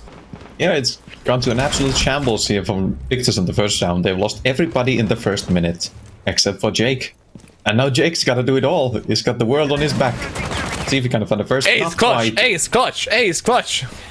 Sorry. Imagine the scenes. Something that we didn't even manage to point out when everything went down so fast is that they had a bit of a reinforcement mishap there. They had one reinforcements still left when the round started, and they couldn't double reinforce the CCTV wall. Oh, the timing. No, Jake. Feels bad.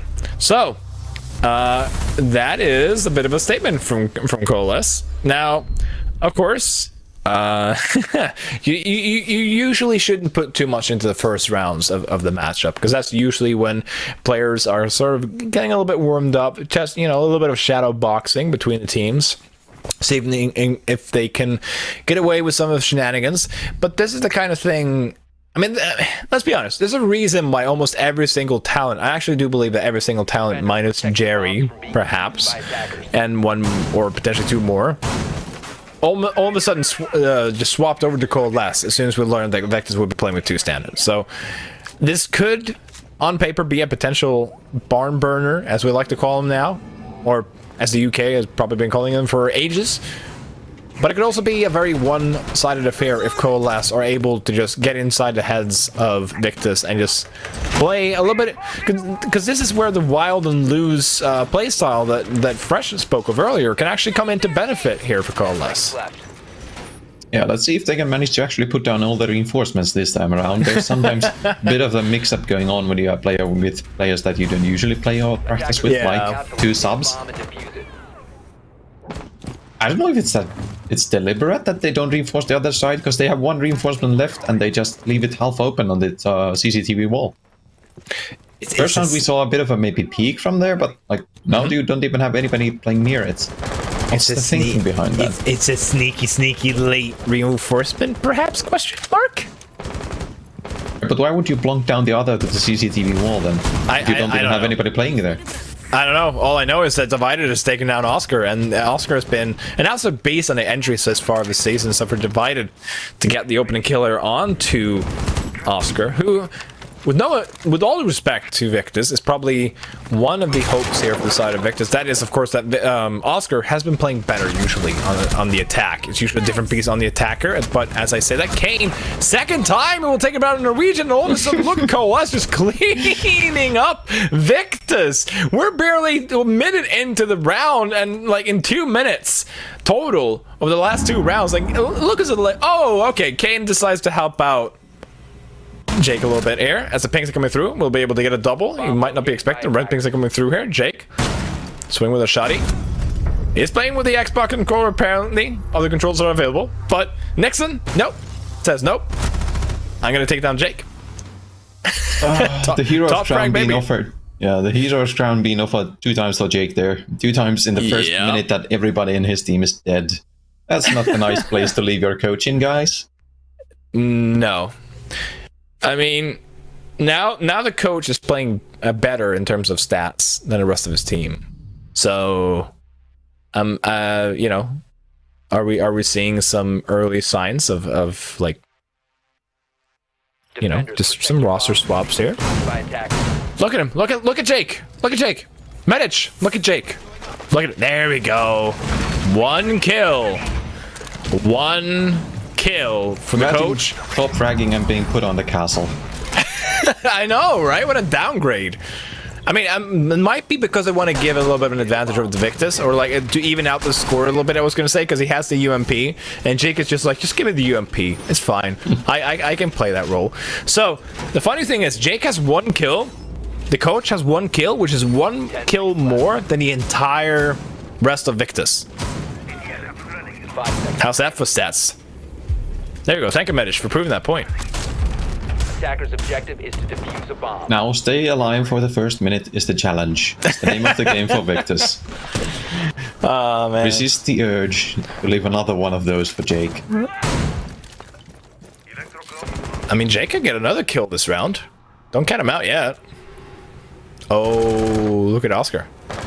Wants to see if there's anyone in the jacuzzi balcony, but there's no one there as of yet. Kane is going to start joining it out. Of course, if the intel comes through that there are audio there, Oscar's actually going to do more damage to himself than any other player. And look at the timing. Really unfortunate, because Noah, who has also changed his name apparently, was upside down rappel on that window and could have been an easy target, but the timing was just a little bit off there as Ghost is going to level C4, and there you go. First kill that doesn't go to the coach on the side of Victus, and the first kill for the Norwegian. Yes, I'm going to point out that he's a Norwegian every time he does something positive, because we don't really have that many Norwegian players inside the NPL. We have more than they had in the Norwegian Championship, so I'm counting my blessings here. Maybe take your wins when you can get them. Exactly that. Exactly that. That's what Victus is doing also in this round. They get the early pick. It's already looking a lot better than it did on any of the previous 2 rounds. There isn't much to go by, but it's something. It's a positive. They need those. They had a bit of a rocky start. See if they can bounce back. Maybe tie it up. Well, that's an understatement. Yeah, but it's the quickest 2 rounds I think we've seen all season. That is very possible. Affy, get on that. Is it the 2 quickest round we've seen? It probably is. I don't know if he's able to even track that, but I'm pretty sure it is. I can't recall 2 rounds in a row. Well, there were a couple of rounds in a row that were aces from Heroic, but I don't think they were as fast as these last 2 ones were. Anyway, for the first time, I was going to say, we might actually see the final minute of a round in this matchup, as both Oscar and Kane has taken a little bit of damage, but of course, with Finka being alive, Kane will be able to get some HP back on the side here for Coalesce. Coalesce, meanwhile, he's out of luck and he's super low. That's a bit of a precarious position to play around with the Hibana holes coming through. He's praying to every god he knows not to get taken down.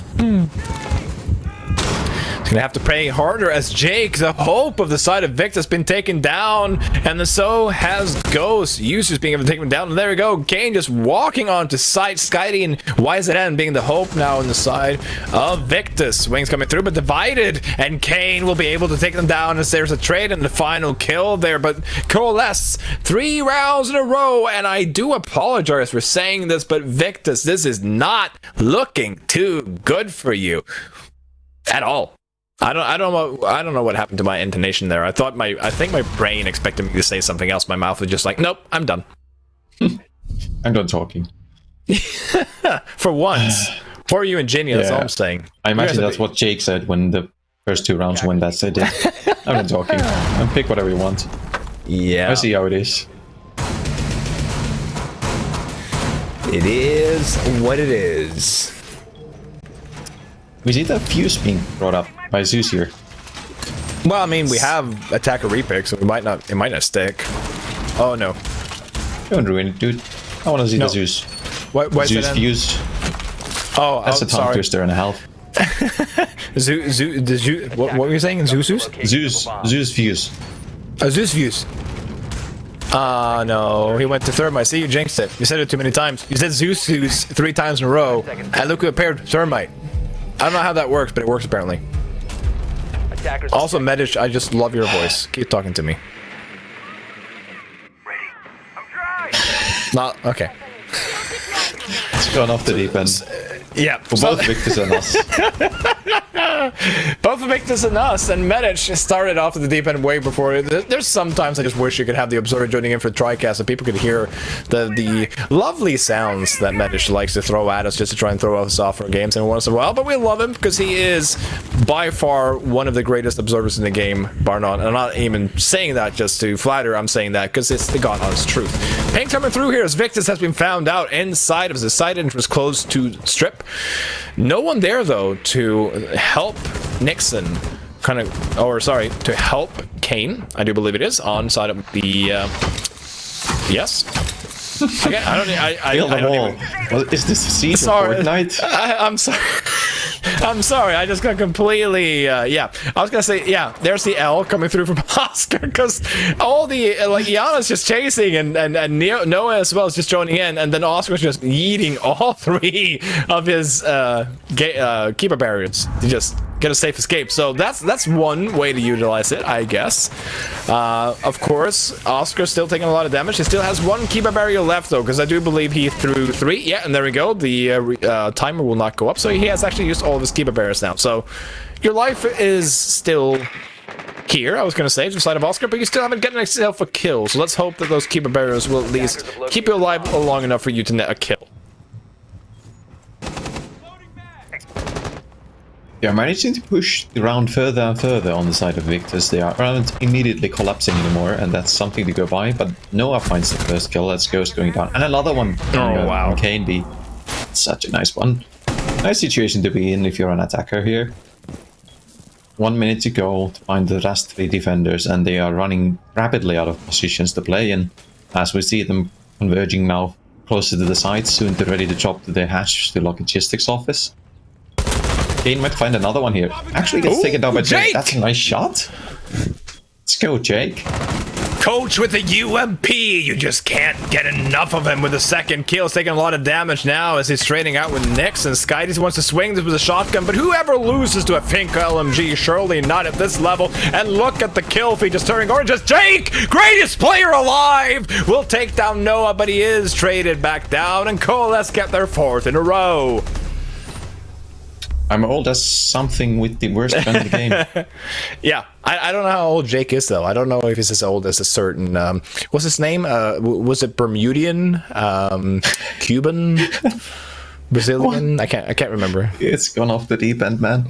I can't. Can you blame me? Can you actually blame me? It's late at night. That's your excuse, because you're in Finland. You're an hour ahead. My excuse is that we're seeing a game where the level was kind of put out there by the players, even in the lobby chat, just saying, like, if you guys lose one single round of Jake playing with the... I mean, okay, if it's true that Jake is playing with a controller, could we please highlight the fact that he with the controller has more kills than anyone else on his team? He has more kills than the rest of his team combined while playing on a controller? Okay, and you wonder why we're going off of the deep end here? Pray tell, man. Pray tell. If he's actually playing with a controller, like, that's not too bad. Bring back the console Pro League. Yeah. Jake would be the MVP. I mean, he already is the MVP for his team, so, you know, it wouldn't be too much to change. Like, just, like, who needs Oscar and the rest of the guys? Just bring in Jake. Put him on a smoke.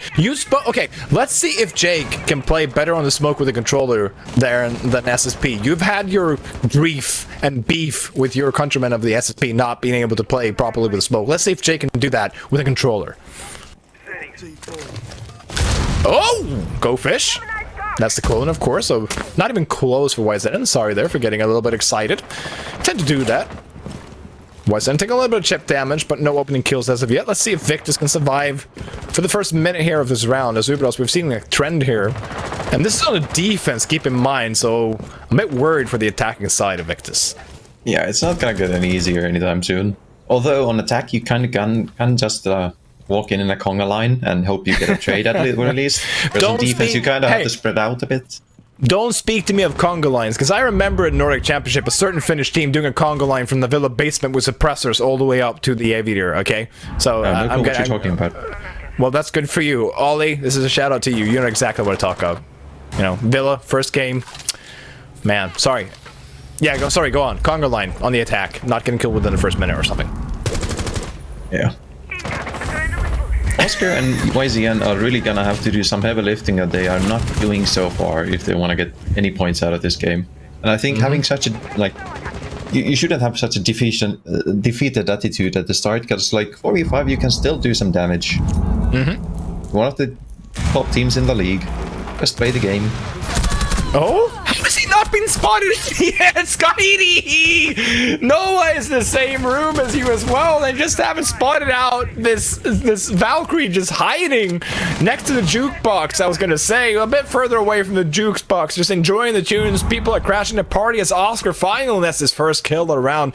And I don't think we've seen Victus with a number advantage for many times this round, but Ghost will ensure that they actually in a 4v3 make that a 3v2 as Nixon trades him right back. So, again, with the execute here on towards Church and Arsenal, or Armory, sorry. Nixon and Zeus, still alive. You Zeus? I promise to just say the first full name, and I promise I won't be able to do this without getting my tongue all twisted up. 30 seconds left, 3v2 though. Nixon still up in the first floor, ground floor. Trying to get him for a little bit of a flank, because YZN's taking a little bit of damage everyone uses. Hey, that's all smokes used. Feels like the first time today. It feels like our first time today. They're all smokes have been used with 10 seconds left to play. So Jake, there we go. YZN though, and Oscar will clean this one out, and Victus will get their first round of the game. Let's get excited, Uberos. Woohoo! I'm pretty sure he's not using a controller, by the way, but it was Jake's in with us. Dropping in the woo in the chat. He heard us. That's the thing. Look at this, though. Am I blind or is the sledge? Yeah, there you go. He was in that room. That's a certified 4:3 aspect ratio moment. Ah, man. Look, I just want to clarify to the viewers that I'm pretty sure that Jake is not using a controller because of the, like, I don't think that he would reveal such an iconic strategy on social media. And he's also... Yeah, he just leaned there without aiming down the sides, so... Something's not adding up. It could be the controllers with extra buttons. You know? One of those, like, super mega controllers. Yeah, you know. Nice. He's gone all in for the game. I don't want to use brand names, but I know they are available. Wow, a whale. Getting late. Available. 5 seconds remaining. Man, but anyway, Jake has 3 kills, which is still the most of anyone on this team. So, but a good sign is that Oscar and YZN and the rest of the team is starting to wake up just a little bit here on the side of Victus, because they are going to need to get some kills to get them on the border. And actually, all jokes aside, if Victus can get a 4-2 half here on a defense with 2 stand-ins on Clubhouse, it's not the end of the world. Yeah. Well, okay, Copium, I guess. Considering you're very delighted. Copium, seeing how the rounds have gone so far. No, what do you mean? Yeah, I mean, anything could happen. Like, sometimes you just don't know what to expect, and I feel like this is one of those games. This whole day has been one of those days. What do you mean? Like Jake and Ghost having to stand in for Victus? Is that like, you know, not knowing what you to expect? Not knowing what's going to happen when they do? Yeah, true that. Oscar taking a little bit of damage. It's opening a little bit of a rotation hole here as the Fanka boost, Steven. I think it's might as well this might be the last game that we're casting tonight, because I think we're both starting to feel a little bit. But the Fanka boosts are coming through just to get a little bit of an extra pep here for the Coalesce as they're going to start moving towards the site here. Again, Coalesce have just been very aggressive in these pushes and trying to utilize the fact that the Victus are playing with 2 stand-ins. YZN, though, will get the opening kill of this round. It's a good start. Try and get yourself that number advantage, because even if you're playing with a coach, all jokes aside, is an extra gun on the side, a little bit of extra intel. It's not like he's completely incapable of doing anything just because he's a coach. So, YZN, whilst complaining over his delicious ping, it seems like. Keep a Bears coming through here, and Matt is just trying here. Keep a Bears are very nice for this. It's like, this is like, would be the utility for an introvert. If you don't get the hint the first couple of times that you should stay out, the Keep a Barriers are there to back you up. Now, the Azami was playing just on the other side here, and that's the 3rd Keep a Barrier being used in that window. So there we go. Oscar's just trying to deny any entry towards this window. Just let me in. They're really, really big fans of Oscar. They really just want to go drop by and say hi instead of just yeeting in all the presents that they were waiting to give them. But the presents does not have any receiver or recipient, I was going to say, as Ghost tries to return one for himself. And YZN goes for a little bit of a Christmas miracle attempt as Kane is just ready to doze him down. And the number advantage swings firmly on the side of neither team, as I haven't noticed that both teams, of course, have lost a player because I'm just waffling on about Keep a Barriers. 20 seconds left, 4-4 push here. All of the Coalesce players outside of the window yet, though, but Divided will just swing, and Kane will as well. They have been doing this entire game, and Kane and Divided is the name of the game. As we get it, they just rush onto site, get the kills down, and Coalesce have 5 rounds and a 5.5 on the attack. They might still match what MNMA did earlier today and keep the round count difference as it was as we entered this Playday. And that is, at the moment, the best case scenario they can hope for. As Victus have already won the 1 round, they can do one better than MNMA did, but they can keep them from getting any more, and it's looking good at the moment. They are clearly in the late in the game. Victus hasn't put up much of a fight. They had 1 round where a ratty play from the Valve kind of saved them, bought them out there, but it's getting dark in Finland. You can see my camera has totally changed color. Meanwhile, the game isn't it always dark in Finland? I thought it was just like Norway. It's like the Dark Ages, like all the time. It's the summer, dude. The sun doesn't even go down, really. It's like, it doesn't get darker than this. You can't see outside because it's pointing the wrong way to the window. But it's I feel it. Like I have to like imagine as you will for anyone living further south than Denmark. I was going to say that it never gets any darker than in the UK, like around like what 5-6 p.m. probably. That's the darkest it gets during the night in the summer, and then there might be like half an hour of darkness where you can have a slight hope of falling asleep without black blinders and black curtains.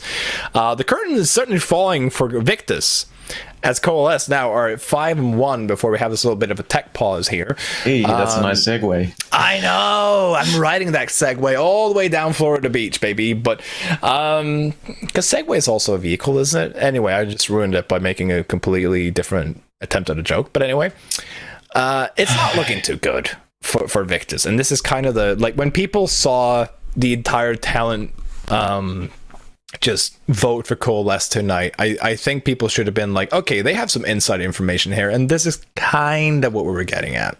Yeah, we kind of gave the game away a bit, but I feel like they could be doing better even with the I agree situation that they are having. Man, it's just today promised so much, and so far it's delivered wow, a little less than I'd hoped for. I mean, I know it's bright over in Finland. You don't have, I mean, if you want to make it darker, you don't have to darken the mood or anything. It's just like, you don't have to bring out the entire thing. I'm just saying. But I do agree. Like, there are some of these games we were expected to be really, really close. And on paper, Coalesce versus Victus looked like it was going to be really, really close. And I still believed, honestly, like you said, it was still going to be a closer affair. Like, it's not over yet. I just want to stress that. It's a 5-1.5 at Coalesce. We're moving on to the attack for Victus after this tech pause, but let's just be honest and say that the rounds, the way that they've been going, the ways that the trades have been going back and forth, is this a sign of just how much like out of balance you can be thrown as a team just by having those two key pieces of your roster missing? I mean, you're a former coach and player of the tier 3 scene. Like, how important is it to have that full 5-man roster? Like, how much difference does it make to have 1 or 2 extra players coming in? For sure, it's a different situation, especially with 2 subs and the coach stepping in who hasn't played much or competitively. That's always a huge struggle. I know it personally all too well, having had one of those stumbles myself. And like, we know a couple of the high-profile cases, like with Dizzle in Fnatic taking down EG. Yep. We had Gotcha stepping in. Yeah, officer those are like 1 in a million. I feel like, and they are high-profile cases, but you remember them because they don't usually happen. True. And I kind of tried to play it up if the match was gonna be a bit closer. So far, it's been more of what you would expect playing without 2 of your core members that you practice with. You say that, but let's rewind back to that previous round, and it just seemed like Kane and Divided. I mean, sure, we make a lot of jokes and make about like stabs at the Finka LMG and Finka being ridiculously OP at the moment. I believe Demo said that you'd be trolling if you didn't pick Finka and Tenure. Like, this is the sad thing. Look at Oscar's cost and stats. Like, his stats are gonna plummet just from this one game. He's gonna be pulling his hair up, being like, "No." I don't think he cares. Like, knowing Oscar in his interviews, he's gonna be like, "Oh no." Yeah, anyway, I feel like for this week we're gonna see a lot more 10-star players in the top 5 class and a lot less Victus players. It shows you how much one game can just sway it when it's so close at the top. That's true. But I was gonna. What was my point? I was gonna make a point. Yeah. So back to the cash round that we just saw, right? And I was just feeling like I just feel like there's too many instances where Divided and Kane are just allowed to walk into sight, because even if we give Victus all the benefit of doubt in terms of, oh, they're playing with a sub, Ghost is not an incapable player. I was gonna say he's a capable player. He's been playing in other national leagues. He's been playing in Spain. He's a very flexible player. He knows how to shoot people. Played in the Finnish league for a bit. He played in the Finnish league for a bit. We all know the Finnish league is the greatest league of them all. Like, even though Jake is playing, stepping as a coach, you would expect more of these gunfights to be evenly contested, I was going to say. So I'm still, like you said, like you were alluding to earlier, I'm a little bit disappointed in what we're seeing from Victus here. Yeah, I feel like they kind of woke up to the game on the wrong foot. that kind of situation that they had in the first 2 rounds where they kind of just killed over and died everybody in the first minute. It doesn't help you to like get that like easy no pressure mode going on. You kind of feel like hopeless at the start, and that's gonna dampen your whole game. And it's unfortunate that they had that happen so early on. It's unfortunate to start all around. So, for those curious, it's not because production wants you to stare at our lovely faces for the rest of the evening. We're having a little bit of a rehost. We can look at divided stats. Those look far better than our faces. Speaking for myself, of course, Ubidos looks great as always. And God, I wish I had you here. Like, you can have it. It's falling out at an alarming rate. I mean, welcome. I was going to say, welcome to the Middle Ages. It sounded different, but yeah, welcome to growing up, I guess. I mean, people wouldn't believe me, but I used to have long, luxurious hair myself, and then I just woke up and it was like, oh yeah, I'm 24 now, and all my hair is gone. So, well, all my hair wasn't gone, but I didn't want I didn't want to look like I had just decided to just join a monastery somewhere. No offense, like people want to do that, that's their thing, but it wasn't for me. So I just... Dude, I'm 24. Yeah. And you were saying your hair is falling off at alarming rates, right? I know. Proving my point. It's getting even darker here. I thought Finnish people were supposed to be the happiest people in the world. Like, haven't you guys been like the happiest people in the world for like, I don't know, 20 years in a row or something? Yeah. There's a funny theory going around, but I won't be sharing it here. Why that is, but we are also highly represented on another statistic. That's true. That's true. Norway are just alongside you guys, so I know exactly what we're talking about. It's funny how that works. We're not going to get into the depths of that. This is getting way too dark. Help! We need to get this game back on board. Production, please bear with us. We're trying. There we go. Clubhouse. There you go. Give us the stats to talk about. There we go. 51 bans for Clubhouse this season. It's been banned 85% of the times. Picked 0 times. I don't really know what that refers to. I'll give that one to you, Biddles. Okay, yeah, of course, because this is a decider, it's not technically picked, so it's probably for the playoffs and stuff. Yeah, so there we go. Thank you, Jakey, from production for yeah. So Clubhouse is... Sorry. We're trying to find something we haven't said yet about Clubhouse to say. No, I was saying it's been played in not a long list. Like I was gonna say something so in depth, like 85%. It means that Clubhouse has been played in 15% of the matches. It's like maths, man. Now you all know I'm an English teacher, not a maths teacher, because I do big numbers. I make people embarrassed. What else? We've had a really we talked about, no, I don't want to do that, but we talked about the repercussions for the table after this matchup, and it let's be honest, it does seem like it's going to go that way, unless like there's just going to be like this magical revival by Victus at the end, like this in the second half of this game. It means that TENSTAR will be second place after this game, and Coalesce will be equal in terms of points for M&M Academy, and it just keeps tightening up. Or I mean, if we can look at the next week's, or sorry, tomorrow even, we can even just look at tomorrow's matchups, because we got some really exciting ones already tomorrow. We got Ambush facing off versus SFP. That's a big one, because Ambush didn't play today because they got their forfeit win against Navi. Riddle versus M&M Academy. Big one for M&M Academy. They want those 3 points. Viperio versus Heroic. Very crucial one. And then Victus versus TENSTAR. And I hope, for the love of Victus and everything that is holy, and I don't mean any disrespect to Jake Soutster and Ghost while I'm saying this, and Ghost knows this because I love that guy. I even met him in real life. That's more than most of you guys can say. I hope that they will have a full roster tomorrow, because the TENSTAR that we saw tonight and the Victus that we're seeing tonight, those two are not even in the same universe in terms of competitive play right now. Yeah, we could have the fastest match of the league if we have one of those tomorrow. Let's not have that. Let's have a great match. I mean, it could be a great match either way. Like, sometimes you play a couple of games with the subs. The first one is real rough, but then you kind of just wing it, and it goes well. Anything could happen. I mean, it's been hard to predict some of the stuff that is happening in this league. Like, one of the matches that we didn't think is going to be an upset at all last week with the Coalesce beating Heroic was an upset. Some of the games we are pinning as being super close matches, they end up being total blowouts. I'm going to be honest. I think probably 90% of all the games I've said were going to be close have turned out to be complete blowouts. So I'm just going to stop calling games close and just say, like, we'll just see. Que sera, sera. So, yeah. But hey, Uberos, you said it was dark over there. You want something to lighten up your mood? Sure.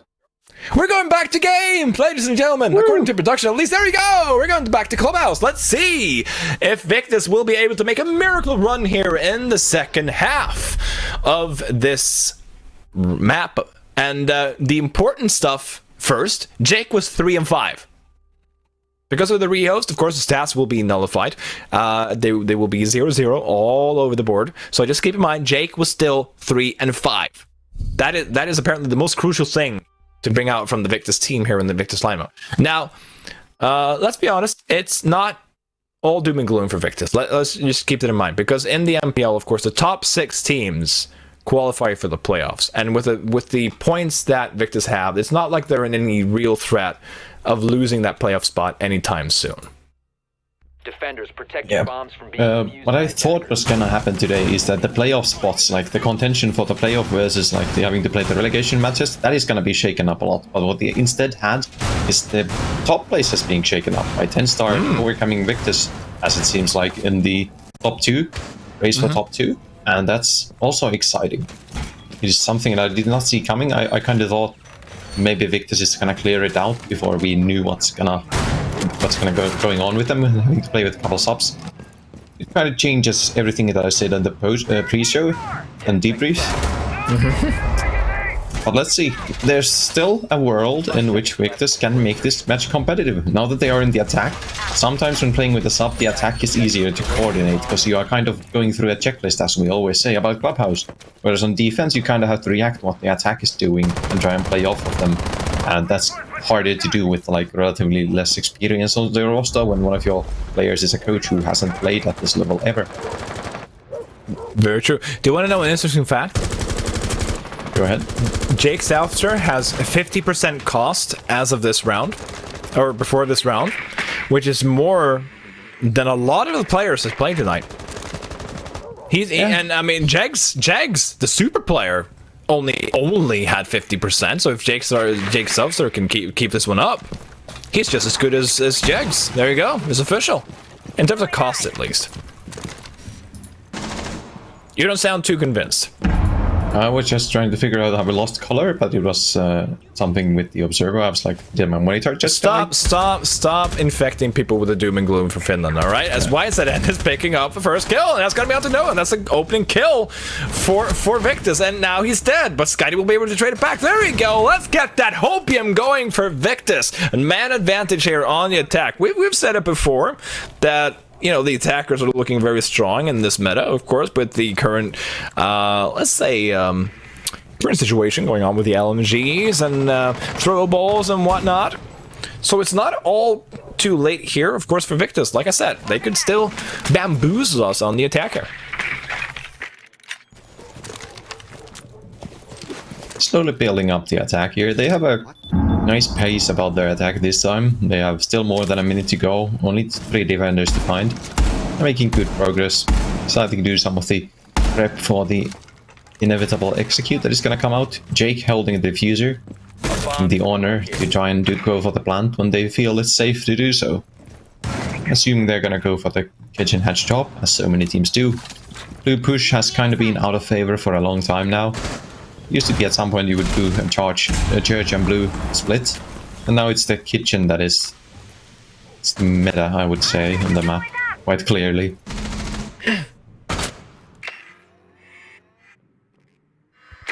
Hatch is being opened here.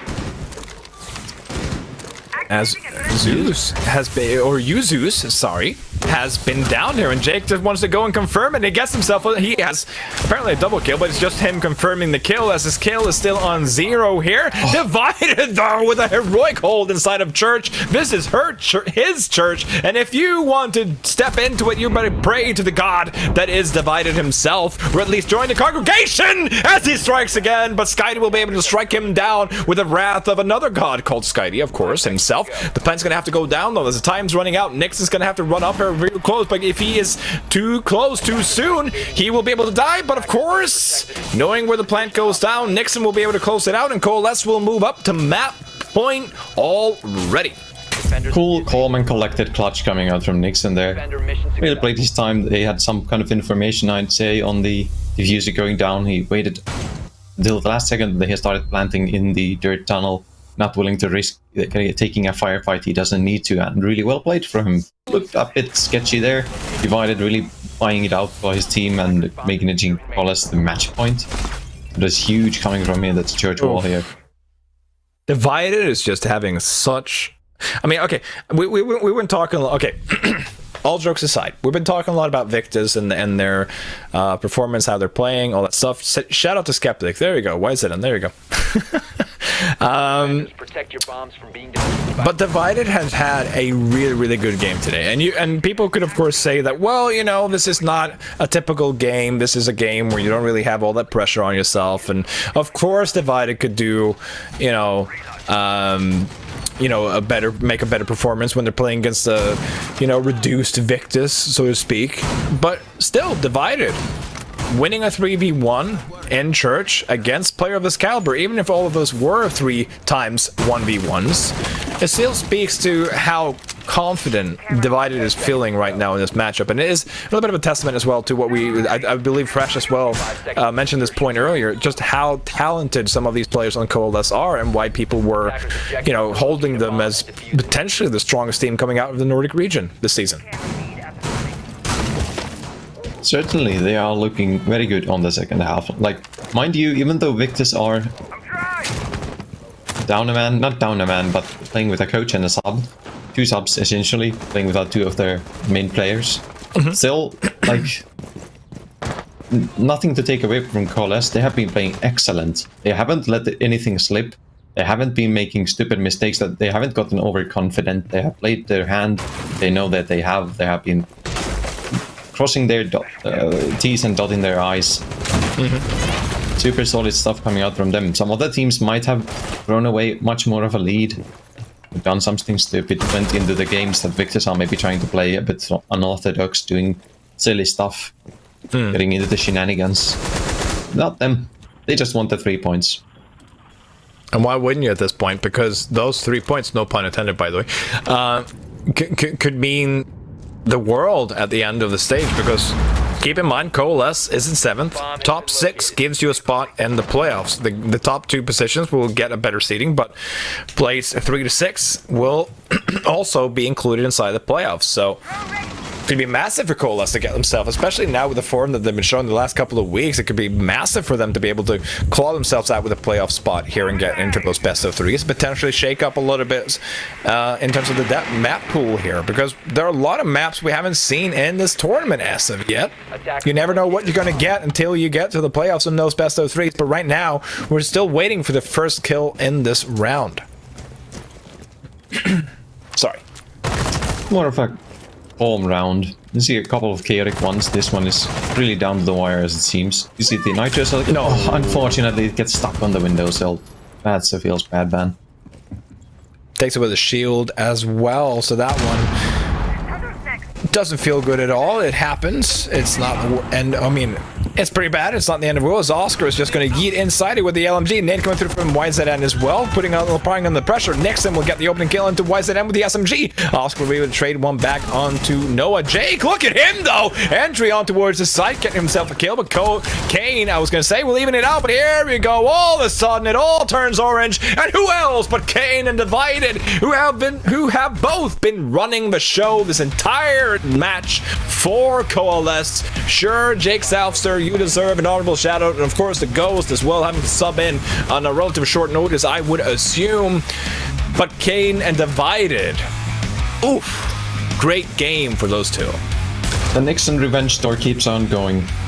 Last week it was back when he used to play with them, Kawana, but the Heroic now, and now it's Victus, another one of his old teams. Played with last season, if I'm right. Man, he's been collecting names. It's got a bit of a list, a blacklist that he is starting to cross out some names on. Now, of course, we have to remind everyone that it might not have been the optimal outcome here. But then again, look at this. By divided. Getting the pings here, being able to win those gunfights, it just feels like nothing was really there for Victus. It seemed like the like sometimes you get those comms in the early game and you're just like, oh, you know, they're trying to get into your head, just showing you like, we're taking this lightly, haha, and then maybe they get a win or two under the belt and they just run away the entire game. Sadly, this time around, like I said, Coalesce, they just didn't want to have it. They were just like, nah, man, we want those 3 free points, quote unquote, and they just took them and ran away with them. Yep. They matched what MNMA did to SSP earlier today, so they keep the rank difference the same. They are still within a shot of the playoffs. They just have to keep on going. There's like not small scalps that they have collected the past week. Heroic, now Victus. Not bad. Keep on going. Those are definitely 6 points that you would not expect Coalesce to get beforehand here, and so you could again talk about like luck or whatever you want, but we still have only 3 playdates left, ladies and gentlemen, so every single point and even rounds count at this point. But that's it for me and Uberos in our dark little Nordic sphere, I was going to say. We're going to throw it back to some brighter, more illuminated folks, Ginny, and of course Fresh and Gibson. Take it away and have a pleasant evening. Snurp, you're way too kind. Thank you so much. I hope you too enjoy your evening as well, as that resumes your casting duties for today, but hopefully we'll see you guys tomorrow. Speaking about points though, Fresh, every single one of us talents went for Coalesce. We really expected it to turn out this way, but maybe not as dominant from Coalesce's side. Oh, it's really hard to say, because when a team is just so disrupted, it's so fragmented, you're playing with a coach. You know, even when they played in the qualifiers of GWB, they played with Dai, the analyst, who probably plays the game a whole lot more than Jake Southster does. Unfortunately, had to play with the coach today. And it really showed. Like, it just simply was always going to be a win for Coalesce. But yeah, in terms of the dominance, I think that's potentially down to the attitude. And particularly, you know, we're talking about Nixon's revenge tour. They will not have wanted to give them a single round if they could. Obviously, they did have to concede 1, but, you know, dominant performance from them. Yeah, Gibson, looking at this game specifically, is there anything or anyone even that really stood out to you? Well, look, first off, I got to give a little shout out to Jake. I saw his little "look, mom, I made it" moment when he was in chat, when he was top of the leaderboard after 2 rounds for his side. So, yeah, shout out to Jake for having some fun. But no, honestly, just echoing what Fresh said, really. Shout out to the complete change in Coalesce since Nixon and Divided came in. They're way more structured, they're way more regimented, and their team start whisper. There is, there's more than a chance now that they could be joining us in the playoffs if they can keep this form up. Yeah, we have an interview ready as well, so we'll be able to speak to one of the Coalesce players themselves. So first of all, hello once again. I hope you guys are walking away with an incredibly convincing win. I can see you're already celebrating, whoop whoop indeed, so I'm assuming you're very happy. Well, we need these 3 points. It's a tight battle for the playoffs, but we will do our best, and this win is huge. It's huge. Yeah, this win is huge. The win against Heroic was incredible as well. You guys are on quite a good track here. What are your goals for the next couple of play days? We have only 3 left. As long as we get 6 points, we could make playoffs if M&M doesn't get more points. Obviously, it's all about, like, they still have 3 matches right to go. We have 2. We're on the same points. So if they manage to win, then we cannot do anything about it. We will do our best. Make sure we don't give away any points, and then we take it from there. We're still proud of our performance. Yeah, you guys definitely should be. I'm assuming that is a standard gaming attire this time around. Yeah, kind of tired as well, but getting used to it. It has been a long day. Yeah, definitely. Well, I will keep the interview short and sweet, and then for the closing out, I do want to ask you still if there is anything that you want to share, any shout outs or mentions that you would like to give. Shout out for Skeptic. That's a shout out for Skeptic. Okay, well, That's thank you. A shout out to Skeptic indeed. I hope you enjoy your evening. I hope you get a good night's rest, and we'll see you again tomorrow. We'll see you tomorrow. Bye. Bye. I love the gaming attire. I think that definitely does bring more comfort to the players. You know, doesn't it if you have the thing where you play better when you have your socks on, or is that just no fresh? Can't relate. No, it doesn't bother me. I was debating actually while this interview was going on, running and going and getting my own dressing gown and just sitting here in my dressing gown because it does look hella comfy. It does look very, very comfy indeed. But Coalesce, however, you know, as we heard from the interview and as we're all aware of, because of the differences in the standings and just how tight it is, they're not sitting that comfortable yet, are they, Fresh? No, I mean, the problem is that they've only got 2 games remaining because of the Na'Vi dropout. So they've collected those Na'Vi points or not points, whatever, it neutralizes out. They've got 2 games remaining. M&M Academy have 3 games remaining. And M&M Academy are currently 3 points in the lead and have about 27 on the round difference. Not about, they have exactly 27 on the round difference. Yeah. Sorry about that. So they've maximum Coalesce have got 6 points. M&M can get 9. So it's really not in Coalesce's hands if they get into playoffs or not. It's all in M&M Academies. But they just need to keep doing their bit, just keep winning their games, and then let the other teams that M&M play take care of themselves. Well, let's have a look at the end of the day summary, because again, as you said it yourself, Fresh, everything is so very close. And M&M, yes, they are currently in the lead as they managed to get the win over SSP 7-1. If we're looking at every single one of these games today, Gibson, they're just so one-sided. Yeah, they really were. And Uberos made a point, and Snurley were making the point during the break before that game, that if you added up all the rounds of the teams that lost, you would barely get 7 rounds total, and I think that's what it ended up on. Look, I know it's dangerous for us casters to do maths on stream, but broadcast. Go on, do it. Trust yourself, back yourself. It adds up to 7 rounds, so just between them they had enough to win 1 game, but really it was a dominant performance by the teams that did win. There was no ifs, buts or maybes. It was clinical. They went in, they got the job done, and big up TENSTAR because they really did have a cracking day, and you can kind of see by who the MVP is. Yeah, TENSTAR absolutely living up to all the expectations, all the hype, and us casters were correct indeed. But again, because of these outcomes, the standings have been impacted. Teams are going to be moving up, and M&M managing to secure themselves those beautiful 3-pointers that they really, really needed coming into this. Fresh, looking at the standings as of now, yeah, is this what you expected to be seeing? Oh, I mean, we were always going to see the rise of TENSTAR. And I think this Victus, making a change with Flexi dropping out, etc., has really given them the motivation that they needed. TENSTAR sorted themselves out. So I think that's what we'd expect. And we kind of, it's the battle for the top 2. And it's currently between TENSTAR, Victus, and Viperio. Then you're looking down Ambush, they're going to be very safely in playoffs. But they haven't looked, too great of recent. And I want to just correct myself, because I said Coalesce would be 3 points behind M&M Academy. I was reading a leaderboard that was out of date, because obviously they'd just won, and we're 3 minutes in front, so why would the Liquipedia leaderboard be up to date? So, again, you've got this race for 6th, which basically determines not just if you're in playoffs or not, but also whether you're in the relegation danger or not. Ooh. So Coalesce and M&M, they're really fighting it out for whoever gets 6th. Obviously, M&M have essentially a game in hand on Coalesce and a lot of round difference. So, there's a lot coming into it. But I think more or less you're expecting the top 6 to be how you would have expected it at the start of the season. Is there any team specifically today, Gibson, that has really impressed you by their performance and by how well I know they were all dominating wins, but is there any team that really stood out to you?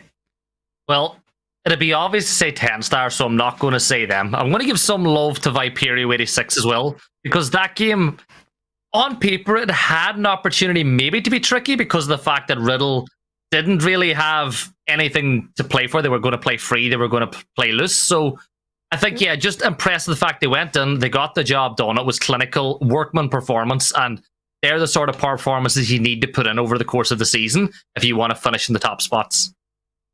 Yeah, and that's exactly what they're looking to finish currently. The second one, one spot behind Heroic. I was going to say 1 point. Again, don't try and do maths on broadcast when you don't even have the graphics in front of you. You're already jumping into deep water, so I'm just diving right off a cliff at this point. But they are 1 spot behind Heroic. I'm not going to attempt to do the maths there. But Fresh, we've spoken about everyone that has really impressed us today. We've spoken about teams that really lived up to that expectation. But is there any team, unfortunately, that you were really hyped, really convinced that they were going to put on a banger. Unfortunately, it just fell a little short. Do I do it? Do I throw You gotta do it, Heroic you gotta under do the it, come on. bus? It is what it is. It would be Heroic, right? Is that this is the number one team in Europe right now.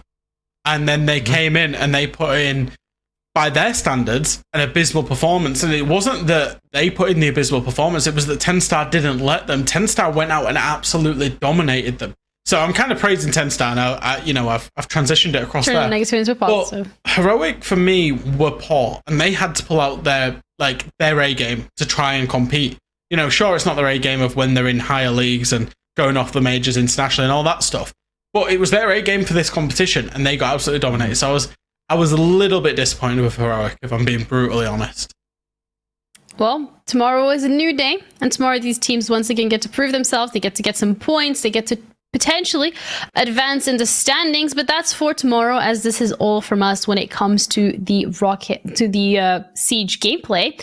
We're gonna be back again for a post-show. It's gonna be pretty interesting. You definitely want to stick around for that one. Fresh and Gibson will be joining us, so we'll be back shortly.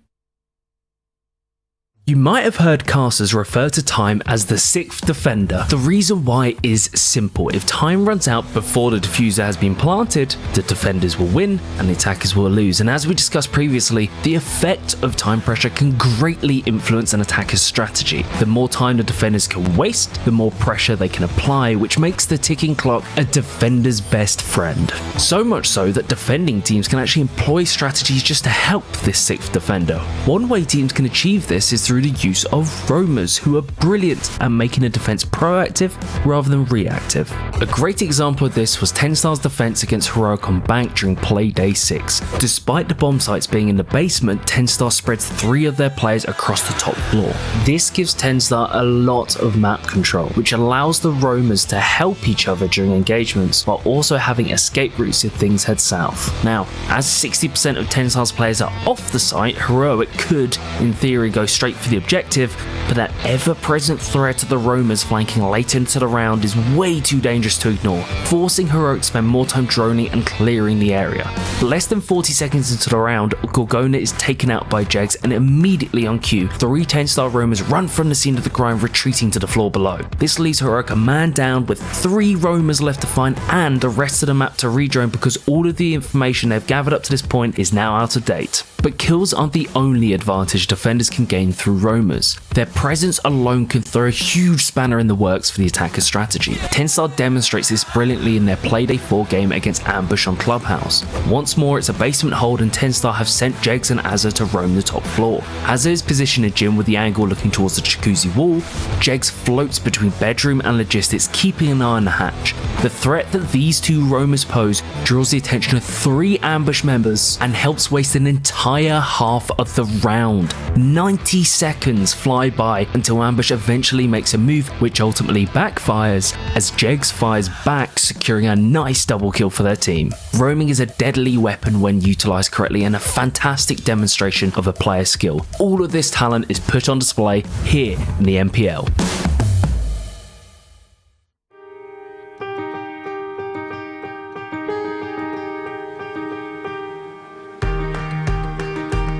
Nobody likes being left out. That's why Special Effect are helping people with physical disabilities to play video games. But this isn't just about having fun. The gaming setups we create are personalised, so people can play to the very best of their abilities. And that opens the door to inclusion and independence, confidence and creativity. Help us level the playing field and create more magical gaming moments. Because it's everyone's turn to play.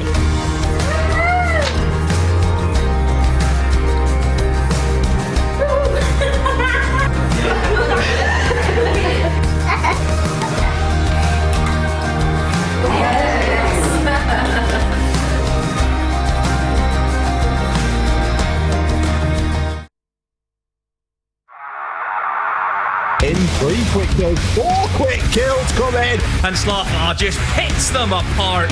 Try and put some shots on in and managing to find the last 2. Oh, but Blur just decimates. Grizz steps up huge for Ambush. 3 kills, 41 defusers. What?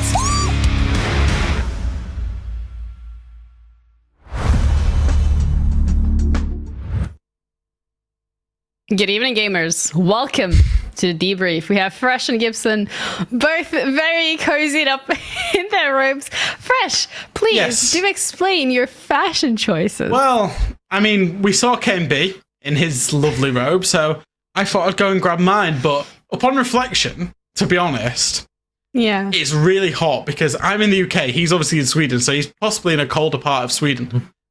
It's really warm in the UK at the minute, so throwing a dressing gown on was probably not the best play. But I just wanted to look like my idol, KMB. Gibson, do you want to look like your idol or like? I just want to look Fresh? like my idol, Fresh. I knew it! I knew that one was coming. Yes. Well, I think you guys look lovely, but I do give you permission to take them off. Just mind. Okay, you're wearing something underneath. Good. Yeah. I've still got my top on. We came prepared. I've now just got a really nice cushion, really comfy cushion to sit on. To be honest. Comfy cushion. A really fluffy cushion. Simple. Yeah, Jake warned us anyway in the pre-show about getting dressed in front of the camera because he sees everything. So yeah, we had. He's seen everything. He saw me do a COVID test. That's earlier. what happens when you sign up for production. He's seen my credit card details. He's seen me get undressed. Production just see everything. And they hear They've everything. seen my cat. Oh. And we are now also going to be on the Ask Me Anything section. So we're going to have a couple of questions that we'll be throwing your way, and you're going to have to answer them accordingly. We're going to be starting off with the first question of the evening. I hope it's not about dressing gowns, but at this point, honestly, it wouldn't surprise me if someone's really just tweeting right now, where did you get the dressing gown? Who looks better in a dressing gown? This is me pretending to type, by the way. That was Gibson. He definitely rocked the pink dressing gown. Yeah, I think the pink was definitely my favorite. Like, no offense, Fresh. Like, you got that monochromatic look going on, but, why do airlines hate you? I think this is a really solid question that we need to address this evening. So, actually, funny story about this is that when I did Six Invitational, we flew back during the height of what was Storm Eunice in the UK. And we did back-to-back, because I flew Sweden to Amsterdam back to the UK.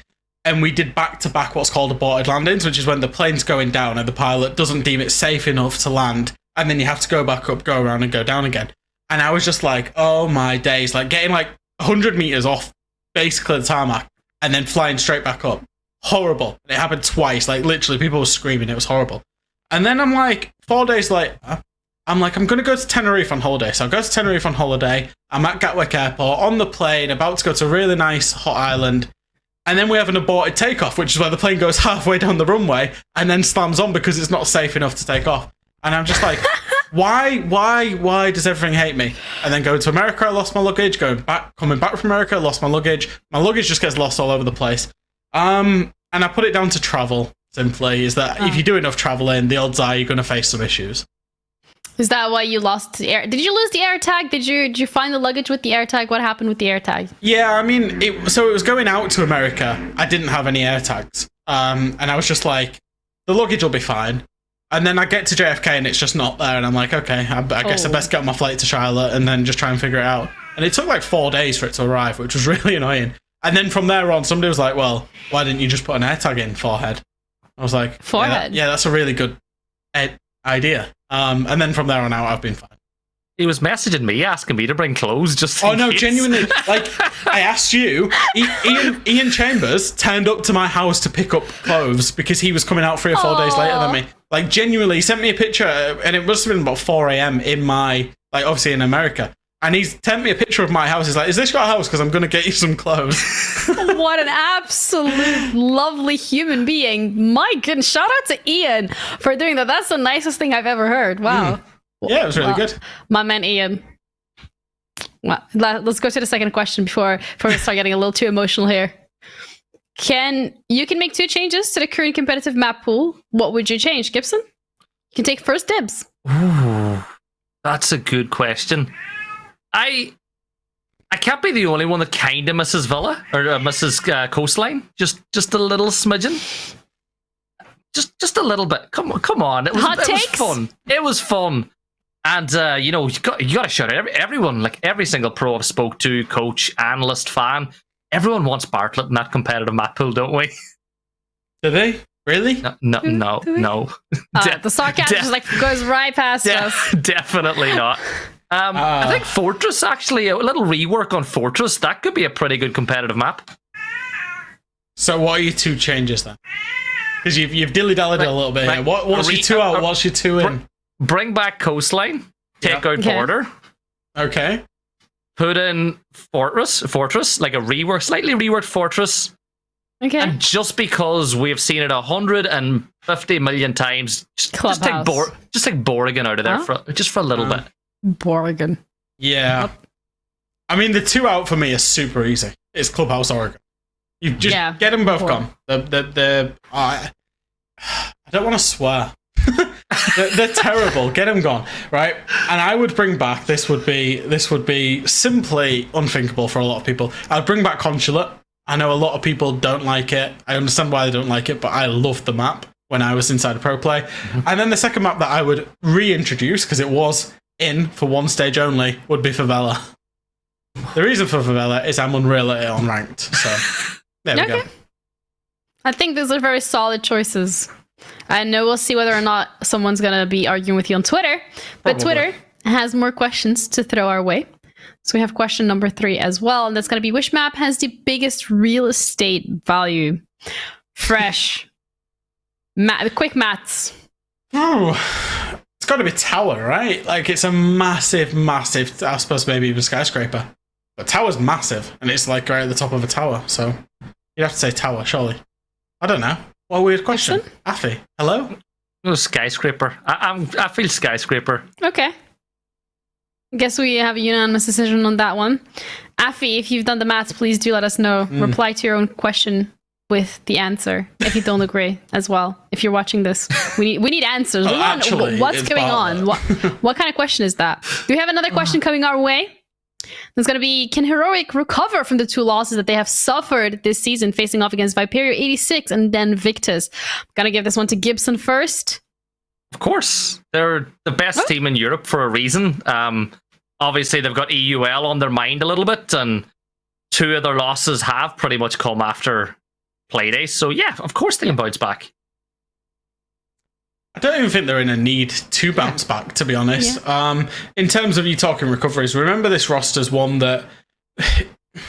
it's horrible to say because I'm on the broadcast of NPL, but it's one that ultimately Heroic aren't going to care whether they come 1st or 10th in this, other than Pride. Because it doesn't matter for them, because it is a step below the one that they operate at. So... yeah, sure, they're going to be annoyed. Are they going to be pissed off they lost to TENSTAR? Absolutely. That was it was a horrible performance. Are they going to, reconsider that they need a massive bounce back? Probably not. They'll just shake themselves off and they'll go again because, they could lose every game here on out from the season. They'll still get to playoffs. They'll still probably get to finals. They'll still, in all likelihood, they'll still probably win the thing. So, can they recover? Yeah. Do they even need to be in a position where they're thinking about recovery? Probably not. Well, you heard it here first, everybody. The truth. Straight cold hard facts. If teams could only pick one operator that all players of that team had to use, which would be the best choice? Fresh. Oh, best or funniest. Best choice. I guess we're gonna have to do an attacker and defender here. Sledge probably right now. Maybe Finker. I'm gonna go Sledge actually because Sledge basically has it all. Has a great gun, anytime scope, so you can put a holo or a 2.5 times scope on that gun, which is important. Soft destruction and 2 nades. So he's an absolutely sensational operator. For defense, it's got to be smoke, shotgun, shield, great secondary in the SMG-11, great utility with the smoke canisters. Funniest, I would love to see teams have to run a cap can every single round. Because I would love to see the kind of ingenuity that you could come up with, having to force them into like really random rooms, if you know what I mean. Like put them in just genuinely like hide them in plain sight. I'd love to see more cap can play, simply. Gibson, was that the one that you wanted to go for as well? Yeah. Oh, sorry about that. I just got this image on my mind of cafe with just cap can traps absolutely everywhere. Do you want the serious answer, Jenny, or do you want chaos? Chaos. I'm all for chaos. Yes. On attack, then, do I pick Finka or do I pick Blitz? I go everybody Blitz on attack for pure chaos.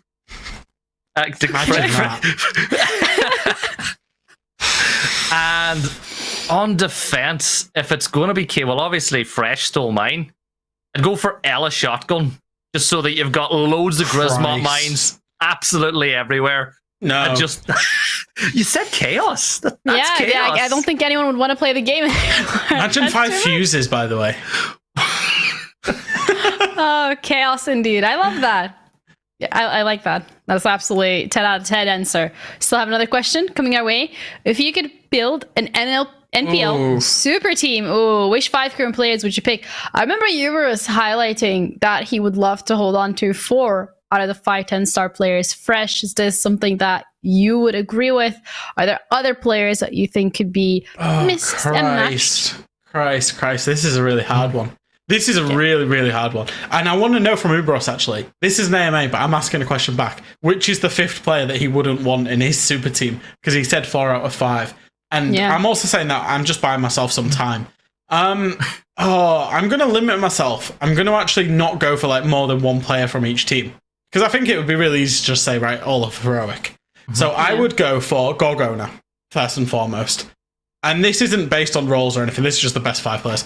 Gorgona, Oscar, Leader, Nick from Ambush, and which 86 player do I want? Astro. Fair enough. Gibson, have you made up your dream team? Yeah, I think we're unanimous on Goat Gona, as Fresh called him earlier, being on our team. Yeah, absolutely. Goat Gona, Leader. I'd go for Rhodey for something a little bit different from Ambush. I'd go for Curly because you know he's going to get that diffuser down every single time. And last player on the team. This is a tough one. Do you want to know something? Because of how impressed I've been by Upor and the little he's played, I'd stick him in there. He's been really good in the 6 play days that he's played. Okay. There you go. There we go. 2 dream teams. Do we have another question coming our way that we could ask? And that's going to be, who looks better in a gown? Fresh, Canop, or Gibson? I'm going to have to give it to Gibson. Thanks. I need to go tell my parents. That's the proudest. It's the happiest I've ever been in my life. Actually, I'm away, guys. I'll see you later. Oh, he wins. Yeah, but it was lovely having you on the broadcast. Do tell them that we said hi as well. I'm back. Don't worry. Mama Gibson's going to be so proud. No? Oh, she didn't care. She didn't care. We care. We care about you. That's what matters. We're here. The last question that we have coming your way is going to be, excluding G2, which major / design winning roster was the best in the prime? I see both of you just like, okay, I'm going to give you guys like 10 seconds. 10 seconds to think about it, to collect yourself. I'm going to be coming to you, Gibson, first. So get the cogs in your brain turning. I can see the wires just like... Shall we read them out? Should we read out what the teams are then, Gibson? Because we're going to have to pick one, right? Are we considering Pro League finals? Screw it, we'll consider Pro League finals, right? So, Penta. You've got Ents, which was the Kanto in year 2, season 3. Then you're going to have Penta Liquid in Atlantic City against Penta. Then it was G2. Empire won in Milan. Empire won Rally. Navi won Tokonami. SSG won SI20. NIP won SI21, Team 1 won Mexico, FaZe won Sweden, TSM won Invitational, and then DZ won Charlotte. So you want me to go first? Best? Yeah, go first, because I can't make a decision. See, the style has changed so much as well, and the meta's changed that... Do you know what? I really enjoyed watching that NIP team. I'm going to go for NIP, just because the story, how they came in, the way they did it. I know that... it's a tough one, but yeah, I'm going to stick to my guns. I'm going to go NIP. Oh, you see, you're taking it away from me now. The reason we have another unanimous decision. Let's go. The reason that I would have gone NIP is that when NIP won SI21, well, I suppose them and Liquid, but NIP obviously won it. Those 2 teams were simply untouchable. NIP were simply untouchable that tournament, and Kangaroo Kenny's question was in their prime. However, what I will say is Empire, who won Season 9 finals and then 6 major rally right after that in 2019, the longevity of that roster to get all the way to 6 Invitational 2022, nearly 3 years later, I will go I'll go different to you, Gibson, because I would have gone NIP, but I will go for that Team Empire roster. Okay. Well, that was the last question. So that's it from us for this evening. I want to say once again, Fresh and Gibson, it was absolutely lovely to have you guys on the desk, on the cast today. First time working with Fresh, first time working with Gibson as well. Welcome to the NPL. It was lovely having you. We're going to be back tomorrow with even more bangers coming your way. As we said, only 3 Playdays left. So it's now or never, do or die for every single one of these teams here in the NPL. That's it from us. Have an incredible evening, and we'll see you guys tomorrow.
One look at the patience. He just has to send away to the lineup. 1-2. Oh, Doki. What a play. That is why he is one of the best players in the world right now. Now adapt, and he can swing this with the Ella Striker. And they're not ready for with the Ella SMG. He's gonna get spotted. Tyrant finds Cunning on the second shot. He's dropped the pistol. He's dropped into prone. There's 10 seconds left. Tyrant, what a round! He's in position to strike. He's able to land his shots here. He got a huge swing. Picks up 2. That's surprising that no, didn't fall back at that point, and now we're left in a very tight situation. Ryan has just walked his way through. He gets 2. Unica is going to take a little bit of damage as well, but with his back against Unica, Rothko's going to go down, but instantly traded. Aroldi with a double there. That's huge.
our chance.